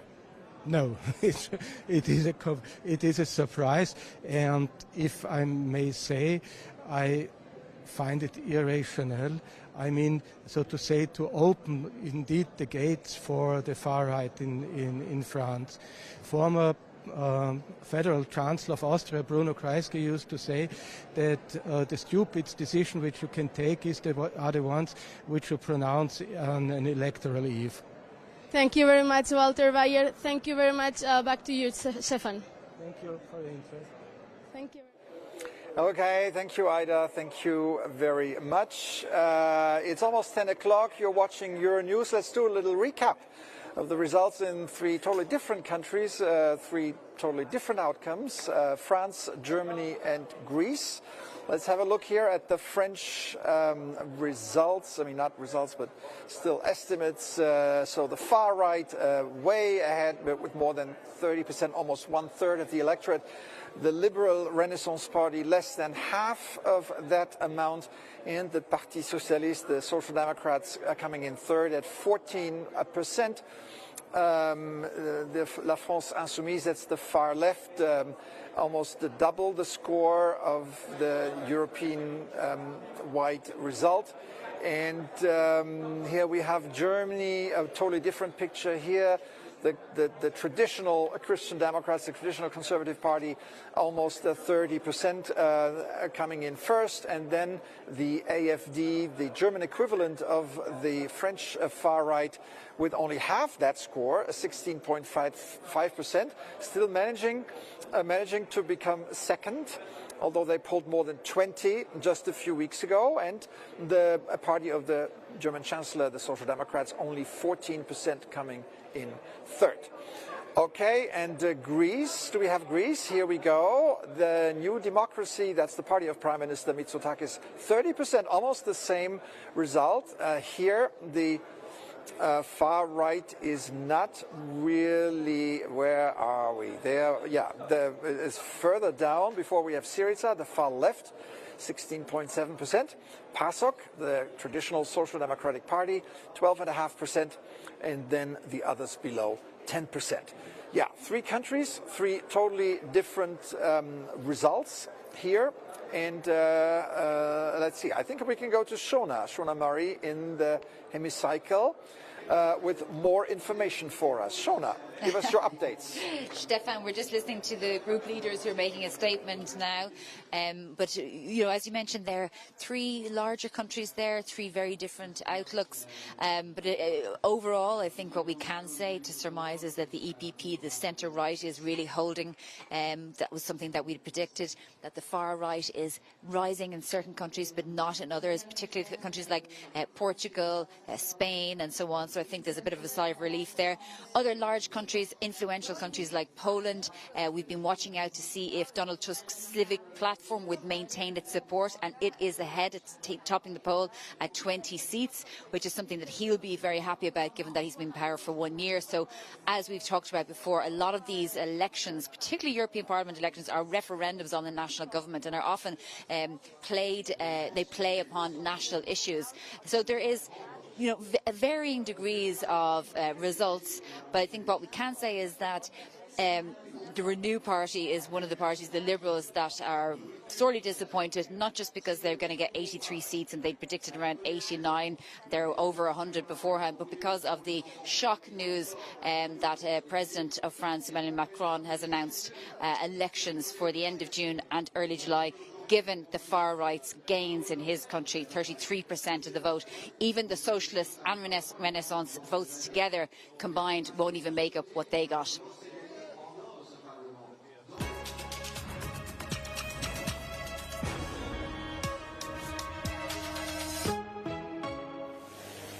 Thank you so much to Shona Murray, our reporter there in the Hemicycle tonight. And if you've just joined us, you're live on Euronews. We're broadcasting into the early hours of the morning. I'm Maeve McMahon, and I'm now joined on set by Eddie Wax. He is the playbook author from Politico and also the European Parliament reporter for Politico. So delighted to have you with us tonight. And also we're back again with Jack Schickler, Euronews' Jack Schickler, who you met a little bit earlier when the night was a little bit quieter. Now things have heated up and the news is coming in. Eddie Wax, let's just start with you. How has your night been so far, and what are you watching? What are the big headlines for you tonight? By far, I think the big headline is from France, where Emmanuel Macron, the president, has just recently, in the last hour, dissolved the National Assembly and called for new elections that will take place in 2 parts. So he's really drawing conclusions there from his really whopping defeat to the far-right national rally. He's taking this defeat very, very seriously. I mean, what a dramatic announcement to make. We've heard a lot of reaction already from the Renew Europe group, the Alliance for Liberals and Democrats for Europe. Earlier on set, we actually had the Secretary General and the campaign head, Diederik de Schatzen, on set. I could see the shock in his face. He's like, he had no inkling that this was going to happen. I mean, this is huge news coming out of France, and just as they're about to host the Olympics, in fact, in a couple of weeks. Indeed, yeah. I hadn't thought how it will fit with the Olympics. Of course, I'm sure they can make that another sport. We'll see who gets the gold medal. But it is really interesting to see how EU politics has fed back into national politics, which is traditionally seen as the kind of dominant force in Europe, is on the national side. And here we're seeing how one can have an immediate influence on the other. Well, the thing is, these elections, I mean, they're called European parliamentary elections, and at Euronews, a media like Euronews, we love to sell them as EU elections, but essentially, Eddie Wax, they're 27 different elections and many people voting on domestic issues. They are voting on domestic issues. There are obviously some similarities about the kinds of topics that people are voting on. The more east you go in Europe, the more the topic of defence becomes a key priority, maybe more questions about inflation and, cost of living. Further south you go. So, you can do kind of comparative politics, and this place, where we're sitting now, the European Parliament, we love to do comparative politics. Yeah. Yes, you're right. In reality, people are voting mostly on a national ballot. Indeed, people weren't waiting for today's date, the 9th of June, as much as we were. But as I said earlier, we have our correspondents from Euronews standing by in many of the capitals across Europe throughout the night. We'll be crisscrossing to them, getting the updates as we have them. And now we can head over to Romania, to Bucharest, where Vitalik Kokokari is standing by for us. Thank you so much for joining us on our live show. Can you tell us at this stage what the outcome of the results are over in Romania for these European Parliament elections? Have you got any idea yet? Good evening from Bucharest, from Romania. 2 types of election have taken place today in Romania. Local election, of course, European Parliament election. The polling station closed an hour ago, so I can tell you some results. There are partial exit poll results. Here are they. On the first place is National Coalition for Romania, the ruling alliance in Romania, consisting in 2 parties, Social Democratic Party, parts of Socialists and Democrats in the European Parliament, and National Liberal Party, parts of European People's Party in European Parliament. So the ruling coalition in Romania obtained 54% of the votes. And now so-called and announced surprise. In the second place is the Alliance of Union of Romania. Our means gold in Romania. It's a right-wing populist national and some experts call it extremist party. They will be first time in the European Parliament, so they obtain 14% of the Romanian votes according to the exit poll. On the third place is the United Right Alliance, a center-right alliance in Romania opposed to the ruling National Coalition for Romania. The biggest party from this alliance is part of the Renew group, and the United Right Alliance obtained 11%. Again, this is the partial result of exit poll. Now back to you, Maeve. Thank you so much, Vitaly, there for that update from Romania. We're trying to process the information that you're giving us there as we get it. A reaction to that, I mean, interesting shake-up there in Eastern Europe, and new members of the European Parliament will be coming here. A lot of fresh faces we journalists will have to get to know. Indeed, we're seeing a lot of new parties entering the parliament. We were talking a bit earlier about the new German left-wing party, but there's also a couple of new parties in the Netherlands, some in Hungary, led by by a new opponent to Viktor Orban. So there's going to be a lot of new faces, as you say. How will this institution dramatically change, Eddie? And I know you've been, for the last couple of years, the kind of European Parliament reporter for Politico, so you know every single corridor in this building, and probably you're familiar already with the majority of members in this House. How could it dramatically change as of July the 16th? Well, I think that the far right have had a strong night, so you will be seeing, probably more far right voices across the European Parliament. But as Jack was saying just there, they've got a new far left party in Germany as well. So we might see a slightly more atomized, slightly more polarized Parliament. What I'm interested in with these new parties is where will they go in the next couple of weeks as these political groupings are forming, are becoming homogenized. Will they choose to join the EPP? Will they choose to join the ECR? And I think there are parties, for example, Viktor Orban's party in Hungary, the Fidesz party, who really don't have a political home in this parliament, and they've been without a home for several years. So a lot will also hinge on where do they go, and that could start a kind of domino effect. So if we've more on the right, more on the left, will we have more infighting in the Parliament, more squabbling? It'll take much longer then to agree on policies, and a lot of issues will have to be probably kicked into the future. So just more delays to change people's lives for the better. Exactly, and really how you get power and influence in the Parliament is not just by the number of MEPs, that clearly matters, but also what political groups they belong to, as Eddie was saying. And that's where the money comes from, that's where the power to write reports on important pieces of legislation comes from. The ability of some groups to work together, some of them have a very cohesive philosophy across different countries. You see kind of the Greens, the Christian Democrats have a very similar kind of philosophy across different countries. But the far right, if their main raison d'etre is nationalism, they're not necessarily able to reach across those national borders and find allies in other countries. And the Greens, Jack, tonight are not doing very well. The Liberals not too well. We've seen the Belgian Prime Minister, Alexander De Croo, has resigned, I believe, in the last couple of hours. And we see voters really, Eddie Wax, shifting to the right. If you take a look at France, for example, we can show the estimates coming in from France. Of course, the big news tonight, really, of the evening is the major news coming from France with the National Rally doing very well, and Emmanuel Macron, the French president, calling for parliamentary elections in just a couple of weeks. If we take a look there on our screens at those estimates, really good results for Rassemblement, for the National Rally, and for the Renaissance Party, the party of Emmanuel Macron, 15.2%. So he's really not doing well. This is a real reflection of how the French people, Eddie, feel about him right now. He's just not doing his job right in their eyes. Clearly, this is a rejection of Emmanuel Macron. That's probably why he's decided to take that step and launch a national election in the Parliament. But we have to remember that he hasn't been able to be powerful in the National Assembly since the last National Assembly elections, where he hasn't had an outright majority. So he's already been a kind of, well, some would say a lame duck president. He's already had to do a lot of reshuffles.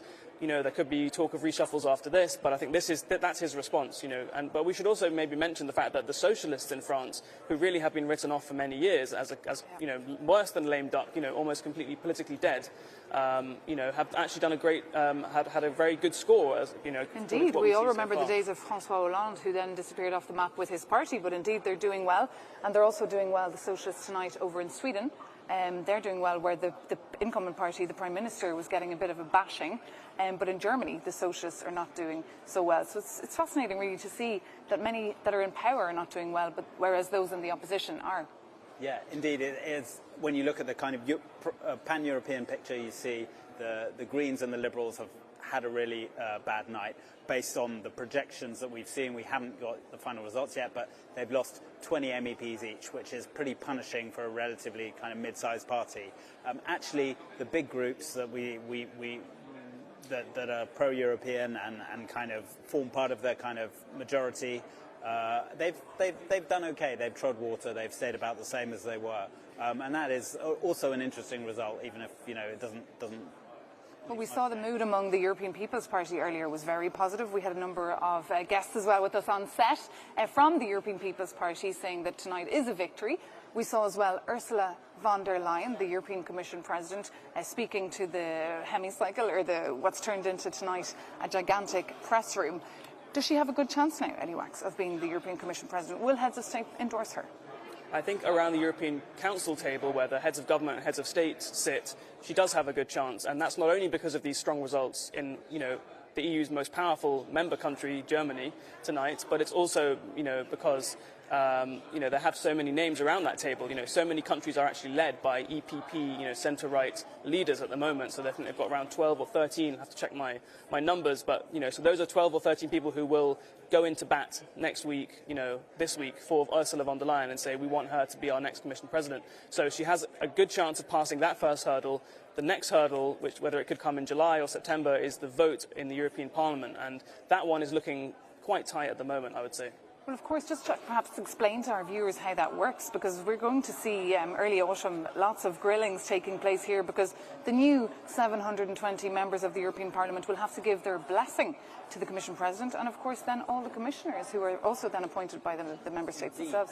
And the thing to note is the first vote they have on the President is, if I'm not mistaken, a secret ballot, so we don't find out which parties, which MEPs are voting for her or against her. That might give them a little more room for manoeuvre and, you know, plausible deniability about their choice. But if you look at what she got from that process last time round, 5 years ago in 2019, she won by 7 votes. She had 7 votes more than she needed to gain an absolute majority.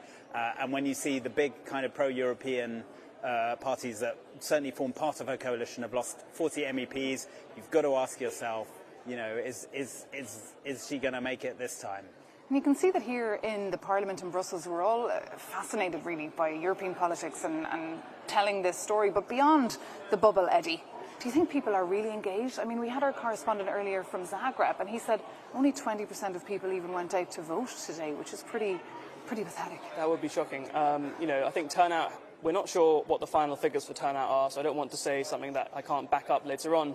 But I mean, from what I've been reading, you know, countries like Poland have not had strong turnout, and typically these European elections don't draw the crowds. I mean, they normally, maybe, you know, 45–50% of people will turn out to vote. So I think many people who work for this institution will be really like refreshing their pages and trying to see what the final turnout figure is. They want to get above 50%, which is what it was 5 years ago. Is that how you're spending the night as well, like refresh? No, I'm more interested in the politics and not so much in the turnout figures. But I think it matters for the credibility and the legitimacy of this institution a lot. Absolutely. Well, I think the latest figures was 51% on voter turnout, but we will have that a little bit later. But look, we heard from Romania earlier from our correspondent, and now we can get the take from Bulgaria and listen to what the latest is from Sofia with our correspondent Irina Ivanova. Take a listen. The turnout in Bulgaria is relatively low, slightly above 34% for the snap parliamentary elections and slightly below 34% for the European one. The explanation, according to experts, is that the voters are exhausted because these are the 6th general elections that we have here in Bulgaria in a row in the last 3 years. First, let's take a look on the results for the European elections. We have 17 MPs in the European Parliament. The first projections show that most of them, 6, will be from the European People's Party. 5 are from Renew Europe, 2 are from S&D Group, and 4 MPs are from other groups. Something that is worth noting here is that 3 MPs are from the far-right pro-Russian party, Возрождение, or Revival in English. At the national level, according to the exit polls, GERB wins decisively the first place. The big contest is for the second place. 3 parties are competing for it, and the difference between them is within the statistical error, or less than 2%. So the main question for us is at national level, whether we would have a stable government, what the future coalitions will look like, and whether in a few months we will have to go to the polls again, and serious negotiations are expected in the coming days. Irina Ivanova there reporting us from Sofia with all the latest from Bulgaria.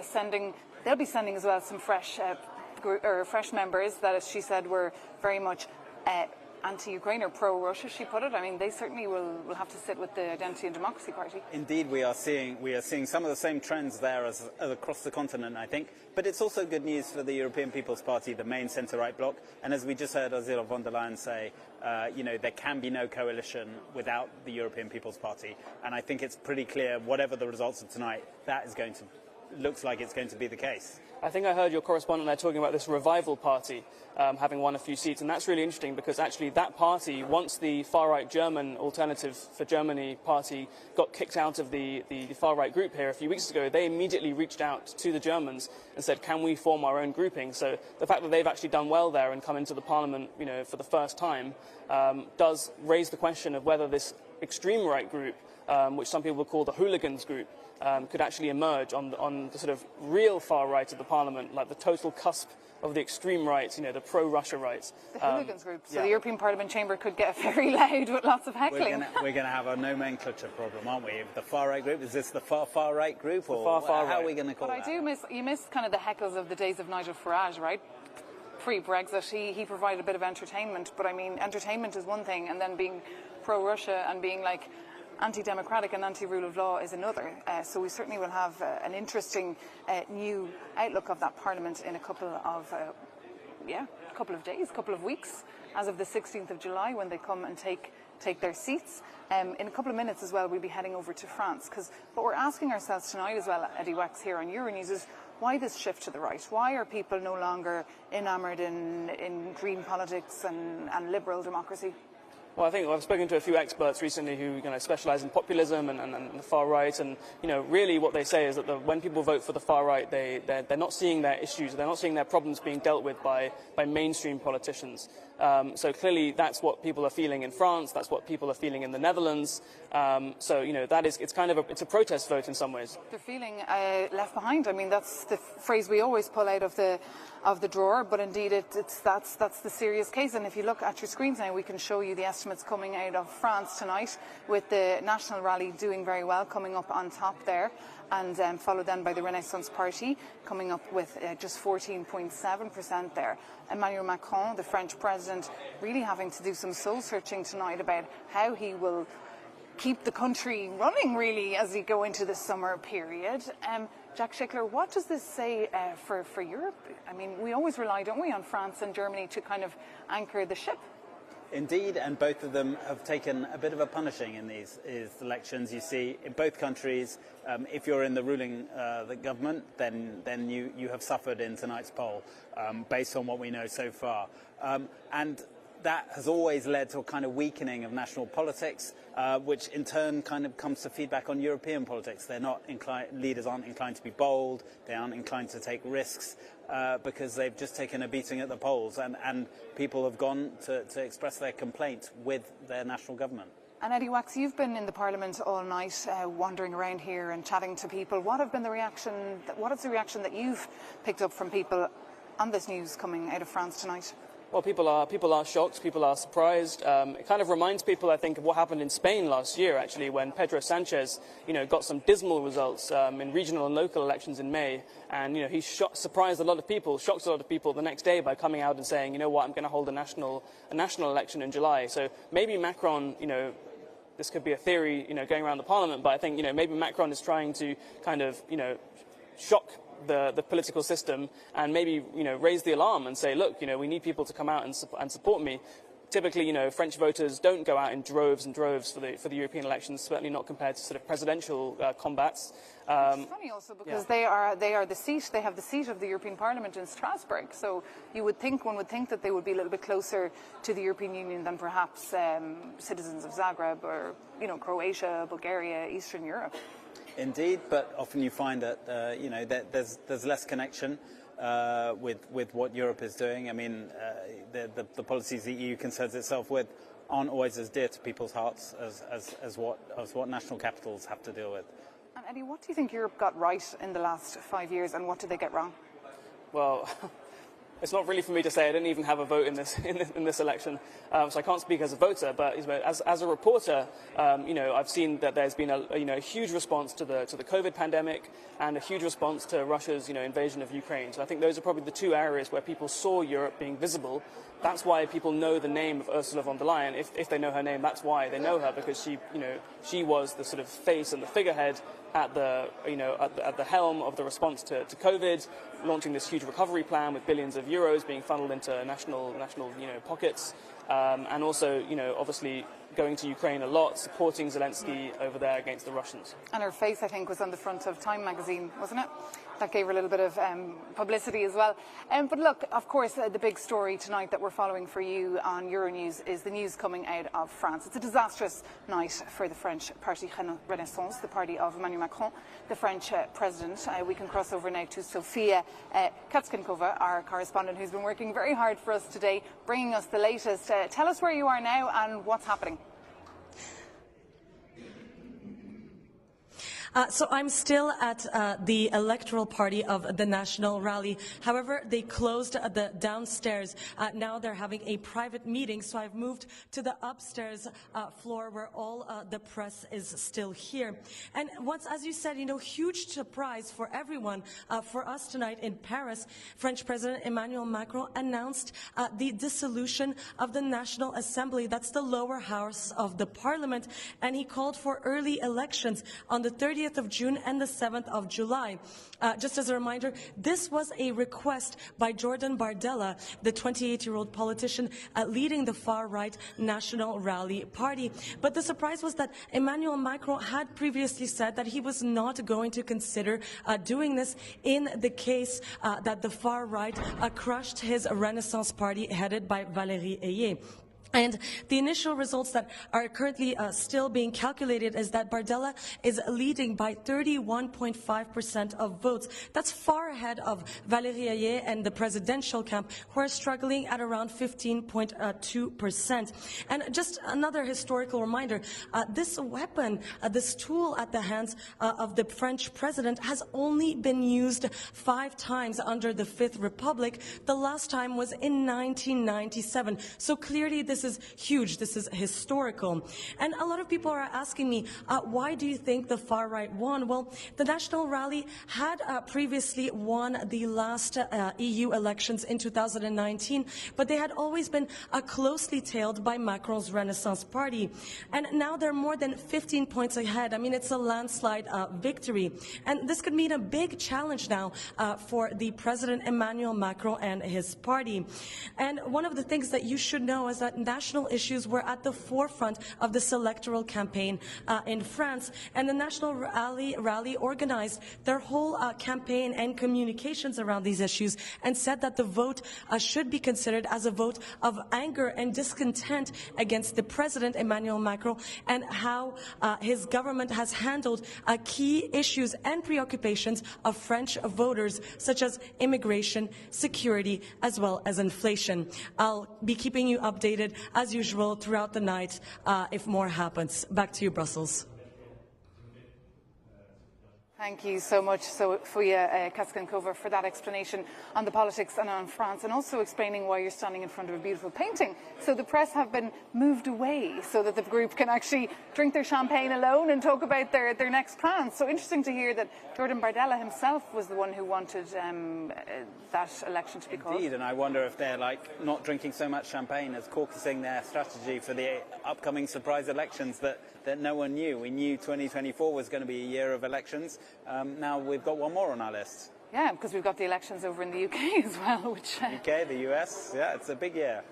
I mean, shocking, right? This news coming out of France, really shaking the way things are done. Will this work in Macron's favour, or perhaps he's just, opening up a massive Pandora's box here, just like Pedro Sanchez did last year?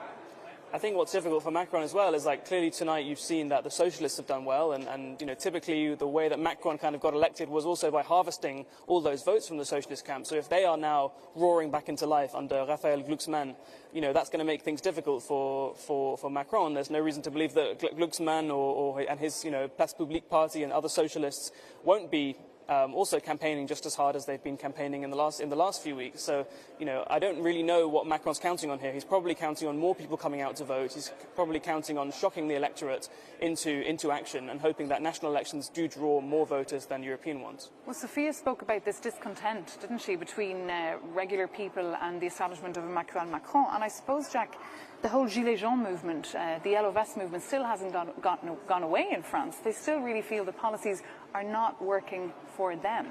I mean, it's always good to take a step back, I think, and think, just how tough the last 5 years have been. You already mentioned the COVID pandemic. Lots of people weren't allowed to leave their houses for 2 years. I mean, it's hard to have a feel-good factor when you're in that kind of situation. And that was followed, people were allowed to leave their houses, but then inflation was over 10%. I mean, that's really hard. It's hurting the most vulnerable. And policies that Macron and others have championed around climate change, however much you may agree with the need to tackle climate change, when it starts to hurt you in your pocket and you can't afford to pay your bills, you're clearly going to see those as less of a priority. And that's, I think, the mood a lot of people are in right now.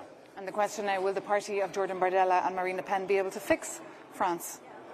Well, I'm not so sure. I mean, they're not going to sweep into power just by winning the National Assembly elections, because obviously the president would still remain Emmanuel Macron no matter what. But what we could see now is a supremely weakened Emmanuel Macron, just at a time when he is really emerging as the leader in Europe who is most vocal about supporting Ukraine, for example, and just a few months now away from US presidential elections, where if Donald Trump comes back in, that really will call into question the West's in total kind of NATO's ability and willingness to support Ukraine. So that's quite a worrying situation if you're looking at what's happening in Ukraine, I think. So should we look over to Poland perhaps to be the leader of Europe?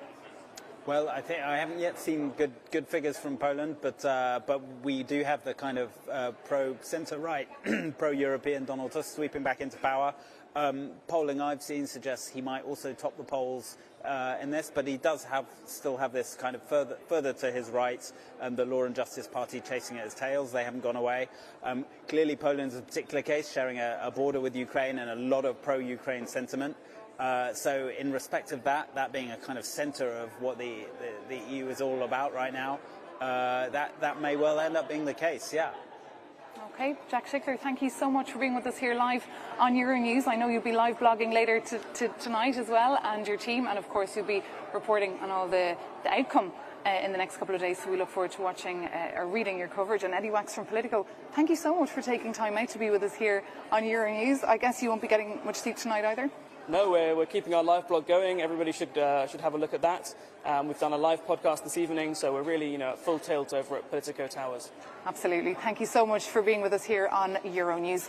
And now we can head over to the hemicycle, where all the action is tonight, and bring in our special correspondent, Shona Murray, who can bring us all the latest on the real news that's happening tonight. Shona, what have you got for us now? Well, of course, the real news is still the decision by Emmanuel Macron to have a snap election, a two-part election that will happen at the end of June and also in early July that has shocked everybody across Europe, even though it was called for by Jordan Bardella. As you said there, he had said he wouldn't do it. But I think if you look at the comments he made, the statement he made, he said that France needs unity in order to survive and in order for there to be fairness, and that's how the French should do things. So he believes that really in the spirit of democracy, given the shocking results for him today and his party, that the best thing to do for France was to call an election, and we'll see how that goes, because of course, as we know, European Parliament elections, there certainly are a referendum on the government at the time, but they may not be necessarily how people will vote for national parliament. So we'll have to see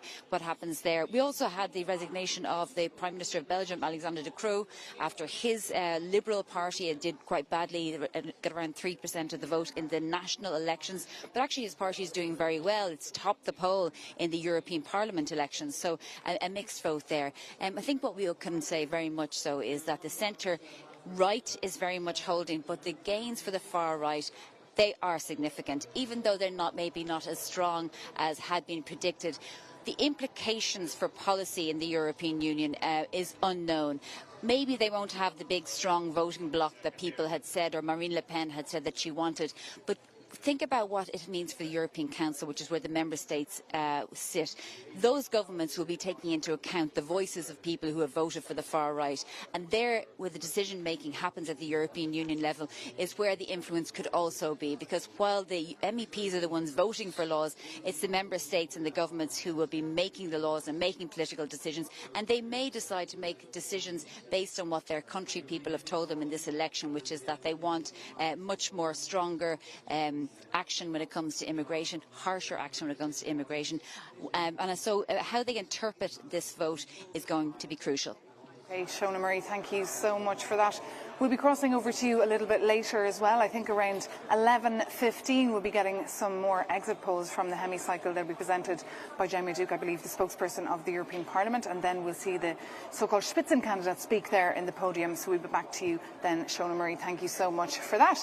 But now we have said goodbye to Eddie Wax and Jack Schickler, and we've been joined by new guests here with us on set. I can say hello to Garvin Walsh from the European Policy Centre. Great to have you with us. Thank you for coming. And Boyd Wagner from Euronews' polling desk. Lovely to see you. Good back to be with it. Yes. Thank you. So how are you? How's your night been? What have been the big takeaways for you so far, Garvin? I mean, there's obviously the Macron surprise. I mean, it's a semi-surprise. French presidents often do this when they have bad election results. They want to focus things again on the choice between, in this case, centrist Macron and the hard-right Marine Le Pen view. So he's obviously setting up this kind of single combat for a few weeks' time. Let's see what happens. It's a big gamble, but it might just... Is it a gamble? I mean, it feels like it is. Yeah, the French don't typically run these short campaign cycles, and this is going to look to be a very, very short campaign cycle, so they're just going to be running it round two right after another. It's a gamble. That's a good way to put it. And what is happening tonight in the sense that you've been diving into the figures for the last couple of months and speculating via a lot of research on what could happen? Sitting here tonight, we're live on Euronews. Yeah. Is it really what you thought it would be, what's coming out? I think the biggest thing to take away, as we discussed a little bit earlier, was this is a turnout game. So the biggest disparities between where we projected some seats to go and if they're not there, it became because of a turnout thing. Now, in the case of France, you saw turnout match what we were expecting. We saw the votes to match kind of what we were expecting. And I think the biggest takeaway from that is before the election, we were tracking who was voting and why they were voting, and the biggest motivation for French voters was they were voting for French issues, not European issues. Now, if you go and you track to some of these other countries, a lot of them that were voting on European issues, and you have these more right-wing Eurosceptic voters, they didn't show up in the same way. So it became a big turnout game. So where the places where we're seeing the biggest disparity between where the right did well and where the right didn't do well, a lot of it comes down to turnout, I think. Garvin, what would be your take on this? I mean, for the last couple of weeks, especially here in Brussels, we've heard lots of reports about this kind of Trump-style era of politics coming to Europe, with the electorate all shifting to the right, leaving the more progressive, liberal, green policies behind. Do you see that happening?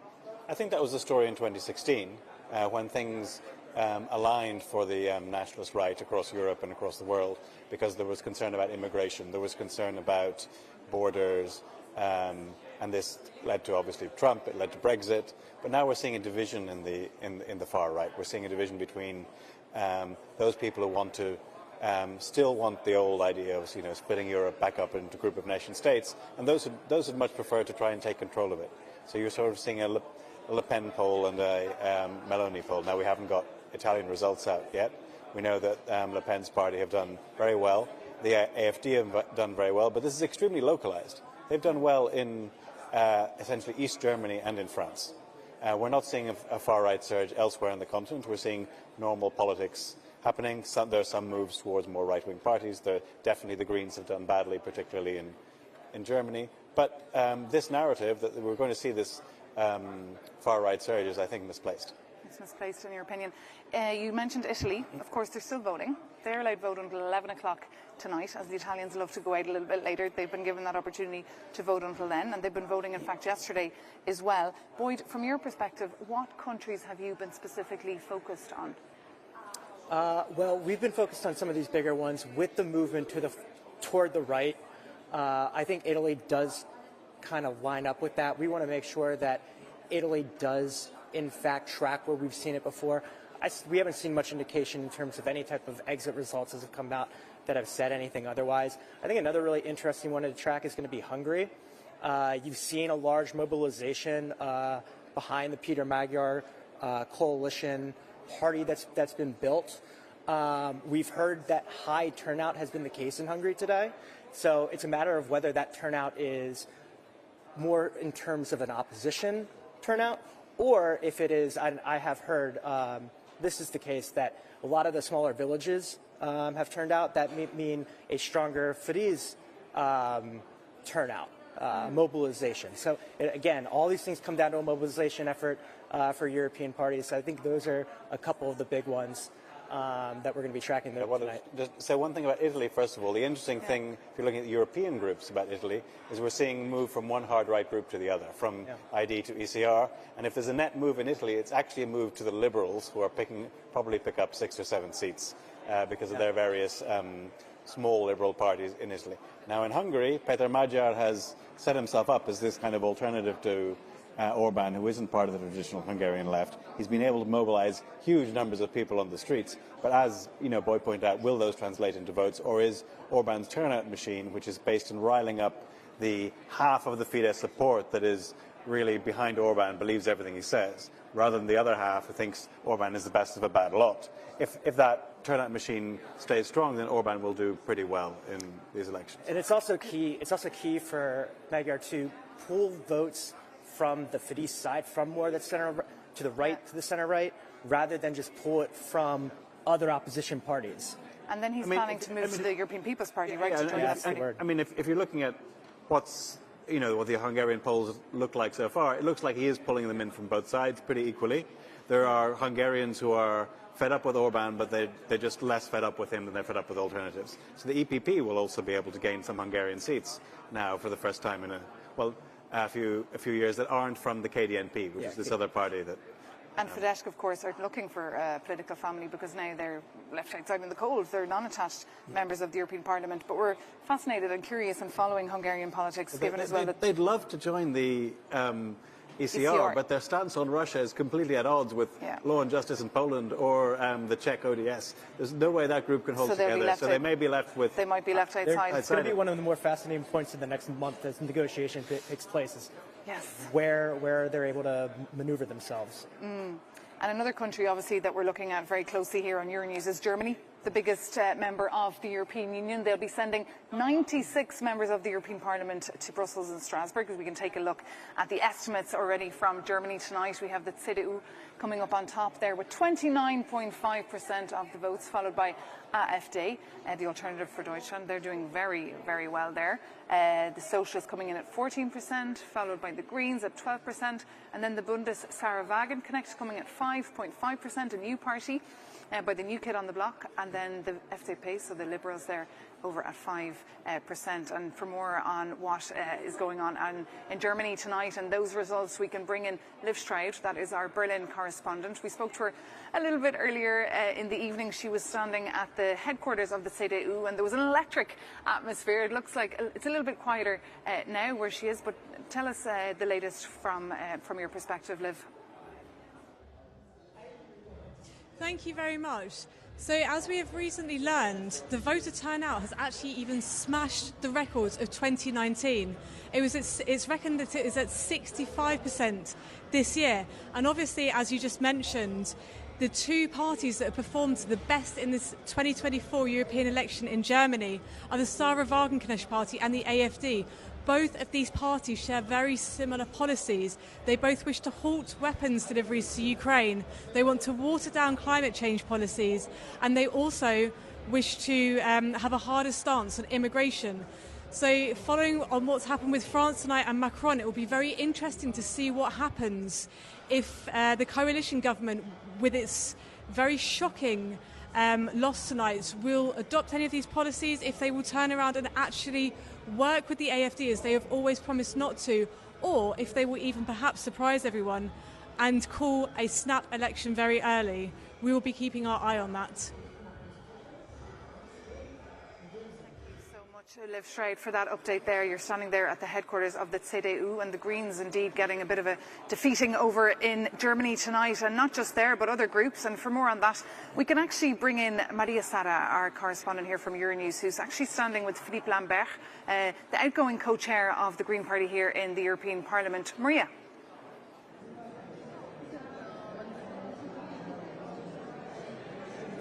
Hello, I'm here with Philippe Lambert from Greens. We heard him on the podium just now. And now I want to ask you, Mr. Lambert, which is your red lines to for the next day in the European Parliament? Well, I think it's absolutely crucial that the democratic forces stick together to ensure what I would say a political stability and, I would say, responsible policy making in Europe. And responsible policy making entails at the very least two things: ensuring the success of the European Green Deal, which is far from guaranteed as we speak, and ensuring the steadfastness of democracy and rule of law in Europe. I mean, this is what is at stake right now. And there, choices need to be made. And they need to be made not just by us, but by the other democratic forces in Europe. If they choose to go with national populists, well, we won't be able to help in any way. But if they call upon us to assume our responsibilities, well, you know, the Greens never shied away from their responsibility. From what you have heard till now from Ursula von der Leyen, would she be supported by the Greens for the Green Deal and democracy? Well, to be honest, I was quite worried to hear the beginnings of her campaign, because I heard many references to Giorgia Meloni, very few references to the European Green Deal. In the last 5-10 days, I've heard inflections there, and I hope that this is a sign of where she wants to go. Thank you so much. My pleasure. Hello, I give back the speech to you. Maeve. So much, Maria. You're speaking there to Philippe Lambert, who I see is bumping into a lot of journalists. He's there chatting as well to Enrique Sorbeta there, a Spanish journalist behind you. It's interesting to see, Garvin Walsh, how the European Parliament has been radically transformed into an election hub. If only it was this exciting more than just an election night. People might get excited about this story and go vote. There have been some interesting knife-edge votes. There was the vote on the various aspects of the Green Deal. There was the votes on the Migration Pact. These things were attracting significant attention. And they attracted significant attention because they were uncertain. And that's what gets people interested in politics. When everything is stitched up by party groups and there's no drama, people don't pay that much attention. And why should they? People love drama, indeed. Buckle up for the next month, I have a feeling, then. We will certainly have a lot of drama. We won't be having a quiet summer at all. But what about the Spitzenkandidat debates? Did they attract any attention of the public, Garvin? The selection of the Commission President will attract attention. People will wonder whether Ursula von der Leyen will make it. It's looking very, very close. Obviously, it's a secret ballot, so it's even harder to tell. We do know that at this stage, you know, Macron is weaker than he had been before, and he had been one of the people who now was thought to be moving against von der Leyen. But if he strengthens himself again after his elections, that could change again. So, will we see the appointment of a Commission President before the French election? I think not. We'll have to wait until that happens, and that will change how France will vote. What are your thoughts on this whole Spitzenkandidat process, which is meant to, I mean, there's nothing written in the treaty, but we're supposed to take into consideration the outcome of the European elections when appointing the next President of the European Commission? Yeah, it's a very odd process, and there are a lot of people who have been kind of at odds with it. Obviously, ECR hasn't even shown up for any of these without having a lead candidate. As far as the debates go, they're a bit lackluster, in my opinion, but then again, I'm American. Ours are like basically reality TV at this point, so from that perspective, they have been a bit lackluster. It's not too much jumping into these issues. It hasn't been too much of a fight. You expected more fights against Ms. von der Leyen. You expected more pushback on some of the issues, and it really just came down to one or two things. It came down to will she make a deal with the ECR and Maloney and Le Pen? And that's pretty much about it. And otherwise, they've been pretty quiet. Yeah, I guess people are not interested in things like that. They're probably more interested in their daily lives. And I would argue that the people are probably pretty interested in it, but the politicians have not kind of reflected that appetite for argument. But Garvin, if Ursula von der Leyen is not endorsed as the Commission President, does that mean the whole idea of this Spitzenkandidat process is dead? I mean, the Spitzenkandidat process is a funny one because it says, the leader of the biggest single party should get it. But we're talking about proportional parliament. It's not like the UK where you have one dominant party and one opposition party that's weaker. You have the EPP who's done better than everyone else, but they don't have a majority. They have a sizable share, and that doesn't always translate into votes you then need, because she still needs 50% of the votes. So there's a structural problem with this kind of Spitzenkandidat system. And that structural problem is reflected in the difficulty of getting things over the line. Indeed. And just in case our viewers want more analysis tonight, we have our team live blogging all night with really all the details and the figures that you want. And we can take a look, in fact, now at the outcome in Poland. We have some estimates coming up there on your screens. We can see Civic Coalition there coming up at 38.2%, and Law and Justice, so the Peace Party, coming up at 33.9%. Civic Platform, of course, or Civic Coalition, the party of Donald Tusk, who's kind of the comeback kid, really, in Europe. I guess these are not really surprising, these results, Boyd, that you're seeing there in Poland. Honestly, Civic Coalition KO did better than we kind of expected to. We had them kind of a little bit neck and neck there with Law and Justice. Law and Justice seemed to stick at their number, right? They were right about that 34% line, and it was a jockeying position with the Civic Coalition. It looks to me, my just quick takeaway without looking at too much, Third Way did not do well. They are having the bad night there in Poland. And I would suspect if you start to dig into those numbers a bit, you're seeing a lot of Third Way voters kind of shift to the Civic Coalition, shift to that EPP side, whereas it's not so much of a loss from Law and Justice. If Law and Justice is losing at all, it would be going to the Confederation, who is doing very well themselves. But, it's a good night. It's a very good night for Civic Coalition. Well, we move then from Warsaw straight over to Madrid, to the Spanish capital, where Jaume Velasquez is standing by, our reporter, and who can give us now an update on what the latest is from there. Jaume.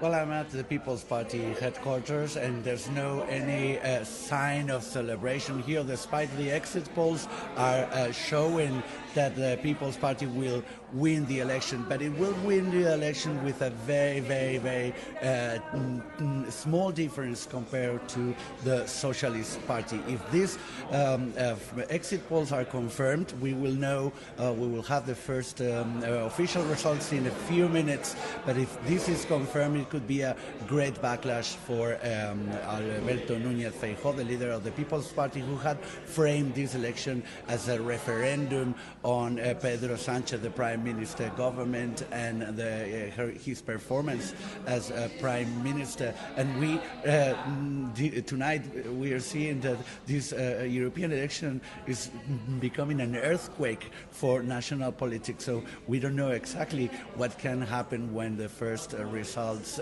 are announced, but we know that we will have to wait almost until the end, because it's a very tight race between the People's Party and the Socialist Party. The exit polls are also showing that Spain, like other countries, are leaning towards the right. The far-right party Vox is winning at least 2 seats according to these exit polls, and a new far-right party may also enter the European Parliament here in Spain. Regarding the Socialist Party, if these results, exit polls are confirmed, is a great result for the Socialist Party in the European Union.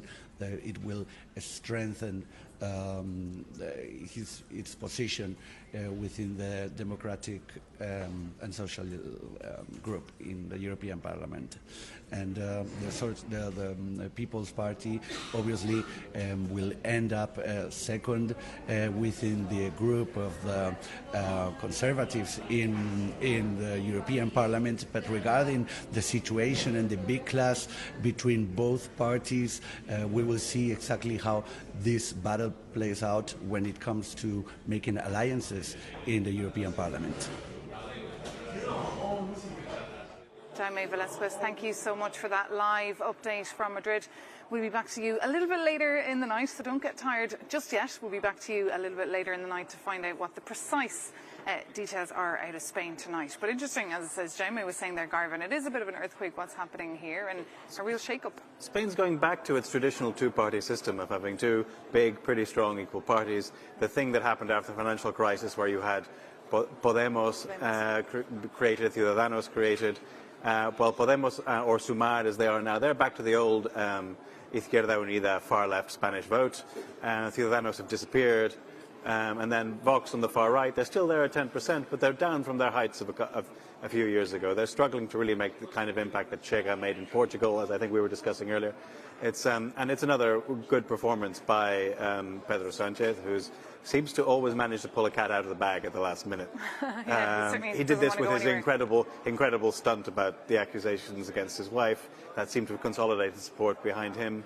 Feijóo is struggling to really transform what's probably a lot of Spaniards are pretty annoyed at Pedro Sanchez and his tricks and his Machiavellianism, but I think Feijóo really, who's the Partido Popular leader, really needs to a positive vision for Spain. It's not enough to say it's a referendum on Pedro Sanchez. He needs to tell people why the Partido Popular will make things better in Spain. And Jaime Velasquez there alluded to Vox, that will send perhaps 2 members of the Parliament to Brussels and Strasbourg, but he also mentioned another far-right party. I guess he was alluding to Se acabó la fiesta. No, the party is over. What do they represent, and what do you think? How do you think they'll do? I mean, that's just what do we have, Matt, here? I mean, could be 1 seat. Could be one seat. So. That's just another wrinkle in everything. I mean, I think it comes out. Spain is going to come back to those 2 major parties, like you're talking about. They're controlling everything. You expected Vox to have, again, you wanted them to have a better performance if you're a far-right voter, if you're a right-wing voter in Spain. It's still, they haven't been able to break through in that same way. You mentioned Chega. Like, Chega was able to break through in Portugal in March. It didn't break through here tonight, it doesn't look like. So, yeah, what does it mean? It doesn't mean much, because I think there are people in Spain kind of looking for alternatives on either end, and Vox hasn't totally been able to offer that alternative yet. So I think that just provides just another outlet. But still, it's about those 2 main parties in Spain. Indeed, and we heard earlier from Jaime as well that voter turnout was down in Spain, something we can take away as well from this election. That is very unusual, because usually in Spain when voter turnout is down, the right does well. When it's up, the left does well, but this has completely broken that pattern. It's a fascinating change in Spanish politics. And apart from France and the headlines from France tonight, Garvin Walsh, if people are just tuning in, what are your big takeaways from these European election outcome results so far? Big takeaways is kind of an east-west divide going on. Sort of northwest of Europe, we're seeing a very strong far right, whether in France, Germany, and a decent performance from the Netherlands. That's not being replicated around Europe, though the new Bulgarian party, Varajne, did actually do quite well, but they perhaps not as well as had been expected, but they did decently.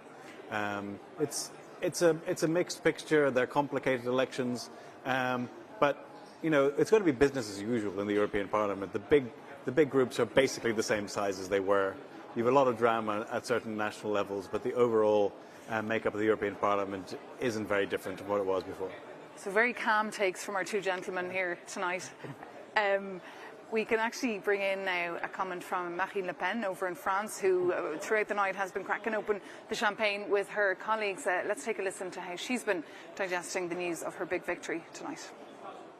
Nous sommes prêts à exercer le pouvoir si les Français nous font confiance lors de ces futures élections législatives. Nous sommes prêts à redresser le pays, prêts à défendre les intérêts des Français, prêts à mettre fin à cette immigration de masse, prêts à faire du pouvoir d'achat des Français une priorité, prêts à entamer la réindustrialisation du pays. En clair, nous sommes prêts à redresser le pays, prêts à faire revivre la France. Comme le résultat de ce soir a contraint Emmanuel Macron à revenir aux urnes, j'appelle les Français à venir nous rejoindre pour former autour du Rassemblement national une majorité au service de la seule cause qui guide nos pas, la France. Marine Le Pen there with a spring in her step, really, and excitement in her voice, really saying she would be putting France first. I mean, she's got to say that. What was striking, I thought, was the crowd picture. You'd expect them to be cheering her to the rafters, because this is their chance to actually get legislative power, but they just seemed stunned. The activists in that hall didn't seem to be expecting this at all. They seem to be sort of blindsided by Macron's move, and they're going to have to get organised very fast. Will she end up potentially in the Elysee one day, do you think? I'm sorry, say it again. Will she one day preside over France? It's a possibility. I think that you're looking for the reaction. I think Mr. Bardella might be getting the reaction there. He had a great campaign, was able to drum up a lot of support, was able to kind of establish himself as the young new face of French politics, and I think that might have hurt Macron, who once was that individual. So that, I mean, it's an interesting take there. I do think. You mentioned the part. I think that French voters went out and they voted for France. That's the ultimate thing. They voted. We tracked it in pre-election polling, and that's why the French vote, the French outcome, didn't really surprise us too much in the poll center, because we noticed that over 60% of French voters were not voting for European issues. They were voting for French issues. And that directly benefits RN in this. And that's something that we've been reporting on for weeks here at Euronews, that essentially it is one European Parliament election, but really 27 different elections with people going to vote thinking of domestic and national issues. But Boyd Wagner, we're going to have to leave it there. Thank you so much for being with us tonight on our live coverage. And of course, Garvin Walsh from the European, not the European People's Party, the European Policy Centre, the EPC, a well-known think tank here in Brussels. Thank you so much for being with us and for your company. We'll see you a little bit later, but now it's time to go back to the hemicycle where all the action is tonight and get the latest from Shona Murray, our special correspondent. Shona, what more can you tell us now? Well, Maeve, everybody is still reeling from the decision by President Macron to call new elections, and I think some of the points there made by your guests actually resonate. You know, the feeling is that everybody is shocked, not just France, not just here in Brussels, but also Marine Le Pen and her party and Jordan Bardella. And I think what Garvin was saying there about the shock on their faces kind of reminded me about the day after when the Brexit vote passed, when you saw people like Boris Johnson, Nigel Farage and others who thought that they were going to lose the vote suddenly be handed all this major responsibility and wondering whether or not they were ready to take it on. So obviously that opportunity is in their hands now. One thing I also wanted to point out to you is there are some countries here in the European Union that are allowing 16 and 17-year-old votes. One of them for now is Germany, and some of the results from how 16 and 17-year-old votes were mainly with the AfD and Christian Union. They were the parties that topped the poll for young voters between 16 to 24 years of age. So that goes to show you that those parties are making traction with the young vote, which means they have voters potentially for life.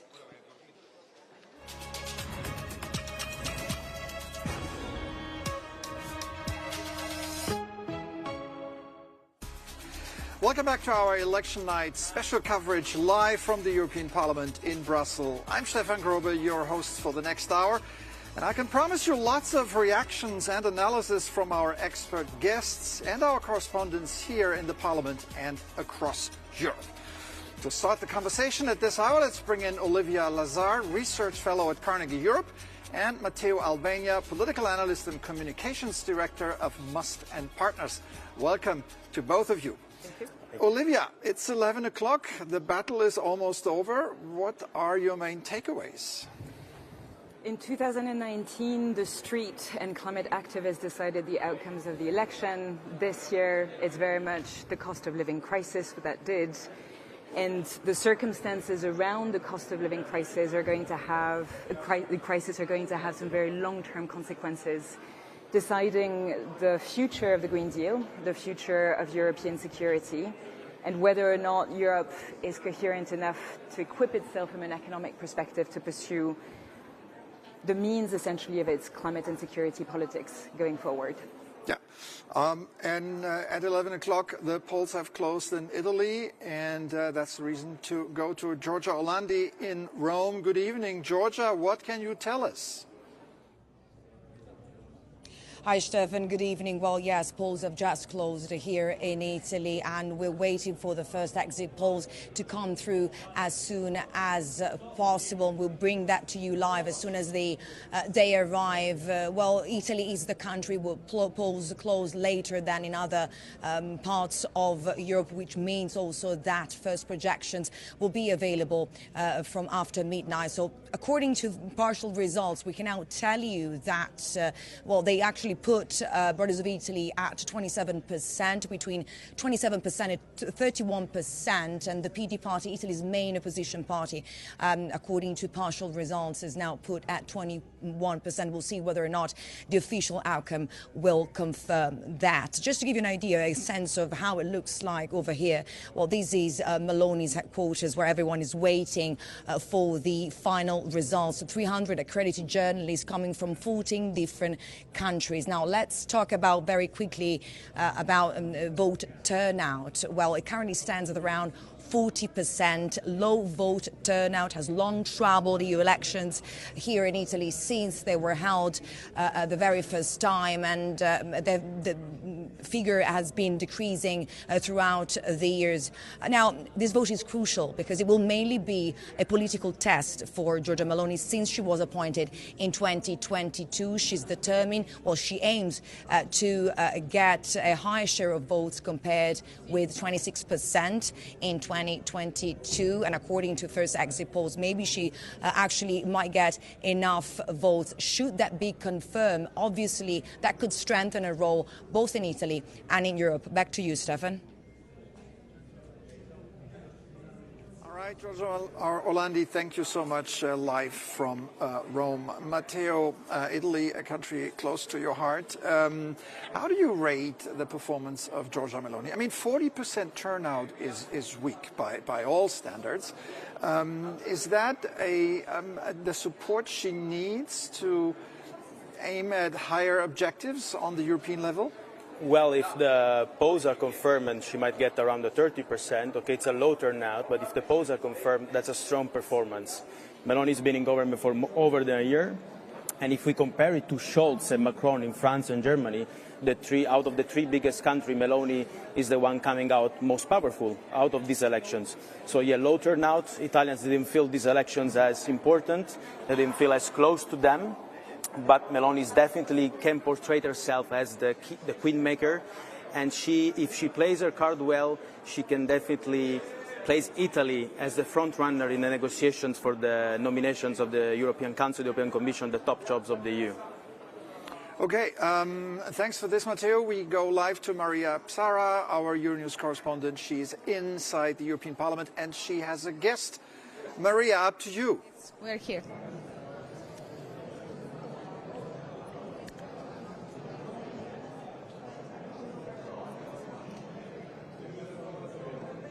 I hear nothing from the live. Hello? Hello, if you can hear me, I'm here with the Socialist MEP from Portugal, Mr. Marques. We just heard him on the podium, and now I want to ask you, Mr. Marques, you said that you are still the second power in the parliament, but still you have less power, less seats. Isn't it a bell for you? Look, you can see the glass of empty or half full. I would say that the fact that with so many attacks on democracy, on democratic parties, with violence, with disinformation, with attacks to the rule of law, with attacks to the freedom of the press, like we have had in Italy, by the way, it's still important that the biggest political groups in this parliament, they basically maintain their number of seats. We are by far the second biggest political group in this parliament, which means that our weight, our capacity to influence the future decisions in this parliament has actually grown.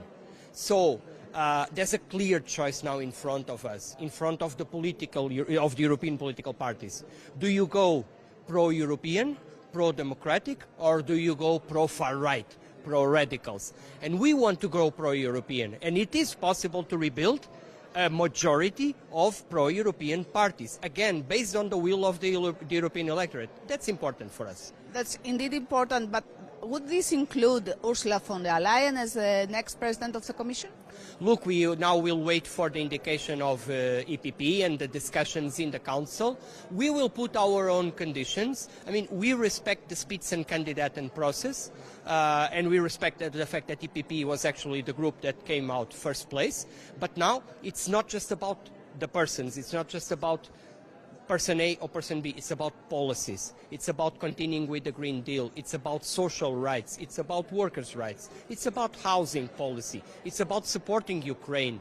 It's about rule of law, freedom of the press, attacks against those that are, for any reason that they choose different, homophobia, xenophobia, attacks to women's rights. They have no place in our Europe. So that's why a good number of groups and parties for us, they don't count in these coalitions, in these majorities for the future. I have one last question for you.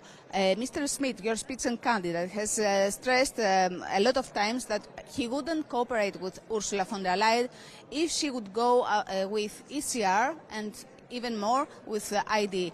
Do you insist in this quote? Absolutely. It's not even a distinction there. It's if the groups, if there is any kind of coalition, if there is any kind of negotiation for a coalition with DCR and ID, we are not negotiating with EPP. It's as simple as that. Either you choose pro-European, pro-democratic, or you kind of dance with the far right. With us, they can't come to dance with the far right. Thank you so much. Thank you. Good luck. So, back to you in the studio. Thank you, Maria Psara in the European Parliament. Olivia, we've heard it from Mr. Marques. There is a majority. The centre held the pro-democracy, the pro-European party. Where do we go from here? Is it business as usual? No, I don't think so. Obviously, European democracy is having a big moment, and radical right parties are having their third man moment. So whatever is going to happen essentially in the negotiations in the months ahead, there will be some questions as to what direction Europe takes. And in my area of research, and when it comes to following the policies of the European Union, to my mind, there is a cornerstone in terms of where the European Green Deal will go. And I have some fundamental worries about the future of the European Green Deal at exactly the moment when it is supposed to step up towards a geopolitical dimension, knowing that essentially Europe is in a world which is geopolitically constrained or very tense at the moment, and it needs to step up its game. It needs to equip itself with competitiveness, with very strong climate policies that are going to demonstrate essentially the type of leadership that the European Union has wanted to have over the last 5 years. And with the very strong scores and results that radical right parties are having, there is a sense of counterbalancing, right? Radical right parties are essentially a lot more oriented towards sovereign types of policies, which are very much a sort of fallback in terms of how Europe wants to position itself into the world. That's going to be a major issue essentially within the next few months of how the negotiations play out, but even more so over the next few years, and particularly the next 5 years, whether or not. Well, but still, we have a European coalition in the centre that has a majority of 50+ seats.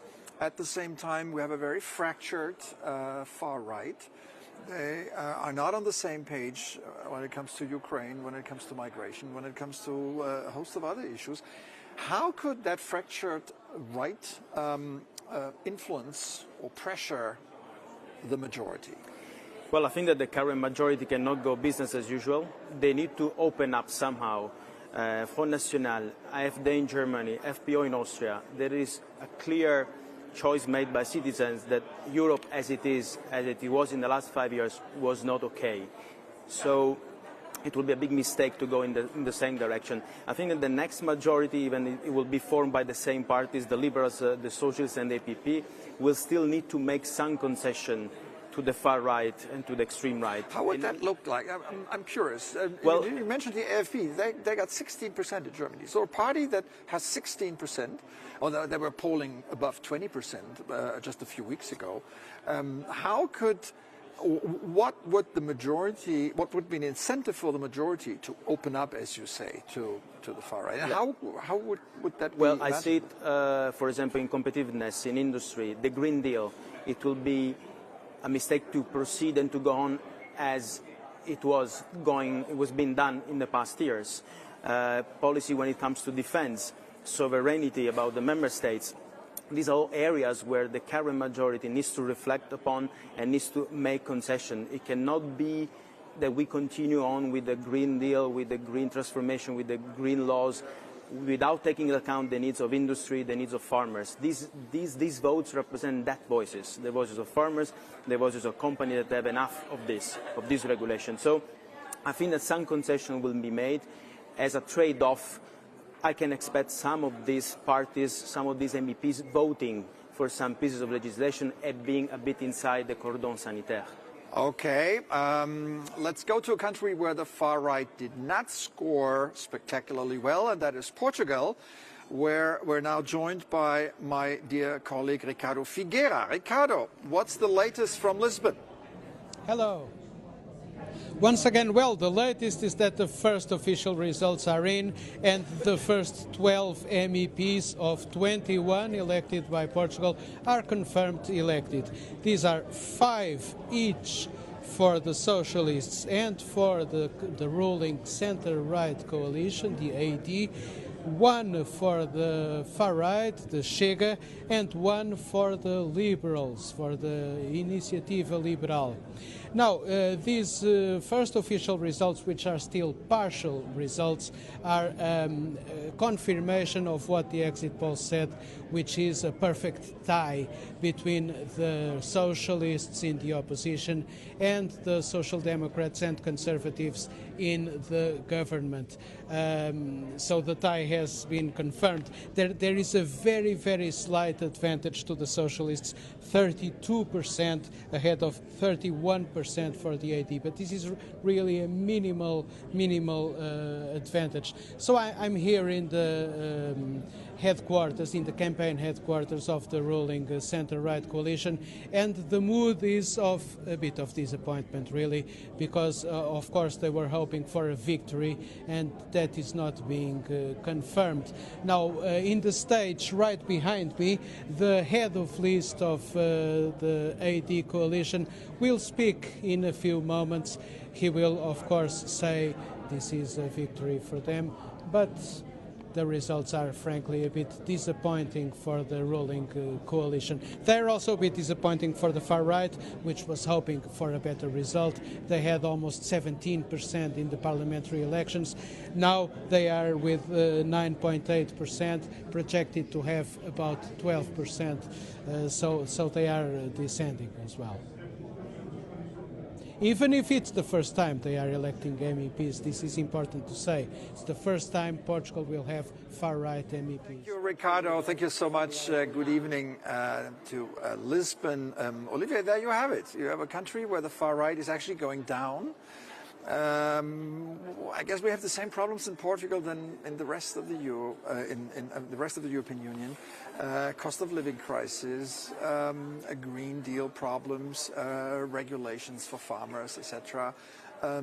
Different opinions over Ukraine, etc. Why is it that in big countries like France, to a lesser extent Germany, the far right is doing very well, and then we have countries like Portugal where that's not the case. Is it the question, the quality of the candidates, maybe?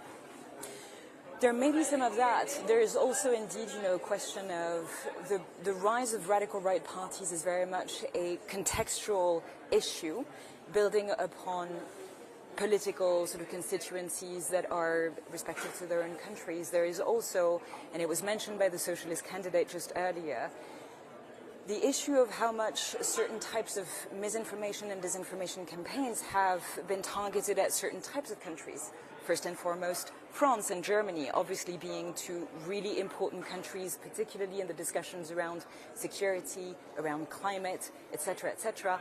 And there is also, when it comes to the case of France, a long-standing sort of history of how the Front National, which has become the Rassemblement National, has essentially sort of tried to build upon decades of a political fight. And now there is, its moment seems to be coming, rising upon or sort of riding the wave essentially of this cost of living crisis, but also enabled and helped by certain types of disinformation. Let me just interrupt you. We have the latest from Italy estimates, and here is our graphic. So, Matteo, let's look at it together. Fratelli d'Italia, that's the party of Giorgia Meloni, 28%. Then the leading opposition, the Democratic Party, coming in second at 23%. And, well, you comment on the rest, Cinque Stelle 12, Forza Italia not even 10%, the Lega also less than 10%. Looking at these numbers, what's your take? Three takeaways. The first is that Meloni is confirmed as a good leader for the Italians after 18 months in government. The socialists did perform well. The threshold was set at 20%. According to this poll, they are at 23%, so they definitely have a stable opposition. The surprise here is that Forza Italia, the party of the late President Berlusconi, has overtaken Lega, the ID group member Lega from Matteo Salvini. And since these two parties are together in coalition with Meloni, if Forza Italia comes as stronger than Lega, they might ask, a reshuffle in the government, they might ask for better positions in the government. And another takeaway is that five-star movement are definitely scoring lower than expected. Polls were giving them between 15 and 17%. 12% is definitely not what they could expect. So these are the main takeaways. Definitely a strong government, a strong party in government, which is Fratelli d'Italia, but also the socialist is performing quite well. So there is a strong polarization in the Italian voters, in the Italian electorate. That's obvious from this data. Meloni's campaign was very much centered around her personality, right? It was. She asked her people to write her name, Georgia, on the ballot. Not even a last name. She said that people should call her by her first name. It was very personal and it was very close to people. Meloni is definitely portraying herself as a leader, a reliable leader also in Europe. And it's a trend that we are seeing that the far right is not that far anymore. At least they're trying not to be seen as that far anymore. And I think that that's a trend that we're seeing because they understand that at the end they need to be more moderate if they want to play bigger roles at the European stage. What is she going to do in the next European Parliament? Who are her partners of preference, of choice, of luck, of... I mean, it's a strong showing in Italy, but where does it lead here? If she ends up with the other far rights in far right parties in a I'm not saying meaningless opposition, but in an opposition that has no real power if the Democratic parties stick together. I think that Giorgia Meloni has kept her cards very close to her chest, which obviously from a political perspective is very tactical and very strategic. She will wait essentially for a number of negotiations going forward in the next few weeks and possibly in the next few months to really understand how best she can take what she can draw essentially from this momentum, from this shift that is happening from a European regional perspective and what she can draw from it from a national perspective. I think that this is what Matteo was saying as well. At the moment, she's being confirmed as a strong leader in Italy, but Italian politics tend to be fickle and quite brittle, and she will need to demonstrate more and more capital in how she manages to use Brussels. And this is the key, particularly for radical right parties at the moment. There is a movement towards how to use Europe for the benefits of a number of different agendas which are very much determined from a nationalistic and sovereign perspective, which will have the result over time of fragmenting the coherence of Europe, which is where the danger lies, right? But at the moment, since Prime Minister Meloni is indeed the queen maker, she has every interest to keep her cards very close to her chest. Okay, let's take a look at the latest numbers here from leading European countries. To start with France, here Marine Le Pen's party, 31.5%. That is 1/3 of the electorate. That is, I think that's a historic score.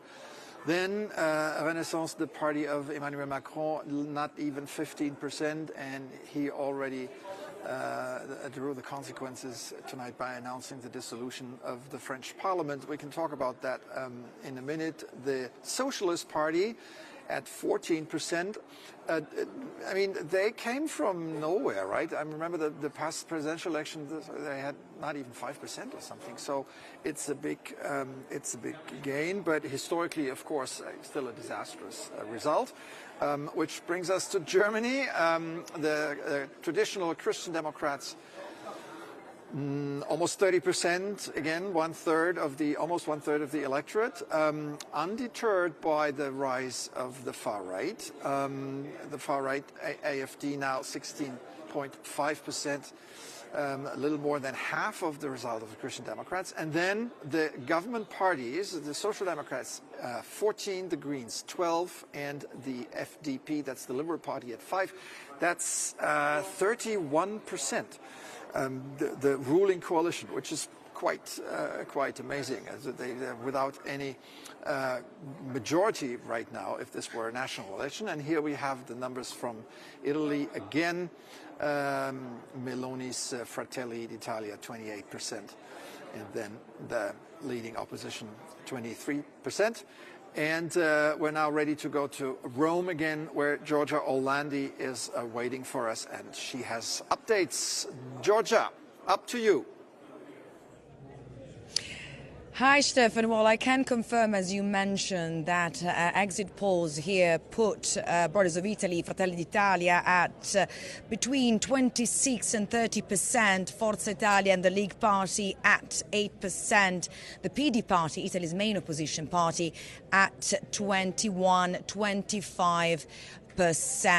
So clearly we're actually nearing that share of votes that Meloni is aiming at. As we know, she wants to get a higher share of votes compared with 26% she got in 2022, and she wants to remain in power for 5 years and complete her political term. This vote is crucial because, as we said many times, it's a test. It's a major political test for Meloni after she got elected in 2022. As you mentioned before, well, she decided that her name should be the first name on the ballot across the 5 main constituencies, turning these elections into a referendum on a government, on what this government has or hasn't achieved. We can also confirm that we just saw Nicola Procaccini, the ACR co-chair, the ECR group co-chair. He has just arrived here. We're also hearing that Meloni herself is due to take the stage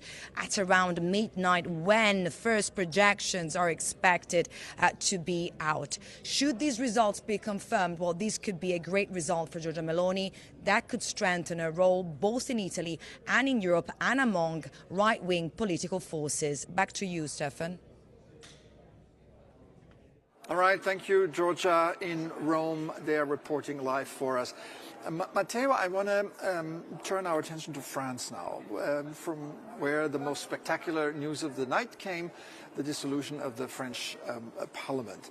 How do how do you rate this decision by the French president? Is it what is it? I can't even. Is it strategically important? Is it a tactical move? Does he think that the voters will come back to him in a few weeks? It's a gamble. It remembers me what Sanchez, the Prime Minister of Spain, did exactly 1 year ago after local elections and a big blowout for his party, and then he called for snap elections. It's a way. Macron is obviously cornered by this result, and it's a way to regain trust and to regain confidence. On the other end, this might have big consequences on the European stage because there is all the European Council meetings scheduled ahead. I'm not so sure Macron will be in the mood and willing to talk about nominations of the European top jobs while having important elections now in his own country. And looking just at the neighboring country, Germany, Scholz might draw similar conclusions given the results as well. I mean, there might be elections, snap elections in Germany. It's my forecast, my provision, but definitely the two biggest countries out of these elections, France or Germany, came out weaker. The ruling governments have suffered big loss. The only big country that came out as a winning government-led party is Meloni, and that's Italy. So Meloni can also play that card at European stage. The card might be having an Italian in one of the top jobs. Yeah, is France a country in crisis now? Olivia. It's, I mean, in true French fashion, I suppose that the French really like to stage a revolution, including in key European moments. So it is a moment of rift, and it's a rift that had been a long time coming. If we remember the moment 7 years ago when President Macron ran for his first election, he said that by the time he would be done with his own mandate, there would be no discussion about the Rassemblement National or the Front National. Obviously, we're at a moment when we're closer than ever to having a deep blue wave. Mm-hmm. But what he did tonight is, first of all, true to his democratic and European spirit. He took to the letter a vote which was at a European level, not a nationally domestic level, and he decided to give it the type of weight that, you know, that has resonance essentially for national and domestic politics, and responding essentially to the challenge that Jordan Bardella sent to him. Let's take a look at the projected picture of the European Parliament going forward. There it is, 720 seats were up for grabs. 181 now with Christian Democrats, the European People's Party. Second, the Socialists and Democrats with 135. And third, the Liberals, Renew, 82. That together is a pretty solid working majority. We have on the right the various far-right groups, and on the left the Greens and the far left. The far left, by the way, almost close to irrelevance, right? In Germany, they would not have been member of the national parliament with this result here. Is the far left thing a thing of the past? I think it started to be. I think that they align themselves in some countries too much on green policies and green visions, and voters that just chose the original. And in some other countries, they were aligned to their country, to the opposite, which is the far right. So people still like to prefer moderate parties. That's what the majority currently is showing. But let's not forget that we have around 100 seats that are not assigned, that there are members that are not assigned, and these are floating MEPs that can go most likely to the far-right groups or to the APP, and they can still make a significant shift to the majority. Yeah, the top position of the European People's Party could have been much better if, in France, the old Gaullist party would have scored better. This is also a party that is becoming, moving closer to irrelevance. And I wonder, seeing the results in Germany, with the Christian Democrats largely ahead, in Greece a similar similar result. In France, no. In France, they're losing. Why is that? Why is this old traditional party so unattractive now? Has Macron killed it in his term in office? I think, once again, I will go back to what I was saying before. The world has changed. Europe has to adapt essentially to a fundamentally different geopolitical constellation. And 5 years ago, with the Green Deal, there was a fundamental flaw within the design of the Green Deal, which was that it had not had any type of geopolitical vision.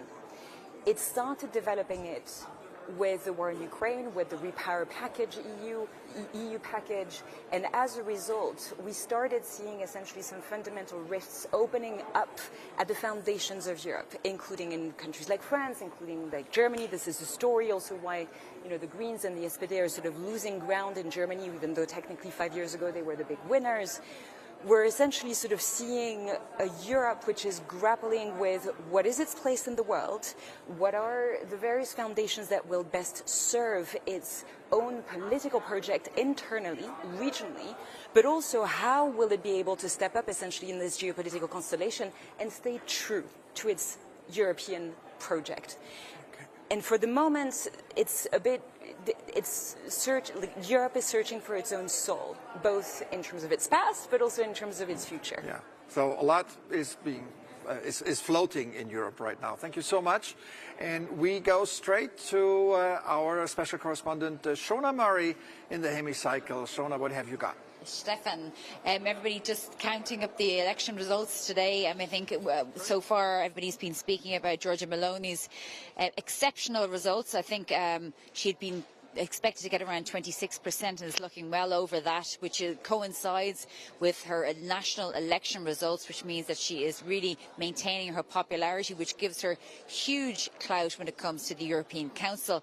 And if you coincide that or contrast that with what we heard from President Macron, who was really the leading figure when it comes to the European Union. I mean, we remember his Sorbonne speech a couple of months ago. He's really the only leader who's been talking about the future of Europe, how important it is, how it's important to protect the European way of life with the rule of law, to protect migrants while having a strong immigration policy, to defend Europe against its enemies, but also defend it against its competitors. But anyway, Macron is the person who has been thrashed by the far right, thrashed by his opposition, and as announced, as we know, those elections today. And I suppose it's really the consensus here is that it's a really bold move by Macron. He's putting it to the electorate. Do you want what he would describe as a neo-fascism government, or do you want stability?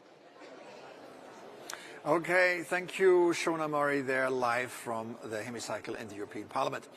We have a new group of guests here on the set, and joining me now are Helena Hahn, political analyst at the European Policy Center, and Euronews Brussels correspondent Maria Psara. Welcome to both of you. Hello. So this was quite an evening so far. We've been talking about a big surge, big rise of the far right for quite some time, for months actually, based on the polls. But when we look at the results, it has been a wave in one country and a trickle in another country. And as we've heard from Portugal a few minutes ago, the far right is actually losing. So what do you make of all this? Helena, well, I starting think with you. we see that the results reflect what was expected, in the sense that in particular in a couple of countries, such as in Austria, in France, in Germany, the far right has been able to make advances, has been able to mobilize voters, and we have to also remember that oftentimes the EU elections are considered second-order elections, but the far right has oftentimes been able to use that to its advantage to mobilize voters.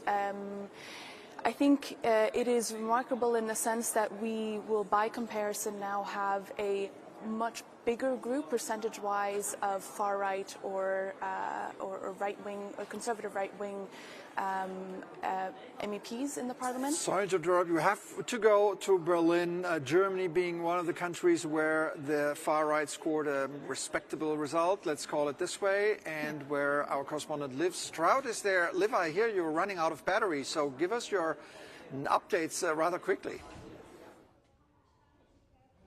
Hello, yes, thank you very much for the question. So, of course, as you can see, the Greens have been dealt a huge blow in these elections. And I mean, it's very surprising because the south of Germany really suffered under floods recently. However, Hildegard Bertelle, who is the CDU lead candidate for the European elections, has promised that she will keep Green deals back on track. So she's not going to do away with them.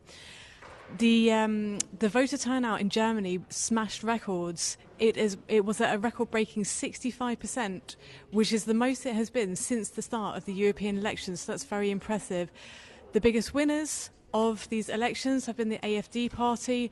During the acceptance speech and the victory speech, they discussed strengthening migration policies in Europe. And they're particularly capitalising on the fact that a policeman was recently killed by an Afghan who wasn't deported because he was a minor a few years ago. So it is going to be very exciting to see how everything develops, everything unfolds in the next couple of months. Handing back to you, thank you very much. Okay, thank you, Liv. I hope you can make it home safely, even without battery. Let's have a look at the numbers from Germany. Here they are. So, yes, the AfD with 16.5%, quite a respectable result, I said, but are they the winner? The Christian Democrats, almost 30%, a number you rarely reach in these days today. And then the coalition parties, the Social Democrats, 14, the Greens, 12, and the FDP here in yellow, the Liberals, 5. That's together 31%. That's quite a bad score. Maria, you're nodding. How can they go on? And what can we expect here in Europe? I mean, the AfD, yes, they will send people here to the European Parliament, but what will they do? Especially, Stefan, if you think that the turnout in Germany is quite high, it's around 65%. So my take is that the people went to vote exactly to show their disagreement with the coalition. So the coalition needs to change the way that faces the things, needs to do something if they don't want to have to follow Macron's path, let's say. Because it's really shocking seeing after 2 years of after the elections, right? So you see how much power has lost the ruling party, but also his coalition members. So it's important to get the message, interpret the message, and then do things to bring back their voters. Otherwise, I don't think they can stay for a long time.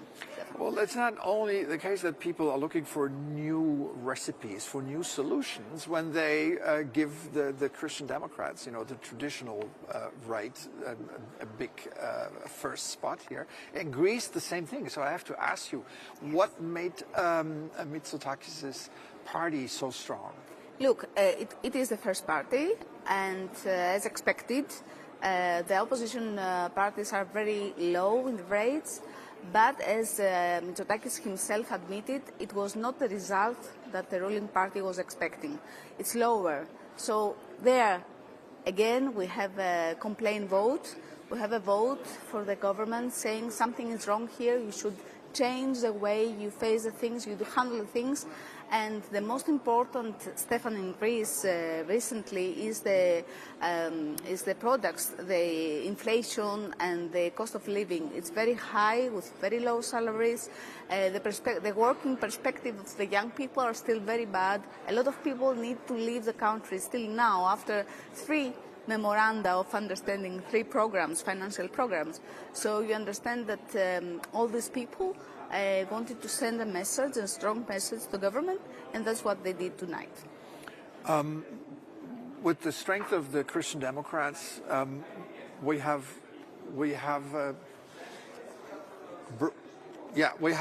still a ruling European coalition in the European Parliament. Okay, we have to, I ask the question again, we have to go live to the Secretary General of the European Parliament with a declaration. Thank you very much, ladies and gentlemen. Good evening. Europeans have cast their votes, and the world's largest transnational democratic exercise has now concluded. The first projection of the seats in the next European Parliament is now ready. The results will still need to be certified and confirmed, a process that will take some time, but this is the first realistic picture of the 10th legislature of the European Parliament.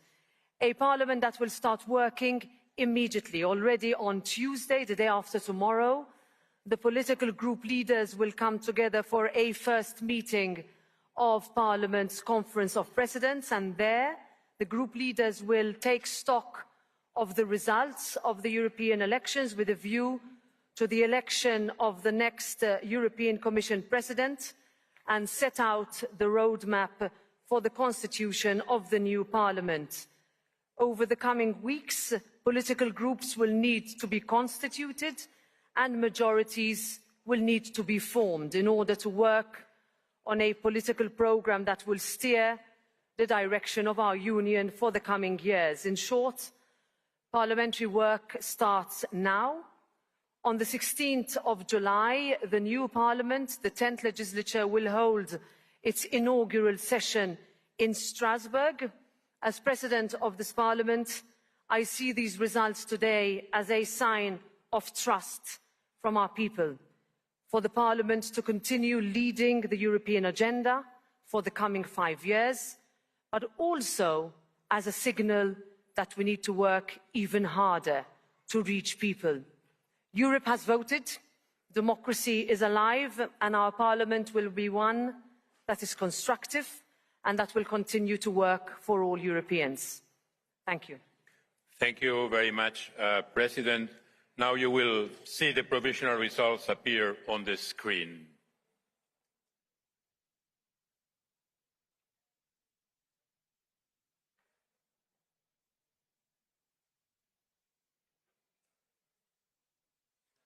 So let me read them out.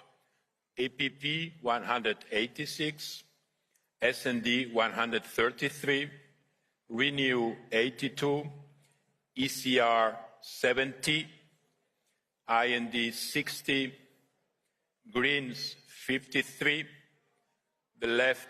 No.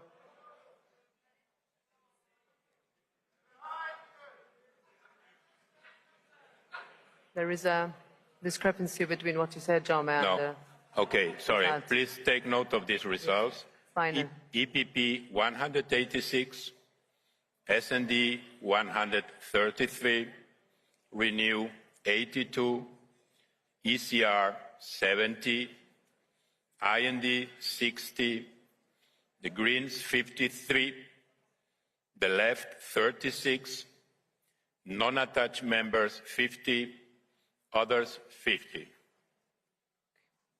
And now, President will take 2 questions, as it was the case for the group leaders, and will also be for the Spitzenkandidat. And who would like to take this first question?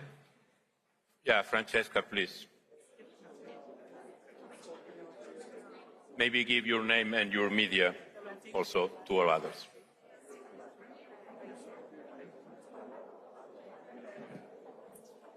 Francesca Basso, Corriere della Sera. Madam President, are you concerned about the rise of the extreme right, and what do you think will be the impact on the European Parliament? Can you repeat the second part of your question? And what do you think will be the impact of, on the European Parliament? Okay. So, first of all, thank you. The next Parliament will be made up of 720 members. We will, of course, take stock of the results and the numbers of the groups, which should be more or less confirmed in the screen behind Jaume any minute now. 2 things we need to do. First of all, understand how people voted, who they voted for, and also realize the responsibility that citizens place on their representatives. In the next 5 years, we will be adopting decisions not only of an institutional nature, as in the beginning of this mandate, but also on issues that have an impact on citizens' daily lives. This has been a campaign that has focused a lot on that. whether it was in a discussion of security, whether it was discussion on the rule of law, on climate, on competitiveness, agriculture.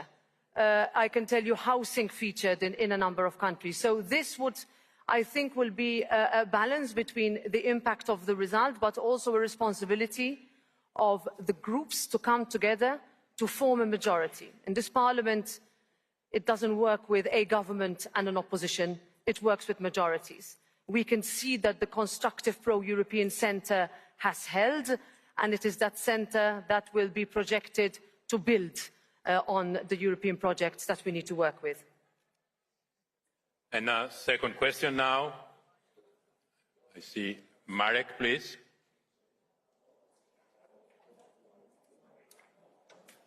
Hello, down here.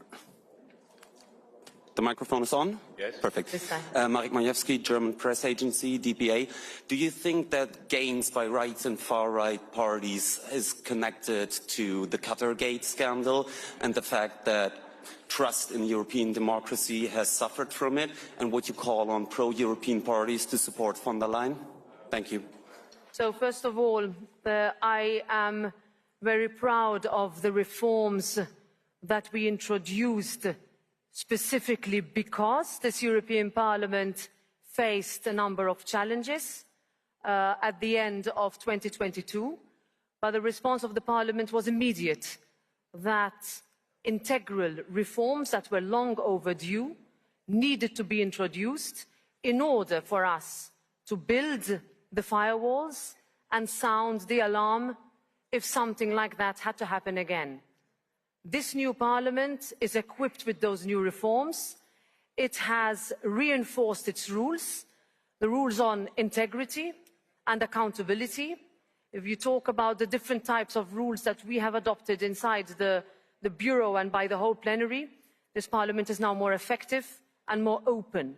And I want to see that as having been the determining factor of the reason why people voted in these elections and looked to the European Parliament, because this Parliament will continue to provide solutions for the next 5 years. But the responsibility is also on all of us who want to work together to build. What do we mean by build? By building majorities to deliver the best for our citizens. Citizens want solutions from us. They want an effective Parliament. They want a Parliament that delivers. Group leaders will start to meet, I'm sure, as from tomorrow. As I said, the Conference of Presidents will meet on Tuesday. The results will be discussed, majorities will be found, and then we will take all the necessary decisions that we have, starting at the Strasbourg session in July. Thank you. All right, you're watching Euronews, and this was Roberta Metsola, the President of the European Parliament, with a summary of the evening. She said that the Parliament is not divided into government and opposition, but between majority and minority, and that the fight for majorities is always on top of the issues. She was laying out the timetable for the next weeks to come. And we also heard about the distribution of seats, and let me repeat that. We have 186, although this is 189, but we were announced. This is the correct. We were told it's 180. This is the correct? Okay, yes. 189 seats for the EPP, 80 for Renew Europe, and 135 for the Social Democrats, the Socialists and Democrats. So this gives these three people a not a huge but a solid majority. And Helena, what can we expect now? I was mentioning earlier that yes, the right was surging, not to the same extent in every country, but they gained. How will this impact the legislative work of the Parliament? Given that Metsola just said we need majorities, we're looking for majorities everywhere on every single issue. So I think in looking ahead, I would say it's not guaranteed that this majority will hold on all issues. We saw even in the past that the majorities were formed very much based on issues, and on top of that, also the ability of political groups, not just within each other, but also across groups to build coalitions. And so if you take, for instance, migration or climate, we know that these are divisive topics. So while there might still be an overall intent to maintain the majorities as we have seen them now, it might be more difficult depending on the issue at hand to build those majorities, and you might have to look further right or further left to build that necessary support. There's also, I mean, let's recall that there's not only votes in the parliament along party lines, but also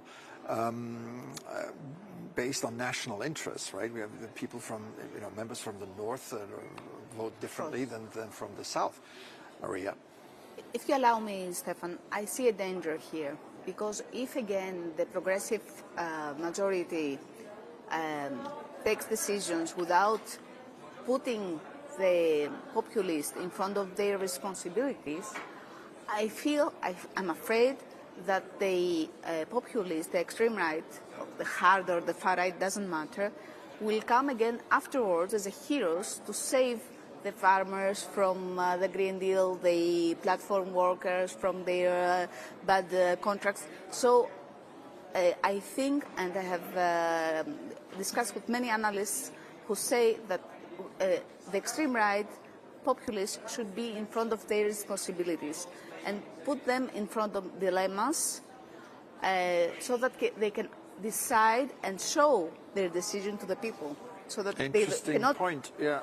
They cannot come afterwards saying, we didn't want that, etc. No, they have to come and decide and put them in the game so that they are responsible for their the things they say and the things they do.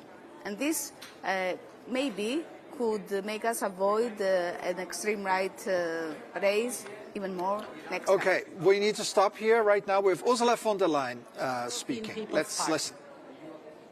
We won the European elections. We are by far the strongest party. We are the anchor of stability. And voters recognized our leadership during the last 5 years.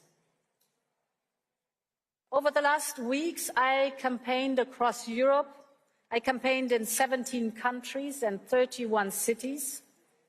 I listened to worries and concerns. But everywhere I felt that the citizens really care about our union. And what I saw was a lot of confidence and trust in the European Union. I want also to thank all those in our EPP family in all our member states who worked so hard for this success. Now, this election has given us two messages. First, there remains a majority in the center for a strong Europe. And that is crucial for stability. In other words, the center is holding. But it is also true that the extremes on the left and on the right have gained support. And this is why the result comes with great responsibility for the parties in the center. We may differ on individual points, but we all have an interest in stability, and we all want a strong and effective Europe. So throughout my campaign, I've been working hard to build a broad and effective majority of pro-European forces. And this is why, as of tomorrow, we will be reaching out to the big political families that have formed the platform. This is SD and Renew. We have worked well together over the last 5 years, and therefore we are now building on a constructive and proven relationship. I have always said that I want to build a broad majority for a strong Europe. I have demonstrated in my first mandate what a strong Europe can achieve. My aim is to continue on this path with those who are pro-European, pro-Ukraine, pro-rule of law. And as of tomorrow, this work starts again.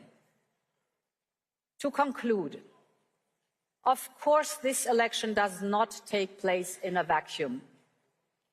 The world around us is in turmoil. Forces from the outside and from the inside are trying to destabilize our societies, and they are trying to weaken Europe. We will never let that happen. And that's why I fight every day for a strong Europe. And these election results show that the majority of Europeans want a strong Europe. So thank you very much for your attention, and long live Europe. Questions. All right, long live Europe, the words of Ursula von der Leyen, the outgoing and probably incoming President of the European Commission. She was announcing talks with her classic partners, the Social Democrats and the Liberals, which is, Elena, like a déjà vu or business as usual, or how you want to call it. I mean, just what happened tonight after the, you know, the big fuss around the far right, and now we have the same coalition. So I think it depends a little bit on, she was very clearly, I think, speaking about the majority of votes that she will need once she has been approved by qualified majority, should this happen by heads of state. We also cannot forget about France in this case, and it will be important to have an ally in this regard, and then potential opposition from other member states. But she was very much, I think, speaking with that in mind, because we know in advance, ahead of the confirmed, more or less confirmed results, that she would even, or that her nomination might not be secured if even 10% of the MEPs across those three political groups didn't give her the vote. So she will likely still have to make sure to build that support from day one. And I also would say that she will probably continue eyeing support or possible cooperation with the ECR, because of course Giorgia Meloni's position in the European Union is strategically important. She has positioned herself as a somewhat more of a constructive force to be reckoned with. And so I think that that saga, so to speak, that was a lot discussed prior to the elections, is far from over. Maria, was she effectively saying it's me or chaos?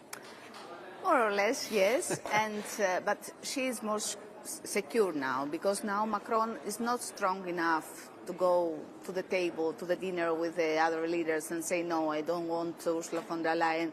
I propose this candidate, like he did 5 years ago with Ursula von der Leyen. Now Macron has not the power, the strength to say that, because he is the big loser of these European elections. So I think that this time the Spitzencandidate institution will prevail. If you were a member of these three parliamentary groups, right, EPP, SD, and Renew, what incentive would you have not to vote for her? You kind of indicated that, you know, she doesn't have the full support, but wouldn't it be dangerous not to vote for her at this point? Well, it depends a bit on what the focus there is. I mean, except for the EPP, all the groups also suffered some losses, Renew more so than S&D. But indeed, if it's about maintaining a majority, about really following through and building on all of the important work that was done, then, and to some extent also corresponding to von der Leyen's agenda, then it would be important to do so. Also, von der Leyen only has one shot, and if that weren't to happen, even if it is delayed until September rather than July, it would mean that the EU would be facing an extended period of instability, which, if we consider the elections in the United States, if we consider a lot of the other geopolitical challenges that it's facing, not having a face towards the outside, not having a counterpart, would actually be to the detriment of the European Union? Yeah, Maria, how do you see this? I mean, Olaf Scholz, the German Chancellor, who is basically the man to present a German commissioner, warned her last week not to be too serious in her toying with Giorgia Meloni. Now she doesn't need that. Is the Meloni option off the table? All the sources show that she's the only possible, because as the analyst said exactly, we have elections on the other side of the Atlantic in November. We need to be strong. We need to be ready for this, and the instability won't help. All right, thank you, Maria. We have to go to Shona Murray with new updates. Shona, please. Stefan, we have Nicola Schmidt, who's the lead candidate for the Socialists, behind us speaking here. Very happy with his results. Of course, the Socialists haven't done so bad. And we heard there from Ursula von der Leyen confirming that she would be looking towards the Socialists and Renew and potentially the Greens to build her coalition for the new European Parliament moving on from the 16th of July. And I think that's good news, particularly for Renew, which has been not quite decimated, but has gone down to just 83 seats from well over 100 seats, and I think that this is going to be very interesting because, you know, as we heard there from Maria and as you mentioned there as well, I mean, could any of these groups refuse to vote for Ursula von der Leyen? Because, as you mentioned, it could be chaotic. And in fact, I spoke to several Green Party MEPs, and including the leader, Philippe Lamberts, who said that really for Greens who have lost out in this election, they couldn't risk not voting for Ursula von der Leyen because they actually genuinely believe that the Green Deal is something that she has in her heart. So the only person to save that is her.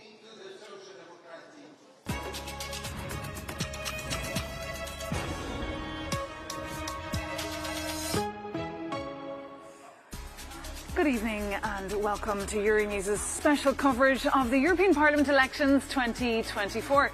I'm Maeve McMahon. I'm delighted to be with you tonight. We've mobilised all our team here at Euronews to put this live show to air, and of course our live blogs have been ongoing since Thursday in 9 different languages, breaking down what is at stake in these European Parliament elections. In the last couple of minutes, we've also got some projections. Roberta Metsola, the current President of the European Parliament, has been speaking to 1,000 journalists over in the hemicycle, projecting really what this new Parliament could look like. As of the 16th of July, we can take a look at essentially what those results could be, with the European People's Party coming out on top there, as to quote Ursula von der Leyen, the Commission President, as the winners of tonight, picking up 189 seats, followed by the Socialists with 135 seats, followed then by the Liberals at 80 seats, and the fourth group would be then the European Conservative and Reformist group at 72, followed by Identity and Democracy at 58, the Greens down there at 52, followed by the Left at the 7 group 36. That's the latest estimates that we have. And to make sense of these projections, I'm joined now on set by Timo Lehmann, Brussels correspondent from Der Spiegel. Great to have you with us. And Kate Bolangero, a managing director from MLEX. So lovely to have you with us here tonight. So what we're seeing there really is a solid coalition there of the 3 main political groups there. The European People's Party coming out with 189 seats potentially, followed by the Socialists and then the Liberals. What is your take? Was that something you were expecting, Timo? Yes, I think that was what was expected before this election. They will have again the majority, the 3 big parties, the Liberals, the Social Democrats and the centre-right. But still, maybe even they have a majority in the parliament. There's the question if there are some people in these different groups that might not vote at the end for Ursula von der Leyen. So the big question after this day, or the question from tomorrow on, is will von der Leyen, will the EPP try to find even another partner on the right or on the left, the Green Party? Well, I guess in your paper tomorrow you'll be posing that question of whether or not the Chancellor Olaf Scholz would support Ursula von der Leyen as a President of the European Commission President. And we're hearing of other names like Mario Draghi that could be pulled out of a hat as a potential candidate for the European Commission President, a man who's really loved across the political sphere. Kate, the losers of tonight, the Greens really not doing very well in Germany and Austria, where traditionally they would have done very well, and also the left really wiped off the map there with only 36 MEPs. Well, certainly, I think that definitely the story of tonight is that the left is going to have to do some soul searching at this point, the Greens as well, as to what messaging they're taking to voters and whether that's still working. I think it's going to be a really interesting time because we did see the far right also gain seats. So how that sort of shift of the center of power towards the right spectrum in the parliament is going to be a big story, I think.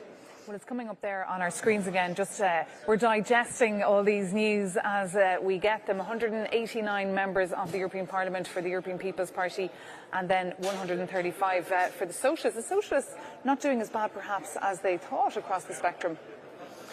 I think, yes, they are one of the losers of this night, the Social Democrats, and they had the hope even, I mean, they had a candidate that would have the possibility to run for the presidency of the European Commission, and they are far away from this possibility. Far away from that possibility. Well, the big headline really of tonight's European Parliament elections really comes down to domestic issues, especially in the large EU member France, one of the founding fathers, in fact, of the European Union. Tonight, voters decided to go for the National Rally Group, the group, of course, fronted by Jordan Bardella, the 28-year-old charismatic TikTok sensation who tonight is celebrating on force with his colleagues.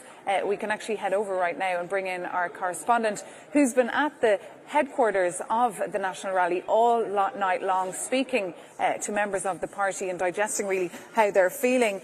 Sophia, great to have you with us again tonight. Tell us, is the party still ongoing, and what is the plan then as of tomorrow? Yes, so after reporting from the electoral party of the French winner, Jordan Bardella, the darling of the far-right party National Rally, well, it was time for us to leave. The press all got kicked out for his whole team and sympathizers in order to celebrate. And one thing I can tell you, Brussels, is that the champagne was flowing and electronic music was blasting throughout the beautiful pavilion that they rented out tonight. The National Rally celebrating not just one victory, but two victories after the French President Emmanuel Macron called for snap elections after dissolving the National Assembly. That's the lower house of the French Parliament earlier tonight. And so these new legislative elections will be held in two rounds, on the 30th of June and then on the 7th of July. And this was a request by the far right earlier during the campaign. If they crushed the presidential camp's party, Renaissance, headed by Valérie Ayé, which they actually did by more than 15 percentage points. I mean, it's a landslide victory. And now French President Emmanuel Macron is currently meeting a couple of hundred meters away from me at the Élysée Palace, discussing what to do next. And just to give you guys some history, this is really an unprecedented move by a French president, a tool that has only been used 5 times under the Fifth Republic, and that's the current system of government that has been established in 1958. The last time that the National Assembly was dissolved was in 1997. So this is really a massive political earthquake that is currently shaking France, and I think also sending shockwaves across the European continent. And Macron said that he could not pretend that nothing happened after this crushing defeat of his party and the victory of the far right. He said that France needs a clear majority in order to act with serenity and harmony. A poker move that's very risky, considering that the presidential camp is currently navigating through very dangerous waters. Back to you, Brussels. Sophie Kassenkova there reporting for us outside in the cold. Thank you so much for bringing us those updates from France. All the soul searching as well going on right now by the French President Emmanuel Macron. I imagine in Germany you're watching as well this very, very closely what's happening in the French political sphere. A big gamble there for Emmanuel Macron. Yes, also in Germany. For me as a German, I'm really wondering about what is happening right now in France. Because, for example, you can see the German coalition also had a very, very bad day. All the three parties lost, but there's no discussion about if there would be a new election or something like this. Well, there'll certainly be soul searching as well among that coalition, of course, because the FDP, who are also a coalition partner, Kate, did very badly. They came down at the bottom of the list there in Germany, and the Greens not doing well either, and the Socialists not as bad as they thought. But again, it's really the German people speaking out, making their voice heard on how they feel about the current coalition, and they're not satisfied. Well, and the Socialists had their worst performance in national elections since their founding over a century ago. So that is quite a big deal, I think. You know, they've always been kind of presented as the counterbalance to the CDU, CSU in Germany, and so I think there really is going to be some questions there about, you know, whether Chancellor Olaf Scholz should take it any further. I know that the CSU leader, Markus Schroeder, has already said that they should have national elections because it really doesn't make sense that the coalition keeps governing if they don't have the will of the people with them. Well, it's funny because here in Brussels we were all thinking, you know, straight after the European Parliament elections are done, well, we have the British elections in July, but then the American elections will be the big ones coming up in early November. But no, it will be a busy couple of weeks of elections, and national politics will get very interesting. And speaking of that, we can now look at the results tonight, or the projections at least, coming in from Italy, another very important member of the European Union. We can see a massive victory tonight for Giorgia Meloni's Fratelli d'Italia, so Brothers of Italy party coming up there with 28% of the vote, and Liga slipping down, so the party of Matteo Salvini slipping down there to the bottom of the list. But for more, we can bring in our Italian expert and our Rome correspondent, Giorgia Orlandi, who's standing by with us for more analysis on what this huge victory for Giorgia Meloni means for Italy, and of course for the direction of the European Union in the coming few months and years.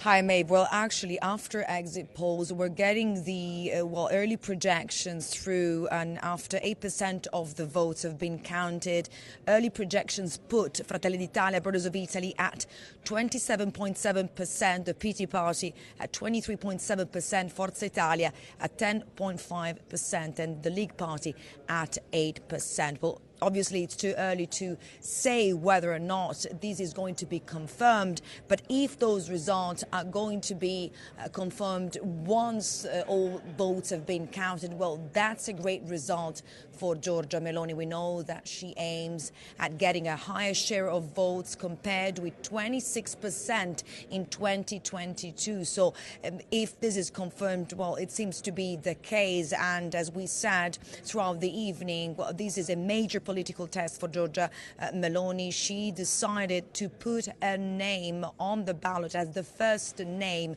turning these elections into a referendum on a government and on what she has achieved. So clearly that could strengthen her role both here and in Europe. Back to you, Maeve. Thank you so much, Giorgia Orlandi, there reporting for us from Rome on that kind of slick campaign and tactics of Giorgia Meloni in that campaign. You might have seen her face really became the symbol of those at all the elections. It was her face that people could relate to when they were going to vote, and it will just show that as Emmanuel Macron, the French president, loses clout inside those EU summits and around the table with European leaders, Giorgia Meloni could get more leverage, Kate. That could really change the way decisions are taken inside the European Council meetings. Well, certainly. She's made herself a public figure from day one, and that's even started before she was the political powerhouse that she has become. She's always positioned herself as a bit of an outsider, and she's tried to keep that even while she's still in power right now. And so obviously putting herself at the head of the list, being the only leader to do that, was a big move, and it was a bit of a power play. And, you know, she was called the kingmaker of the elections, whether Ursula von der Leyen would work with her. Marine Le Pen was talking about merging, you know, the Identity and Democracy and the ECR together into a superpower group of the far right. So her name has been on the lips of a lot of people in Brussels over the last little while. Well, she's made friends, hasn't she? She's certainly managed to maneuver her way into the bubble, if you like, and make sure she can dial into any political leader when she wants and how she wants. She'll also, of course, be hosting the G7 in a couple of weeks over in Italy. But now, of course, another important country, your country of Germany. We can take a look now at what the projections are in Germany with, as we've heard, CDU, so the Christian Democrats, coming up right on top there with 29.5% according to our projections, and the AfD, so Alternative for Deutschland, 16.5% of the vote, and down at the bottom then the FDP, so the pro-business Liberal Party, and then BSW, now Bundeszahlwagen Wagenknecht. This is a party perhaps our viewers are not so familiar with because it's rather new, interesting group. Just first, as a German, a Spiegel correspondent, what is your reaction first to the outcome in Germany tonight? And then we can dive more into the details. Yeah, I think the Bündnis Sarah Wagenknecht, this new party, that it was the first time that they're running for an election. After they founded, they split from the left party, the far left party that was also in the GDR, the ruling government power. So it's very interesting what is happening, and also what they will do here in the European Parliament, because they say they also want to build a group, and maybe with 5 stars from Italy or with other parties. I think this is also something that people that could be interesting the next week. Will there be a new group? Will they try to find partners from the left group, from the Green group, from the Social Democrats to build a new group? And what about the Greens? They've had a terrible defeat. Yes, for them this is, if you look back from the last European elections, that was the beginning for them. They were really winning the election. It was the way up for them, and now we see that no, there's no... What will this say, of course, for the Green Deal? I mean, this continent was promising to its people it would be carbon neutral by 2050, that it would be cutting emissions and you know, being a leader on the world stage. But if you look at the results of those European elections, it looks like climate will be right down on the bottom of that list in the next couple of years. Well, it's one thing that we've been asking ourselves a lot about is what's going to happen with all of these, climate targets that were set under Ursula von der Leyen in her first term. Will she continue to pursue those if she gets a second term? And if she's working more with further right parties, are they still going to be as ambitious on climate as the other coalition partners have been for the first 5 years? I think that's going to be a big question, is what does this mean for the Green Deal and whether actually the continent will reach net zero? Well, of course, because tonight it's all about the politics, isn't it? And the intrigue and the alliances and who's going to be cozying up with who. But what matters really for people and citizens is policies, and creating policies and enshrining policies into law that actually work and make life better for us and make sure we have fair access to jobs, etc., etc. But thank you so much for being with us. I'd like to now head back over to Italy, to Rome, where our Georgia Orlandi is standing by for an update from Rome tonight. Georgia? Hi, Maeve. Well, we are getting early projections through, which actually put Borders of Italy at almost 28%. And this is after around 10% of the votes have been counted. The PT party is being put at 23%. And we've got Forza Italia at 10% and the League Party at 8%. Well, so far, so good in the sense that it's too early to say whether or not these results will be confirmed. But it seems that this could be a great result for Giorgia Meloni. She aims to get a higher share of votes compared to the 26% she got in 2022. And we're also hearing that she might be here soon, taken to the stage. We'll see whether it's going to happen or not, and we'll bring it to you live. Back to you, Maeve. Thank you so much, Georgia Orlandi there, our Rome correspondent, who won't be getting any sleep tonight, as you say. Giorgia Meloni, the current head of Italy, coming out as one of the big winners tonight in those European Parliament elections. As we heard earlier from our correspondent, these European Parliament elections were a bit of a litmus test for her, and it seems she has passed it with flying colours. And another politician who's in flying form tonight is the European Commission President, Ursula von der Leyen, the German lady who was speaking in the hemicycle a little bit earlier, saying that her party, the European People's Party, are the winners tonight. We can take a listen to her victory speech. Today is a good day for the European People's Party. We won the European elections. We are by far the strongest party. We are the anchor of stability. And voters recognized our leadership during the last 5 years. Now, this election has given us two messages. First, there remains a majority in the center for a strong Europe. And that is crucial for stability. In other words, the center is holding. But it is also true that the extremes on the left and on the right have gained support. And this is why the result comes with great responsibility for the parties in the center. Ursula von der Leyen there, the European Commission President. Just briefly, Timo, is she popular in Germany?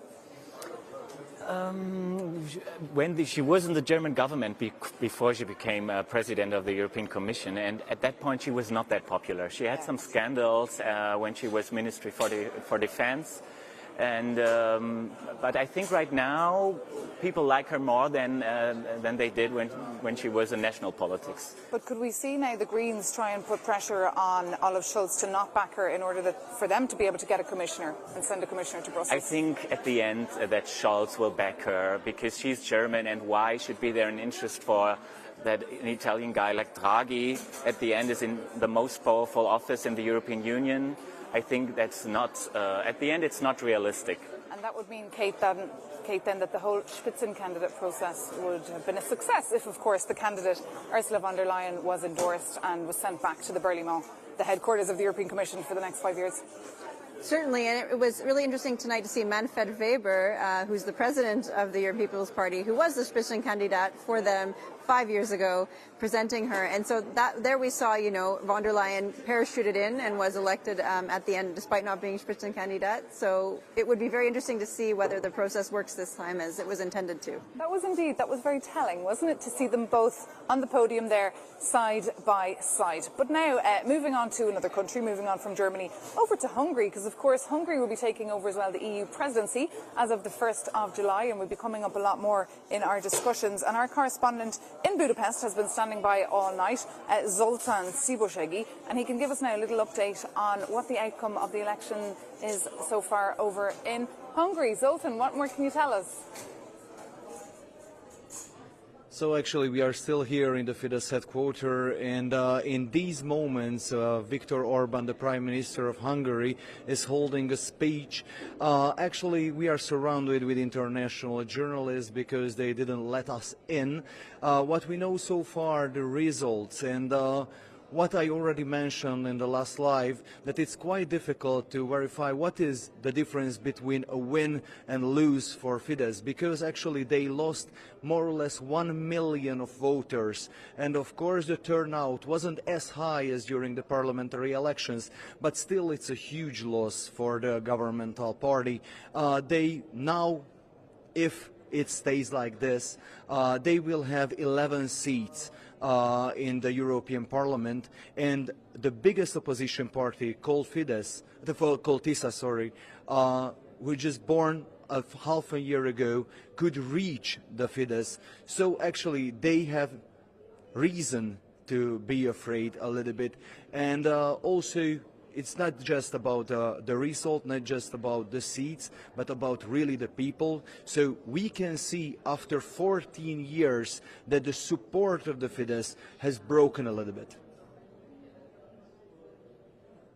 Very interesting, Zoltán Szibosegi. Thank you so much for that update from Hungary. Interesting to see that Viktor Orban's Fidesz party has lost some 1 million voters, and that voter turnout has not been as good as he would have hoped, perhaps. And we also have this new party in Hungary, relatively new party that could be linking up with the European People's Party. It's a bit of a shake-up there in Hungary, Kate. What would be your reaction to what you're hearing there from Budapest? Well, definitely. There is more of a contest going on now in Hungary, and I think that, basically Viktor Orban is getting a little bit of a run for his money from this new party that's come in. And it's going to be interesting also to see where Fidesz lands now in the European Parliament. Of course, they're no longer part of the EPP.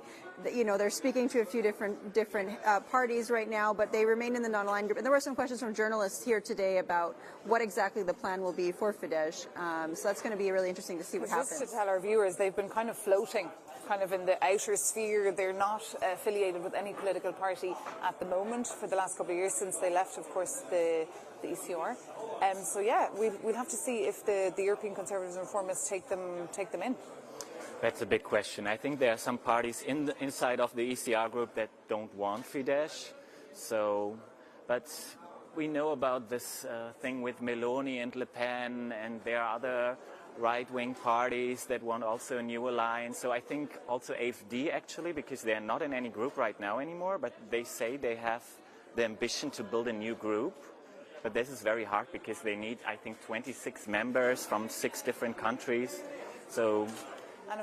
And just to remind our viewers, they were formerly with the EPP, not the ECR, just to correct myself. But Timo, tell us what the atmosphere tonight has been like here in the European Parliament, because we've been here live on Euronews all night in our little set, because normally this is just the cafeteria where MEPs sit and chat. But tell us, what is really the kind of top lines, if you like, coming out of the hemicycle tonight, which has essentially been turned into a gigantic press room? I think it was very exciting. I mean, a lot of people, much more than they're usually here. I actually wish there would be more also German politicians, because we see all our German Spitzenkandidaten, except Ursula von der Leyen, were this night in Berlin. They were not here. What is also a message, I think, because if they say they are the European candidates, why are they in Germany? They should be here. And of course, your country will be sending 96 MEPs to the European Parliament. That is, of course, the biggest number of MEPs, because you're the biggest country, and that's how it's totted up. Kate, what about you? Any anecdotes to share with us, or what are the big stories that you've been hearing coming out of tonight? Well, definitely the 1,000 journalists from 90 countries is quite an incredible buzzing room, and a lot of tough questions were being asked of the spokespeople and the vice presidents and presidents of the parties by the journalists. So that was really interesting to hear the different perspectives and how they plan to actually do that horse trading. You know, Manfred Weber did lay out, you know, the idea of this, a repeat of the same kind of coalition that we've had so far with the socialists and the liberals. So that'll be interesting to see, I think. So for me, getting that up close and personal with some of the big characters of European politics is always very interesting. And just looking ahead to like kind of post 16th of July when the new MEPs are here, I mean, we do see the main three groups, so the EPP, the European People's Party, the Socialists and the Liberals could have that solid majority. Do you see then kind of a sense of business as usual then for the next couple of years here, or will they be shifting more to the right? Maybe there's also business as usual and nothing's changed. Ursula von der Leyen will still be the president of the European Commission.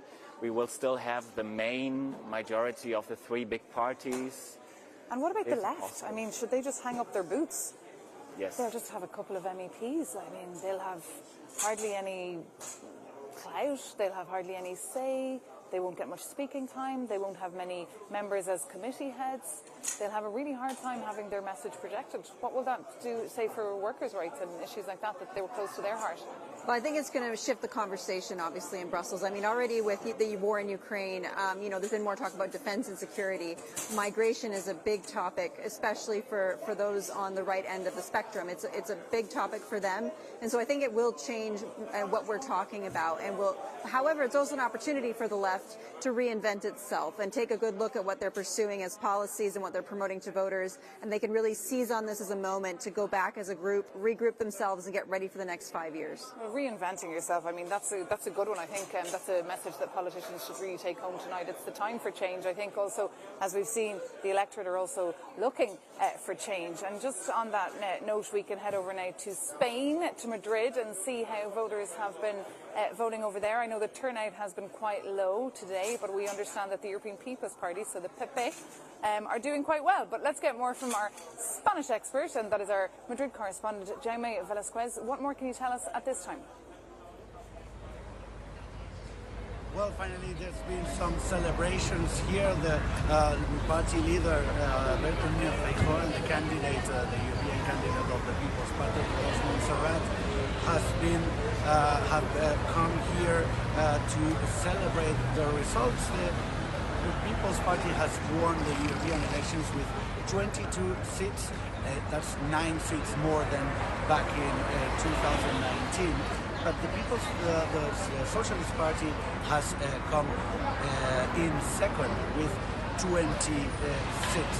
So it looks like it's not a great or resounding victory when it comes to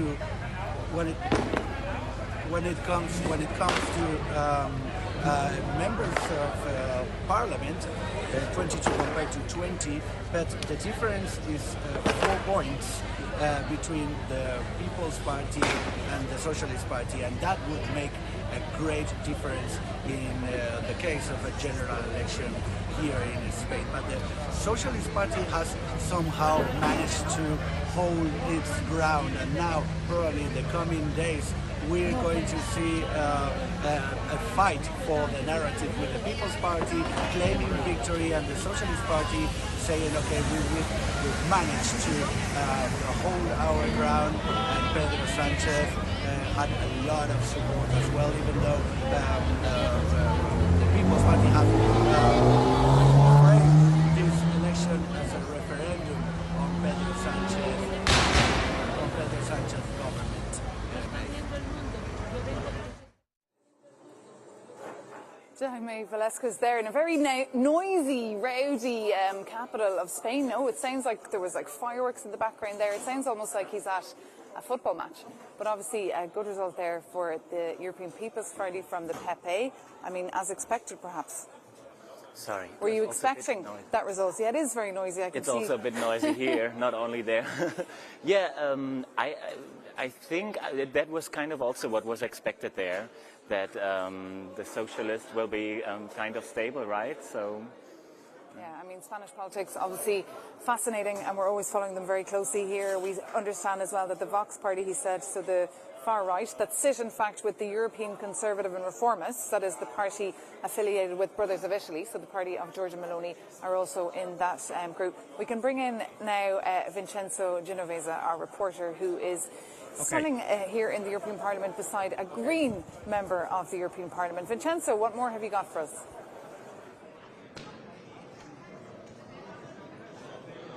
Hi Maeve, yes, we are with Daniel Freund, a German MEP from the Greens group, and we are going to ask him, good evening. Good evening. We're going to ask him, starting from Germany, his country where, well, the Greens suffered a setback, but actually all the parties of the coalition suffered a setback. Why, in your opinion? Well, I think there's a number of reasons, but that the national government is not the most popular at the moment is quite clear. We as Greens didn't manage to convince young and first-time voters to the same extent that we have in the past. I think that's something to look at. We see that the topic of climate change is not front and center anymore. Other topics have taken over where apparently our answers have not been quite as convincing. I think there's also an element of TikTok being really the dominant channel where particularly the youngest voters get most of their political information, and we see a dominance of extreme right party on TikTok and in social media. So that's something we have to look at now. Do you think this kind of analysis is still valid at European level? Because we see Greens loses some seats, Renew some seats, and also Socialists, even if in a minor extent. So the situation in the member states is very different. We have lost seats both in Germany and France, but then we have actually won seats in a number of countries. In Denmark, the Greens come out the strongest party.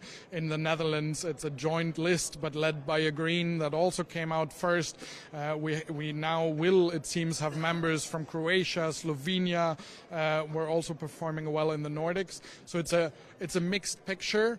But the question of the Green Deal, of European climate policy, will be a hot topic in the next couple of days and weeks. Whether von der Leyen reaches out to the Greens, continues the Green Deal, or indeed goes into a coalition with the far right, with the Eurosceptics, that is up to her now, how she wants to build her majority here in the Parliament. Speaking of which, she said she wants a broad coalition of pro-European, pro-Ukraine and pro-rule of law. Do you think your group fulfilled these requirements? Well, absolutely, but I'm not sure whether, for example, the Fratelli d'Italia, Meloni's people here in the Parliament do. I work on rule of law issues. I have been one of von der Leyen's biggest critic when it comes to her approach to Hungary, unfreezing funds for Viktor Orban in exchange for lifting a veto on Ukraine support.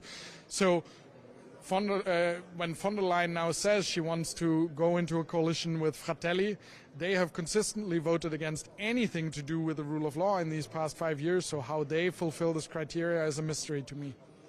Thank you very much, Daniel Freund. Up to you, Maeve. Thank you so much, Vincenzo there. And of course, Daniel Freund there from the Greens putting on a brave face. Thank you so much to Vincenzo. And of course, thank you to Kate Bolingaro from MLEX and Timo Lehmann from Der Spiegel, who have left us. I've now been joined by Sergio Cantone from Euronews. Good to see you.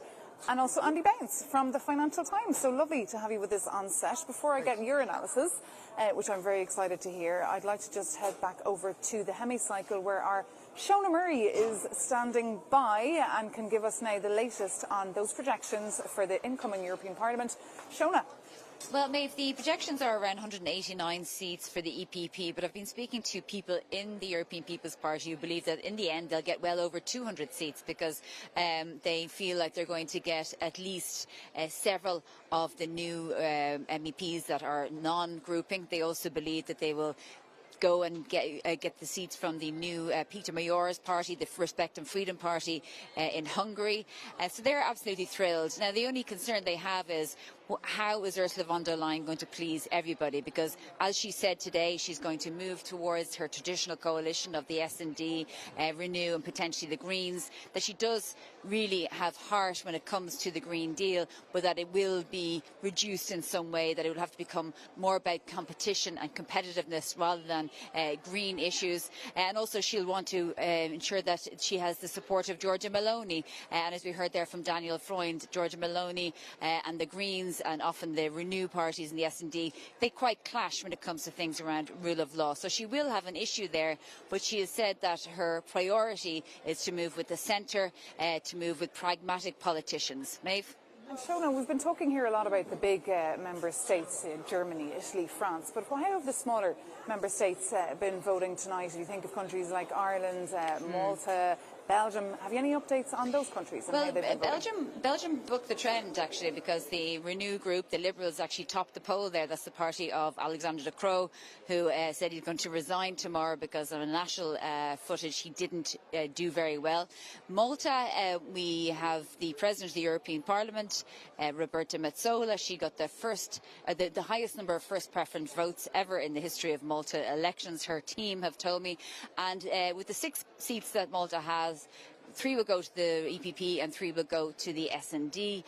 We've seen a varied picture. I mean, at Malta, for example, the turnout was 72%, and then you've seen really low turnout in countries like Bulgaria, where it's on 30%. Overall, the EPP doing very well. I should mention Ireland, though, because we actually haven't had any reports from Ireland. And in the Irish constituency of Dublin, there is the Greens who have lost their seat. The EPP, which is the Fine Gael, will take seats in all the 3 constituencies. The S&D fighting it out for 1 seat, and Sinn Féin about to take 1 seat. So a little bit more of a centrist left picture in Ireland, although the EPP doing very well. Maeve?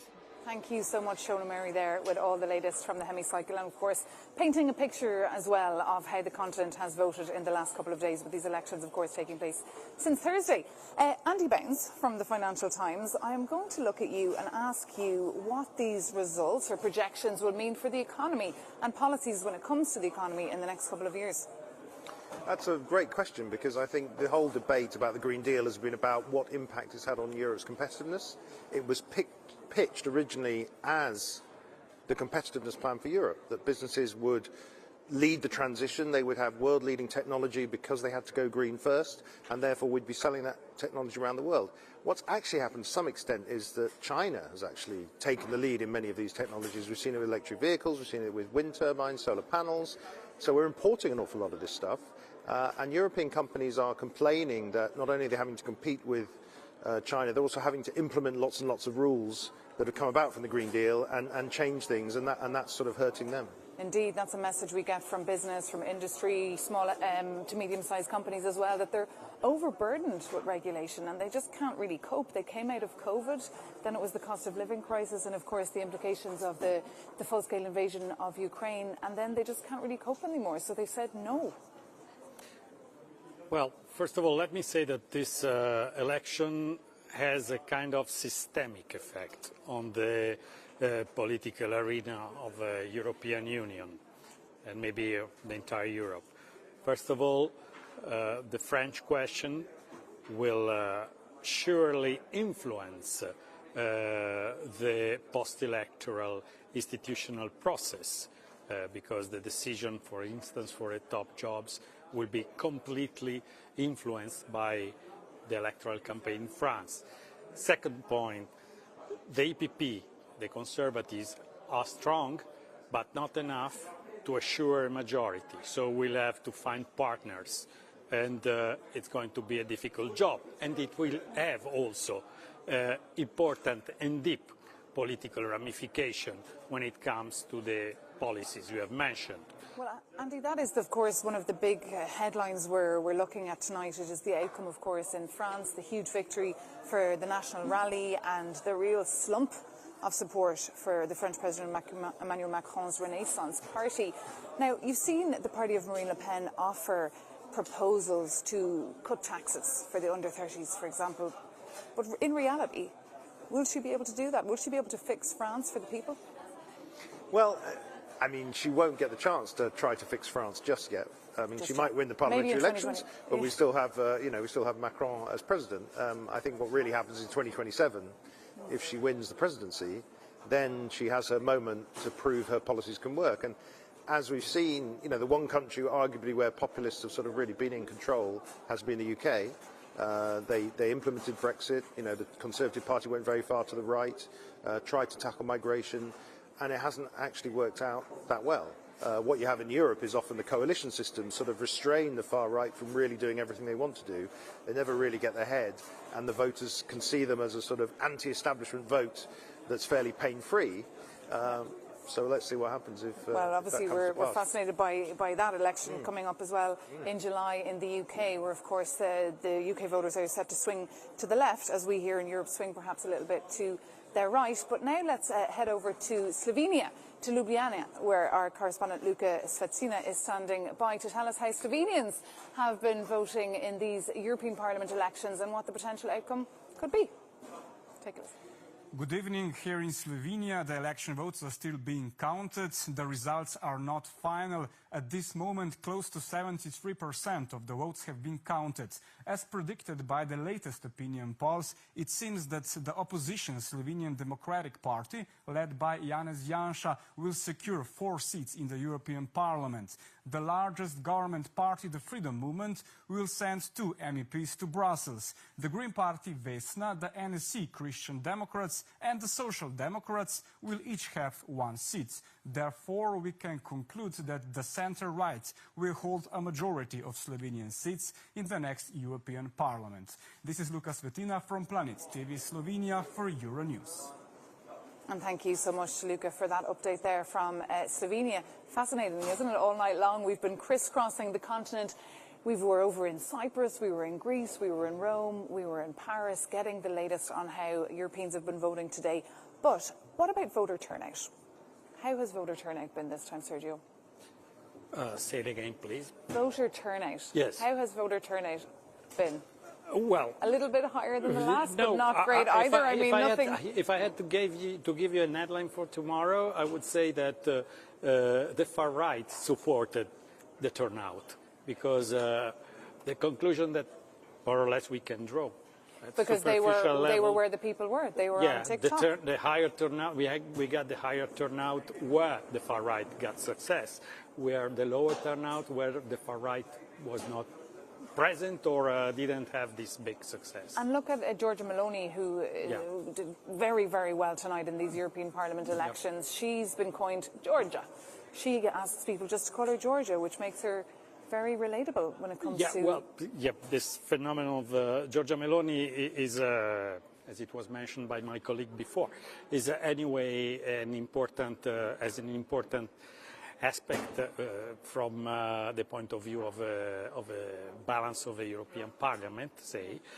And but let me add one thing. Yes, it's true. It's a big success for Giorgia Meloni. I agree. But at the same time, I think it's a big success for the PD, the Partito Democratico, either, because they got a very good success, 23%, I think, more or less, and that gives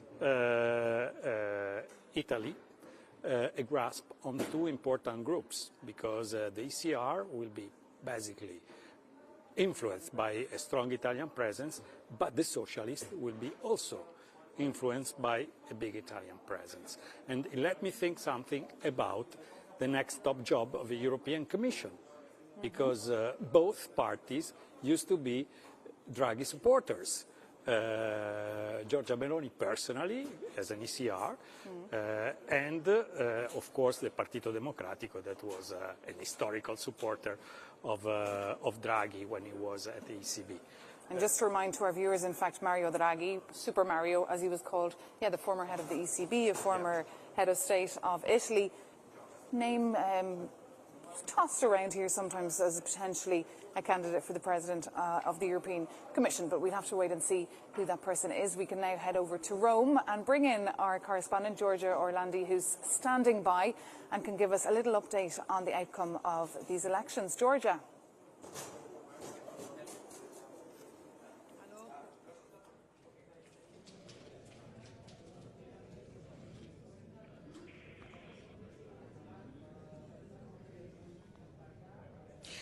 Hear us. We can see you perfectly, Giorgia. If you can just give us an update on... Yes. Hi, Maeve. Yes. So, as I was saying before, so now early projections put FDI at 28%, indeed confirming Brothers of Italy as Italy's main political force. And together with that, the PD party, actually, early projections put the PD party, Italy's main opposition party, at 24%, which is also quite interesting because it speaks volumes about the rise of PD leader Elly Schlein. And we can actually say that now there are two women leading Italian politics at the moment. It's also worth noting that vote turnout is estimated at below 50%, which is what analysts warned at the very beginning of these elections. So in any case, this is a great result for Giorgia Meloni, and we'll see what kind of impact this will have on internal balances within the European Parliament. Back to you, Maeve. Giorgia Orlandi there, and excuse me to our viewers there for that technical glitch at the start.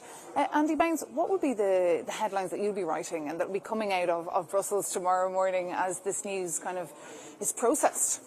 Yeah, in a funny way, the headlines coming out of Paris, aren't they? Which is the story of tonight. You know, we're all sitting here in Brussels saying Macron. Well, we can jump on his basically... tallies. It's a safe headline. But no, I mean, we're talking about a rightward shift, obviously, in the Parliament. You know, the far right didn't surge, but it went from 20 to 25% of the seats, probably, in the Parliament. And won big in France and did very well in Germany, which are two big member states which, you know, have huge influence. So, and then we're sort of throwing it forward to von der Leyen's re-election bid and what this means, you know, for that, and how likely is she to be able to pass the Parliament, get the vote for a second term as Commission President. I thought it was very interesting how she, you know, very much opened up to the traditional parties of the centre after a campaign in which he seemed to be heading rightwards and sort of flirting with Meloni and others, to very much say, oh no, you're my pro-European friends in the centre, we can do deals together and keep things on the straight and narrow. Not mentioning the Greens at all. Not mentioning the Greens, and they won't like that at all. But we've heard from Rome, from Giorgia Orlandi, and now we can head over once more to perhaps have some better sound quality from Jaume Velasquez, who had a bit of a rowdy intervention a little bit earlier. Jaume, what can you tell us about the latest projections from Spain? Well, here at the People's Party headquarters in Madrid, there was finally some kind of celebration, even though at the beginning the exit polls were showing a little bit of different story. Finally, the People's Party has won the election, the European election, with 22 seats. That's 9 seats more than they got in 2019. But the Socialist Party has managed to resist and is losing just 1 seat in the European Parliament. It's just 2 seats behind the Conservative People's Party, which have had framed this election as a referendum, some kind of referendum on Pedro Sánchez's performance in office. So even though the People's Party has won the election, it seems to be a very narrow difference. But if you look at the numbers, there's 4 points. The People's Party got 4 points more on turnout. got 4 points more than the Socialist Party, and that will really make a difference in the case of a general election. We've seen Vox gaining 2 seats, and we see that clearly Spain as well is leaning right. We will see exactly what are going to be the future alliances in the European Parliament.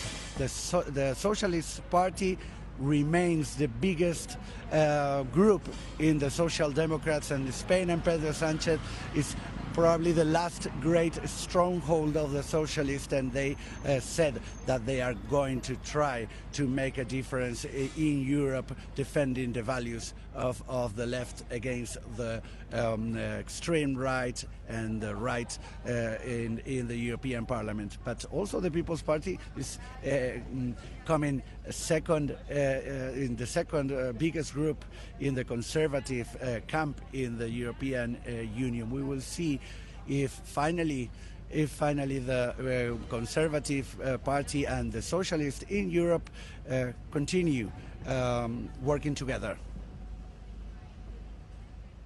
Okay, Jaime Velasquez, thank you so much for that live update from Madrid and for all your previous interventions, bringing us all the latest from the Spanish capital of Madrid. I mean, the European People's Party having a very good night tonight. We heard Ursula von der Leyen, the Commission President, standing alongside Manfred Weber, the head of the party, putting on a very pleased face, saying, "We have a victory. We are the winners of these elections." They are, but again, they have not enough. They have not the majority that would allow them to rule the parliament. And Sergio, the losers, the left. I mean, the left have been literally wiped off. They've only got a couple of dozen seats there, projected to have 36 seats. The left, you mean? No, I wouldn't say that they are the losers. I would say that Renew is the big loser. Renew are the losers? The Liberals. The Liberals? Well, their party is certainly starting to fall apart. I mean... Yeah, well, I don't know if it will be so easy to reconstruct the Grand Coalition. There will be a lot of negotiations, but if I understand, and it's possible to read the results now, the Socialists will be more recalcitrant to, say, make kind of partnership with the Liberals and with the EPP, because they found, where I see the Socialists getting some good scores is where they switched a little bit more to the left. And it's going to be tough to find a common ground with the EPP again and with Renew again. I think that from a systemic point of view, if you want, it's going to be quite fractious, I think, isn't it, the next Parliament? And these national tensions, as well as you say, you know, both in Italy, the left and the hard right doing very well. Yeah. So then how do you polarising, and they can't really cooperate within the Parliament in the traditional way of doing business here is much more consensual than it is in national capitals. But I think a lot of these rivalries are now spilling into, you know, Vox in the ECR versus the socialists in Spain. You know, as you say, it's going to get very fractious, even louder and slower than it has been up till now. But for more updates on the actual results of these elections, we can head back over now to the hemicycle that's been transformed into an election hub tonight, where our Shona Murray is standing by all night long for the latest. Shona, what more have you got for us now? Well, Maeve, just on that topic of the EPP and how well have they done, they're projected to now get 196 seats, and as I said to you earlier, they're also looking to move into the Respect and Freedom Party to try to meet with them to see if they can garner their seats. And I'm looking at the projections for Hungary, and Fidesz, which is Viktor Orban's party, which is obviously not with any group, is on 43.8%, which is down 8.8%. But Peter Major's party, the sort of Orban light, as he's been described to me by the EPP themselves, he's on 31%. So nipping at the heels of Viktor Orban. So that should get him several MEPs, which also will strengthen the EPP. and it'll be very interesting to see how those parties' dynamic works. And of course, you know, as it's been said already, it's going to be incredibly difficult to see how Ursula von der Leyen manages this coalition, or I don't know if you described it as a coalition, because everything has to be worked through consensus. But do you see the likes of Giorgia Meloni and the Greens working together on issues around rule of law, on the Green Deal? EPP people are saying to me that they'll be certainly reducing their talk of the Green Deal, that they'll be moving into the realm of competitiveness and taking on board the criticisms from industry about how the Green Deal was executed and how it was planned, but saying that, of course, you know, the idea that the planet needs to be protected will be still a priority, but certainly not in the way that it was championed over the last 5 years. And Shona, here on the set, we've been asking our guests all night who they think the winners and the losers of these elections are. What is the word there in the hemicycle, which, as we've seen, has been transformed into a gigantic kind of press room and press conference hall? What is the word there? Who do people feel there are the losers tonight? I think it's pretty obvious that the EPP are very much the winners, but we heard some booing when Valérie Hayer, who is the lead candidate for Renew, didn't show up tonight. She was due to take the train from Paris at 9 o'clock to come here to be with her team. But obviously before that happened, Emmanuel Macron had announced that he was having elections, parliamentary elections at the end of June, early July. I think it's been a very difficult night for them. I mean, they had hoped at the start of the night to get in around 90 seats. It looks around 80 now. Now, they still believe, Renew, the Liberals, that they are the kingmakers because, as they say, no pro-European coalition can exist without them, and they're still third, but again, extremely disappointing night. So I think if you want to put it as, I suppose, black and white as winners and losers, that's the case. I think one other thing as well is that, you know, it's very important that we listen to those people who are voting for the ECR and the ID, and at least make those politicians stand forth and take responsibility for the votes that they make, for the actions that they have, because often it's always the responsibility of those who are making decisions that take the blame then from voters, that maybe if we go back to the same old status quo, will that mean that in 5 years' time people will then reject the status quo even more and see an even greater rise in the far right? Maeve? Murray, thank you so much for your analysis there and for describing as well the atmosphere there inside that hemicycle, for the fact that Valérie Hayer didn't take that train from Paris over to Brussels tonight, getting booed tonight. Were you there when that moment happened? I was there. I wouldn't quite describe it as booing. I think it was more sort of pantomime sort of woo, you know, like, because it was such a shock. Like, you know, we were expecting her to literally to appear on stage that second, and we were told she's not, and everyone was obviously realising why. And it was just a remarkable moment to think that, you know, a politician wasn't able to come and front up on the night of a defeat, which, to be fair, the Green leader, Bas Eickhout, did. You know, the Socialists, Nico Schmidt, came out. You know, whatever their performance, the left, you know, they all came and did their bit. But not Valérie Hayer, unfortunately. Wow, she must be wiping away her tears somewhere in a corner. Indeed, it was not a good night for her or her party. What do you think now will happen in France in the next couple of weeks? Oh, there will be a very tough electoral campaign. How will they have time to organise it even? They will have time to organise, but they will not have time to organise it. But I guess that President Macron already had planned this move. I don't think that he was waiting for this result, because this result was clear well before tonight.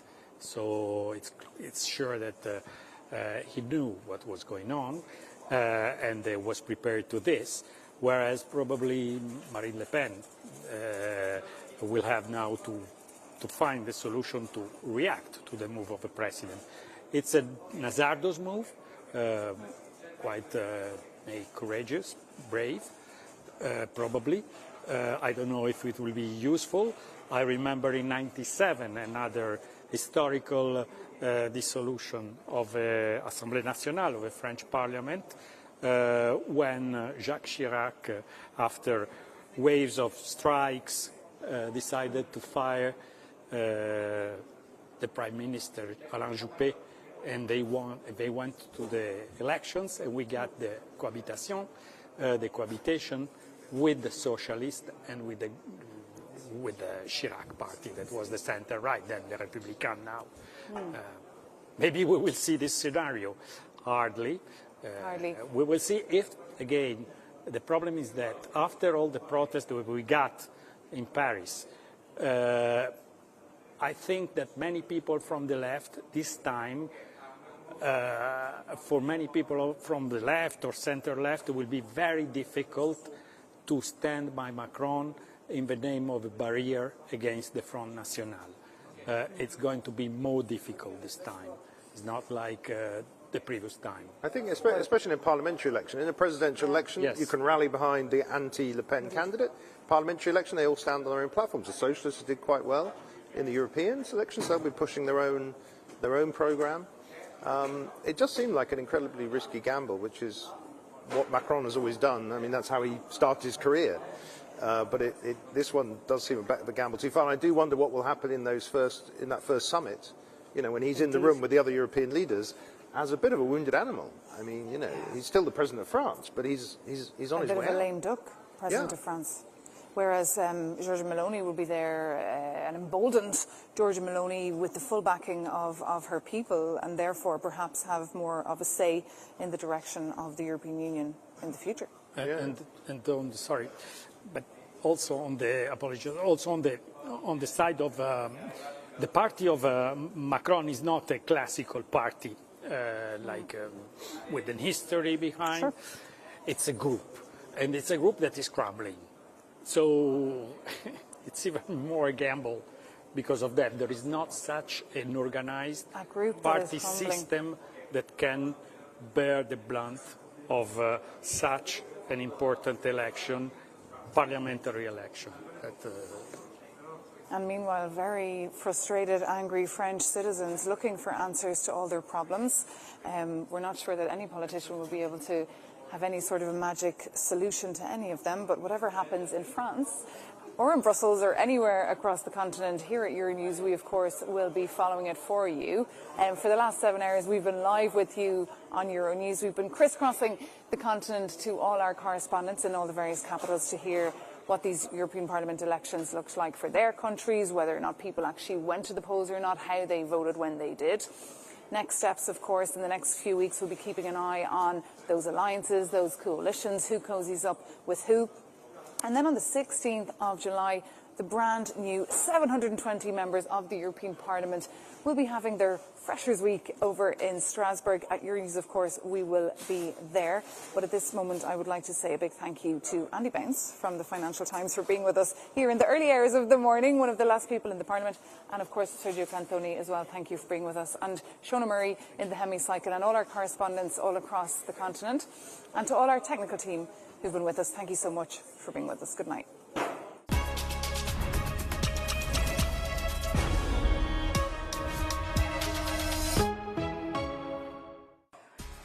Good evening and welcome to Euronews' special coverage of the European Parliament elections 2024. I'm Maeve McMahon. I'm delighted to be with you tonight. We've mobilised all our team here at Euronews to put this live show to air, and of course our live blogs have been ongoing since Thursday in 9 different languages, breaking down what is at stake in these European Parliament elections. In the last couple of minutes, we've also got some projections.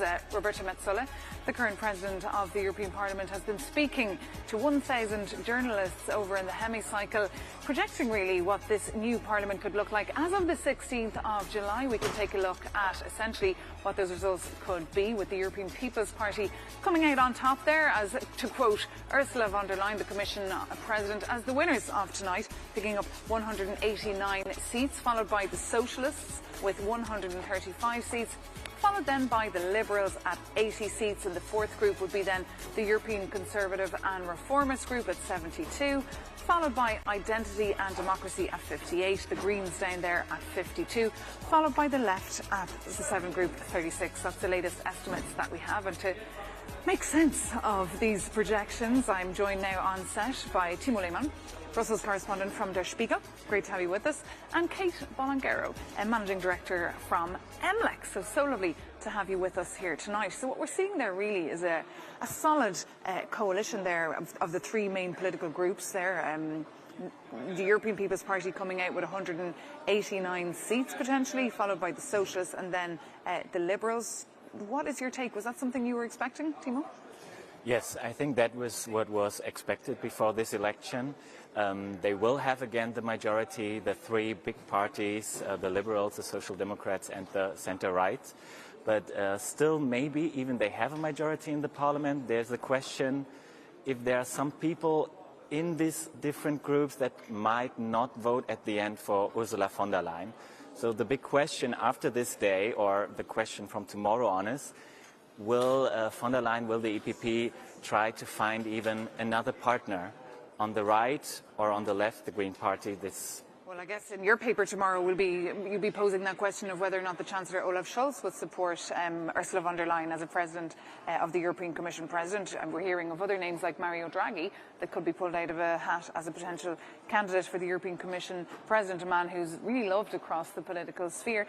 Kate, the losers of tonight, the Greens really not doing very well in Germany and Austria, where traditionally they would have done very well, and also the left really wiped off the map there with only 36 MEPs. Well, certainly, I think that definitely the story of tonight is that the left is going to have to do some soul searching at this point, the Greens as well, as to what messaging they're taking to voters and whether that's still working. I think it's going to be a really interesting time because we did see the far right also gain seats. So how that sort of shift of the center of power towards the right spectrum in the parliament is going to be a big story, I think. Well, it's coming up there on our screens again. Just we're digesting all these news as we get them. 189 members of the European Parliament for the European People's Party, and then 135 for the Socialists. The Socialists not doing as bad, perhaps, as they thought across the spectrum. I think, yes, they are one of the losers of this night, the Social Democrats, and they had the hope even, I mean, they had a candidate that would have the possibility to run for the presidency of the European Commission, and they are far away from this possibility. Far away from that possibility. Well, the big headline really of tonight's European Parliament elections really comes down to domestic issues, especially in the large EU member France, one of the founding fathers, in fact, of the European Union. Tonight, voters decided to go for the National Rally Group, the group, of course, fronted by Jordan Bardella, the 28-year-old charismatic TikTok sensation who tonight is celebrating on force with his colleagues. We can actually head over right now and bring in our correspondent who's been at the headquarters of the National Rally all night long, speaking to members of the party and digesting really how they're feeling. Sophia, great to have you with us again tonight. Tell us, is the party still ongoing, and what is the plan then as of tomorrow? Yes, so after reporting from the electoral party of the French winner, Jordan Bardella, the darling of the far-right party National Rally, well, it was time for us to leave. The press all got kicked for his whole team and sympathizers in order to celebrate. And one thing I can tell you, Brussels, is that the champagne was flowing and electronic music was blasting throughout the beautiful pavilion that they rented out tonight. The National Rally celebrating not just one victory, but two victories after the French President Emmanuel Macron called for snap elections after dissolving the National Assembly. That's the lower house of the French Parliament earlier tonight. And so these new legislative elections will be held in two rounds, on the 30th of June and then on the 7th of July. And this was a request by the far right earlier during the campaign. If they crushed the presidential camp's party, Renaissance, headed by Valérie Ayé, which they actually did by more than 15 percentage points. I mean, it's a landslide victory. And now French President Emmanuel Macron is currently meeting a couple of hundred meters away from me at the Élysée Palace, discussing what to do next. And just to give you guys some history, this is really an unprecedented move by a French president, a tool that has only been used 5 times under the 5th Republic, and that's the current system of government that has been established in 1958. The last time that the National Assembly was dissolved was in 1997. So this is really a massive political earthquake that is currently shaking France, and I think also sending shockwaves across the European continent. And Macron said that he could not pretend that nothing happened after this crushing defeat of his party and the victory of the far right. He said that France needs a clear majority in order to act with serenity and harmony. A poker move that's very risky, considering that the presidential camp is currently navigating through very dangerous waters. Back to you, Brussels. Sophie Kassenkova there reporting for us outside in the cold. Thank you so much for bringing us those updates from France. All the soul searching as well going on right now by the French President Emmanuel Macron. I imagine in Germany you're watching as well this very, very closely what's happening in the French political sphere. A big gamble there for Emmanuel Macron. Yes, also in Germany. For me as a German, I'm really wondering about what is happening right now in France. Because, for example, you can see the German coalition also had a very, very bad day. All the three parties lost, but there's no discussion about if there would be a new election or something like this. Well, there'll certainly be soul searching as well among that coalition, of course, because the FDP, who are also a coalition partner, Kate, did very badly. They came down at the bottom of the list there in Germany, and the Greens not doing well either, and the Socialists not as bad as they thought. But again, it's really the German people speaking out, making their voice heard on how they feel about the current coalition, and they're not satisfied. Well, and the Socialists had their worst performance in national elections since their founding over a century ago. So that is quite a big deal, I think.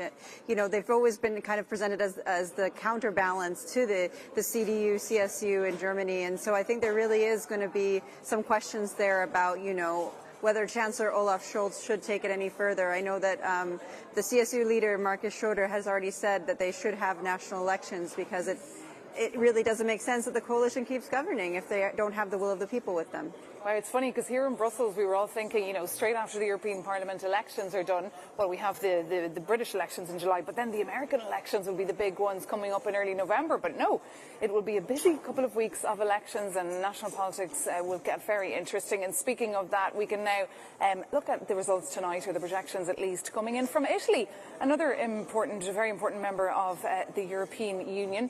We can see a massive victory tonight for Giorgia Meloni's Fratelli d'Italia, so Brothers of Italy party coming up there with 28% of the vote, and Liga slipping down, so the party of Matteo Salvini slipping down there to the bottom of the list. But for more, we can bring in our Italian expert and our Rome correspondent, Giorgia Orlandi, who's standing by with us for more analysis on what this huge victory for Giorgia Meloni means for Italy, and of course for the direction of the European Union in the coming few months and years. Hi, Maeve. Well, actually, after exit polls, we're getting the early projections through, and after 8% of the votes have been counted. Early projections put Fratelli d'Italia, Brothers of Italy, at 27.7%, the PT Party at 23.7%, Forza Italia at 10.5%, and the League Party at 8%. Well, obviously, it's too early to say whether or not this is going to be confirmed, but if those results are going to be confirmed once all votes have been counted, well, that's a great result for Giorgia Meloni. We know that she aims at getting a higher share of votes compared with 26% in 2022. So if this is confirmed, well, it seems to be the case. And as we said throughout the evening, well, this is a major political test for Giorgia Meloni. She decided to put a name on the ballot as the first name, turning these elections into a referendum on a government and on what she has achieved. So clearly that could strengthen her role both here and in Europe. Back to you, Maeve. Thank you so much, Giorgia Orlandi there reporting for us from Rome on that kind of slick campaign and tactics of Giorgia Meloni in that campaign. You might have seen her face really became the symbol of those at all the elections. It was her face that people could relate to when they were going to vote, and it will just show that as Emmanuel Macron, the French president, loses clout inside those EU summits and around the table with European leaders, Giorgia Meloni could get more leverage, Kate. That could really change the way decisions are taken inside the European Council meetings. Well, certainly, she's made herself a public figure from day one, and that's even started before she was the political powerhouse that she has become. She's always positioned herself as a bit of an outsider, and she's tried to keep that even while she's still in power right now. And so obviously putting herself at the head of the list, being the only leader to do that, was a big move, and it was a bit of a power play. And, you know, she was called the kingmaker of the elections, whether Ursula von der Leyen would work with her. Marine Le Pen was talking about merging, you know, the Identity and Democracy and the ECR together into a superpower group of the far right. So her name has been on the lips of a lot of people in Brussels over the last little while. Well, she's made friends, hasn't she? She's certainly managed to maneuver her way into the bubble, if you like, and make sure she can dial into any political leader when she wants and how she wants. She'll also, of course, be hosting the G7 in a couple of weeks over in Italy. But now, of course, another important country, your country of Germany. We can take a look now at what the projections are in Germany with, as we've heard, CDU, so the Christian Democrats, coming up right on top there with 29.5% according to our projections, and the AfD, so Alternative for Deutschland, 16.5% of the vote, and down at the bottom then the FDP, so the pro-business Liberal Party, and then BSW, now Bundeswagenknecht. This is a party perhaps our viewers are not so familiar with because it's rather new, interesting group. Just first, as a German, a Spiegel correspondent, what is your reaction first to the outcome in Germany tonight? And then we can dive more into the details. Yeah, I think the Bündnis Sarah Wagenknecht, this new party, that it was the first time that they're running for an election. After they founded, they split from the left party, the far left party that was also in the GDR, the ruling government power. So it's very interesting what is happening, and also what they will do here in the European Parliament, because they say they also want to build a group, and maybe with 5 stars from Italy or with other parties. I think this is also something that people that could be interesting the next week. Will there be a new group? Will they try to find partners from the left group, from the Green group, from the Social Democrats to build a new group? And what about the Greens? They've had a terrible defeat. Yes, for them this is, if you look back from the last European elections, that was the beginning for them. They were really winning the election. It was the way up for them, and now we see that no, there's no... What will this say, of course, for the Green Deal? I mean, this continent was promising to its people it would be carbon neutral by 2050, that it would be cutting emissions and you know, being a leader on the world stage. But if you look at the results of those European elections, it looks like climate will be right down on the bottom of that list in the next couple of years. Well, it's one thing that we've been asking ourselves a lot about is what's going to happen with all of these, climate targets that were set under Ursula von der Leyen in her first term. Will she continue to pursue those if she gets a second term? And if she's working more with further right parties, are they still going to be as ambitious on climate as the other coalition partners have been for the first 5 years? I think that's going to be a big question, is what does this mean for the Green Deal and whether actually the continent will reach net zero? Well, of course, because tonight it's all about the politics, isn't it? And the intrigue and the alliances and who's going to be cozying up with who. But what matters really for people and citizens is policies, and creating policies and enshrining policies into law that actually work.